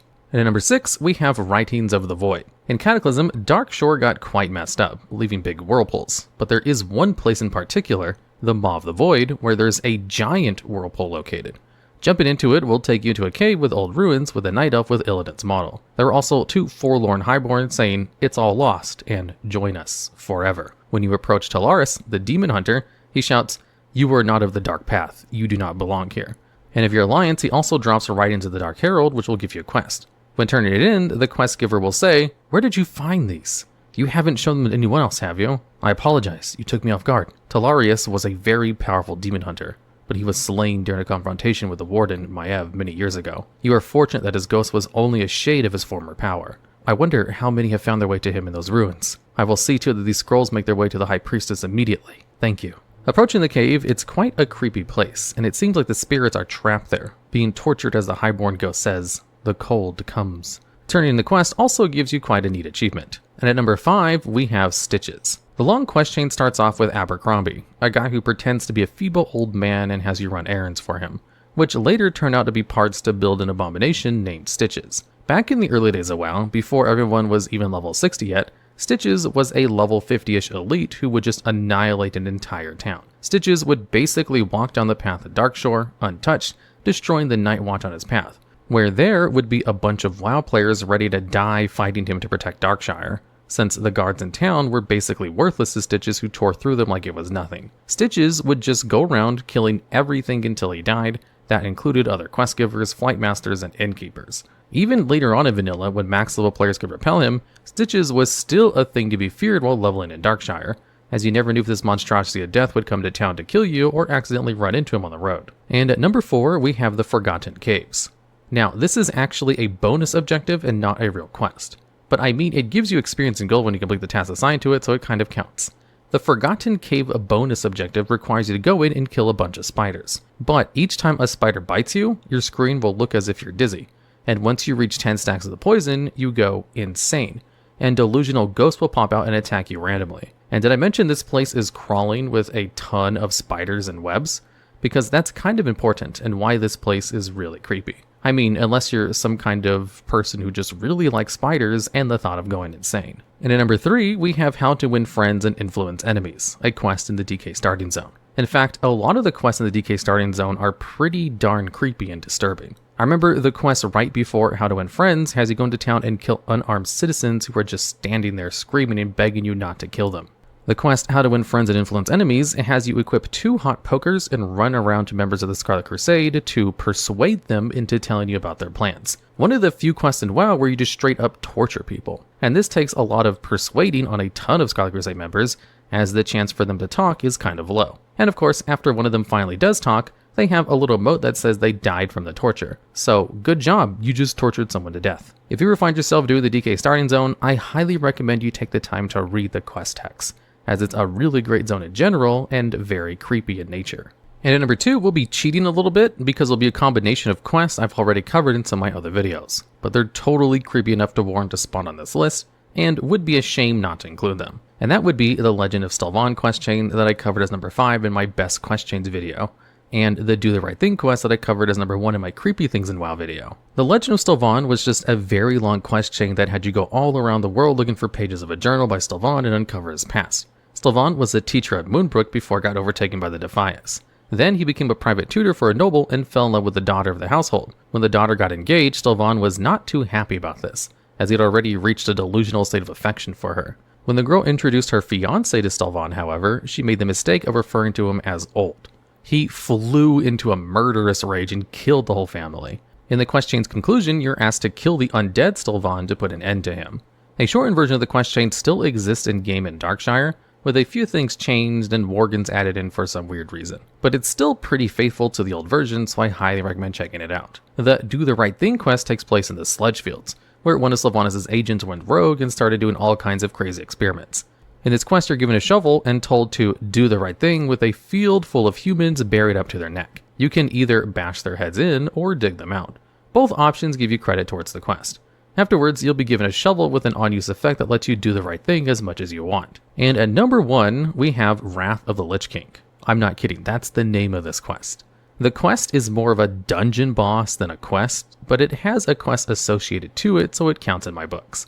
The quest is the final boss of the Halls of Reflection encounter, where you find Sylvanas, or Jaina if you're an Alliance, fighting the Lich King and fail miserably. She will then stun the Lich King and tell you to run for your life, as he is so strong you literally have no other choice. The Lich King, however, finds this amusing and blocks off your escape while walking very slowly towards you. It's your job to protect Sylvanas while she breaks the barricades the Lich King created, all while he just walks ever so slowly towards your location, with a giant frost aura that really drives home the point of this thing is death if it reaches you. It's one of the few, if not the only fight in the game I can think of where you're just running away, and it's just a great form of storytelling from a point of view, because that's exactly what you should do if you happen to run into a final boss of the expansion in a dungeon. In this video, we'll be going over NPCs in WoW who are memorable for their oddball behaviors, usually because they do something humorous or because they're incredibly dumb.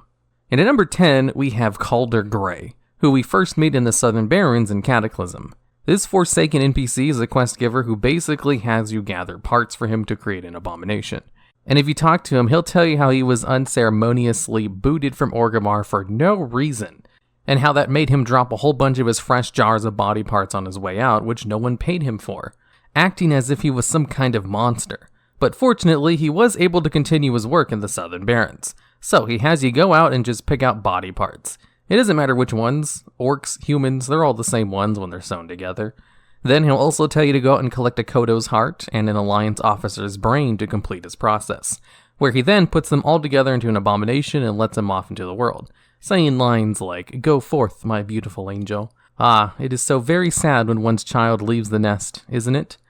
He's also seen again in the Crucible of Carnage, where you can fight one of his abominations, and again in Mount Hyjal during a daily quest, which involves a lot of NPCs from Cataclysm zones. And he's also a follower in Warlords of Draenor, which can be obtained randomly when recruiting NPCs from the Lunarfall Inn. Now, there's nothing super special about this NPC. It's not a very important lore character, and only shows up a handful of times outside of his introduction. And that's kind of what all of these NPCs are going to be like. Just one-off characters who say and do oddball things, and are not very lore significant. And at number 9, we have Lunk from the Searing Gorge. This is an ogre who comes from Badlands and wants to go on an adventure, so we'll first ask you to go retrieve some robot parts for him. But when you come back, he's horrified to learn that you killed the robots in order to obtain those parts, and then we'll run off. And at another point through the zone, when you're on a quest to kill some spiders for their venom, he'll show up and offer you to extract the venom without having to kill them, by riding on their backs so that you can pick off the venom from his stomach. And throughout the zone, he basically just offers you alternatives to completing quests that don't involve killing things, and is routinely horrified at your willingness to just kill anything for almost no reason. Lunk is a pretty funny reference to the fact that players do kill a crap ton of things in order to complete their quests, when it's probably not something they should be doing. The average adventurer probably kills more things in their time getting to max level than any of the bad guys they face in the endgame, even if most of what you kill is animals and bad things.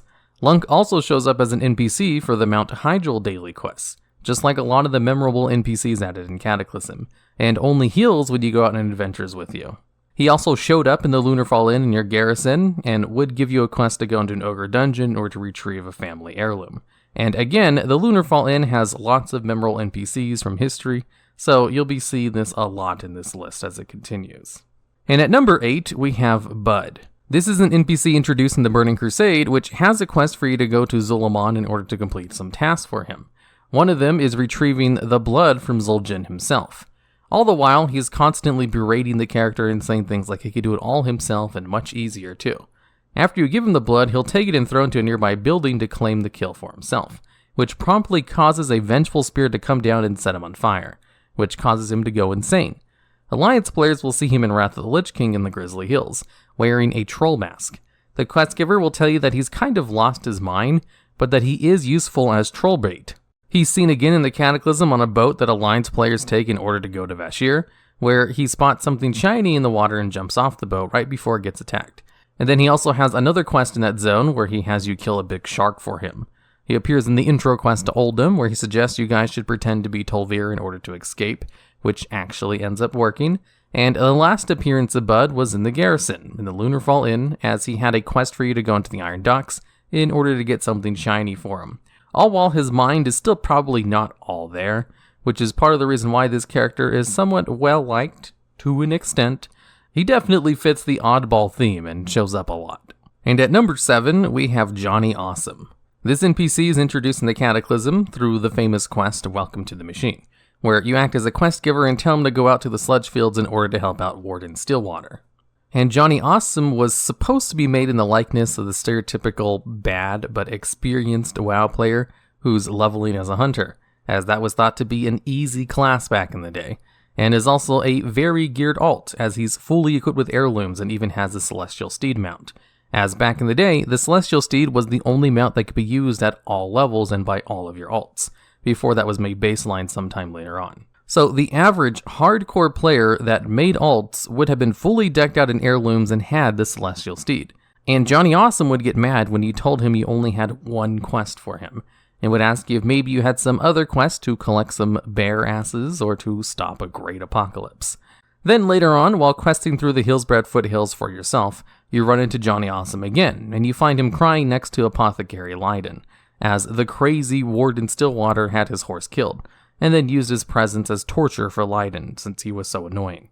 So you help them out, and then he goes on his way. Johnny Awesome was a very liked character though, and appears many more times throughout WoW.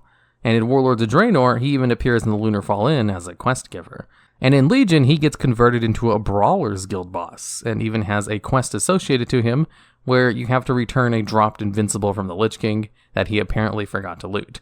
And then when you do find him, he tells you the reason he didn't loot it was because he already had one, and he wanted you to take a Head of Mimiron to the grave of his old mount, since it was his favorite toy. And he's also seen AFK a couple of times whenever he appears in the game in raid groups, once in front of the Molten Front, and again during the Black Temple-like quest, where you play as Illidan fighting against the raid group that kills him. And at number 6, we have Dumas. This is another NPC which was added in the Cataclysm and also appears in the Welcome to the Machine quest, as he's one of 3 players you have to give a quest to.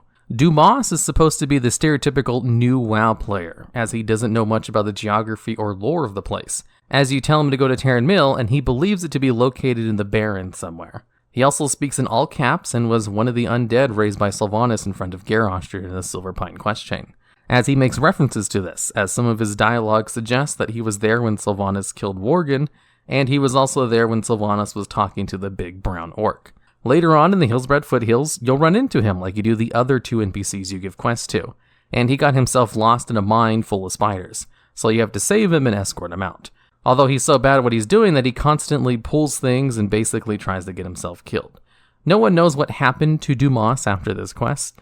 He most likely got lost trying to go do something else, but he is a fan-favorite character despite only appearing in 2 quests in a random horde zone. Also, his name sounds very similar to a curse word, which is commonly used to refer to someone who has probably done a less than intelligent thing, which is probably why people like him as well. And at number 5, we have Gunther Arcanus. This is a random undead in the middle of the undead starting zone, which doesn't actually have any quests associated to him in the live version of the game. However, in Classic WoW, you can actually talk to him and complete a small quest chain for him, where you basically have to prove to him that not all the undead are blind, mind-controlled servants of the Lich King, and that a large faction has broken free. After which, you're able to convince him to join the Forsaken and they gain a powerful Necromancer. Now, one would wonder why this NPC is in the live version of the game at all if they removed his quest, as he doesn't even have dialogue options to talk to him. However, in the beta version of Cataclysm, when they revamped the zone for the first time, they did actually update his quest chain, since the new starting zone takes place after the Lich King is defeated. When you talk to Gunther in the Cataclysm beta, the quest is still kind of the same, where he thinks you're probably a member of the Lich King's army, and doesn't know if the Scourge is still around or not. And when you manage to prove to him that you're not part of the Scourge, he does still say you're a puppet of the Banshee Queen, which opened up some interesting dialogue about how working for Sylvanas was probably not that much different from working from the Lich King. Whatever the case, you are able to eventually convince him to join the Forsaken at the end of the quest chain, and you're even given a quest to talk directly to Sylvanas to tell her that you were able to acquire Gunther Arcanus as part of the Forsaken, and she is very thankful for grabbing such a powerful member. Basically, he's just a powerful lich that you're able to convince to join your cause, and has gained a little bit of notoriety for being a random strong member of the Horde that doesn't have any major lore associated to him, or isn't involved in the lore in any major way. Just kind of a super important NPC out in the middle of nowhere that Blizzard kind of forgot about, which is what makes him so interesting. And at number 4, we have Maximilian of Northshire. This is a quest giver located in the Ungoro crater who is a very disillusioned man who thinks all of the dinosaurs around him are actually dragons, and has you go out on a couple of quests in order to save people he thinks are in trouble, but actually just puts them into more danger. And the quest chain ends with you running away from a T-Rex while he throws all of his clothes at it to get it off its track. Like with most humorous characters, he was well loved by the community, so he was brought back in future expansions. He shows up in the Frostfall Tavern in Warlords of Draenor in order to offer some quests, then shows up in Legion and can be recruited as a follower if you're a paladin, and can even be seen fighting demons during demon invasions in Highmountain. It's pretty rare for joke characters to be added to the story in such a way that they also become a follower that can be recruited as part of the gameplay, which really puts them into legendary status when it comes to favorite characters in WoW, and is an excellent example of what this list is all about. And at number 3, we have Zenkiki the Druid. Just like with pretty much every other character on this list so far, save Gunther Arcanus, you first meet Zenkiki in a quest in Cataclysm, in the zone of the Western Plaguelands, where you're given the task of helping train Zenkiki since he's kind of an incompetent druid. Where you go out with him, he'll occasionally help you out in fighting the NPCs you need for the quest, and will sometimes damage himself by spamming moonfires in the wrong location. And like most loved NPCs from Cataclysm, he shows up later on in Mount Hyjal fighting against Ragnaros, is brought over to Warlords of Draenor as a quest giver in the Lunar Fall or Frostfall Tavern, and shows up again in Legion in the Druid Order Hall. Although his appearances don't stop there, he also shows up again in BFA as part of the Cenarian Circle, and their reinforcements trying to heal the wounds in Silthus, as you can see him near Magni every time you go to the Chamber of the Heart, just hanging out with other druids, pretending like he's not incompetent. Out of all the oddball NPCs, Zenkiki shows up probably the most, mainly because a lot of the things have been involving druids, and he is an excellent NPC to just place in whenever they need some comic relief. And at number 2, we have Millhouse Manastorm. Millhouse Manastorm first appears as an NPC in the Arcatraz dungeon in the Burning Crusade, as one of the options in the final fight to appear instead of an extra mini-boss, and will help you fight the final boss by casting his major abilities. And some people grew to like his overconfident dialogue options, so he made a return in the Cataclysm. As it turns out, he joined the Twilight's Hammer cult, and even appears in the Stonecore dungeon, and has a whole host of followers at his command, though they all immediately get destroyed by the first boss of the dungeon who just knocks them all out of the way. Then in Mists of Pandaria, when they introduce the Brawlers Guild, Millhouse Manastorm shows up as one of the bosses you can fight, stating that Stonecore was merely a setback. In Warlords of Draenor, he shows up in the Lunarfall Inn when you advance it to level 2, however, not as a daily quest giver, instead as a quest that allows him to join your garrison, as he tells you he's changed his ways and needs help collecting a piece of equipment for his humanitarian projects. And then you can send him off on missions, and he was actually pretty useful follower to have back in the day, since he started off as epic and at max level. Then in Legion, he also becomes a follower for the Mage class, and is involved in a couple of quests required to advance the class campaign, and even reveals that his wife is imprisoned in the Violent Hold, named Maleficent Manastorm, who is one of the available heroes to play in Hearthstone Battlegrounds, which is kind of hilarious that an offshoot of a minor character that people liked made it into Hearthstone as one of the main playable characters in one of their modes, which Millhouse Manastorm is also part of that as well. He was also one of the strongest heroes you could pick in Battlegrounds for a while, and is also involved in a lot of other things in Legion. Blizzard loves to add Millhouse Manastorm whenever they can.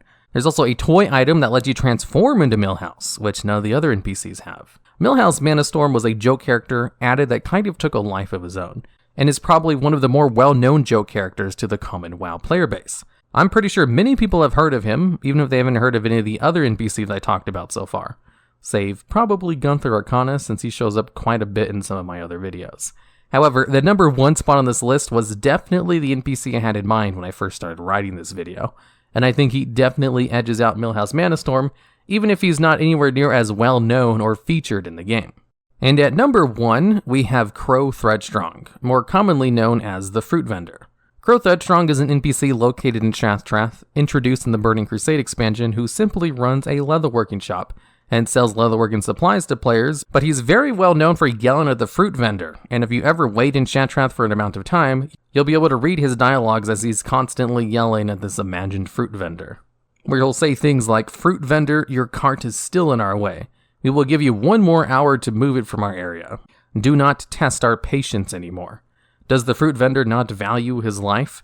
You are running out of time, Fruit Vendor. Ha, I crushed an apple. Fruit Vendor, this will not be the last." However, Crow doesn't know that this cart belongs to Granny Smith, and thinks it belongs to a fellow orc named Dermari, and doesn't believe her when she keeps telling him who the cart actually belongs to. As the expansion progressed, Blizzard actually added new dialogues to him with 3 of the Burning Crusade patches, where he just continues his tirade of yelling at the supposed Fruit Vendor and telling her to get the cart out of his way, saying that her ogre bodyguard doesn't scare him. In the Cataclysm, he and Dermari can sometimes randomly be shown together in the Darkmoon Fair, where he relishes in the fact that there's no apple carts to be seen. Apparently, Crow came into existence because of a miscommunication during the development of Shathtrath, where they accidentally decorated the leatherworking area with a fruit cart. But due to time constraints and not noticing it soon enough, they didn't have enough time to change it, so instead the designers responsible for the NPC just came up with the backstory to explain it away, which is where the dialogues with him constantly yelling at the Fruit Vendor came into existence, and people loved it so much they kept updating the story and including him in future expansions. In Warlords of Draenor, he's one of the random NPCs that can show up when you see the photobomb toy. He also appears in the Frostwall Tavern as a quest giver, with one of the quests he gives you awarding you the Fruit Basket toy, which allows you to throw fruit at an enemy NPC in order to tag them for combat, which was actually a pretty important toy when it comes to the history of WoW. You see, this toy gives melee classes a way to tag mobs that are at range, since it has a 30-yard range and puts them in combat. But also, since this toy doesn't do any damage, during Warlords of Draenor it was used inside raids in order to proc the activation of trinkets before combat, since it could be used against certain things in order to be counted as an attack without actually doing any damage. And it was so useful that Blizzard had to hotfix the toy to no longer work inside raid instances. And then later on, they kind of made it so any combat-capable toys no longer worked inside instances, and a lot of those hotfixes can be directly related back to the Fruit Basket, which is funny that an item given to a joke character indirectly made its mark on the game in an actual, tangible way. Now, while Crow Threadstrong hasn't shown up again since Warlords of Draenor, he did briefly appear in the Legion Alpha in the Hall of Shadows, which was the Rogue's Order Hall. While he was removed, they did leave Granny Smith there, who was the original fruit vendor that Crow Threadstrong never knew about. And it's a wonder why they didn't include him as well, but then again it doesn't really make sense that Granny Smith was there in the first place, so that's kind of an understandable exclusion.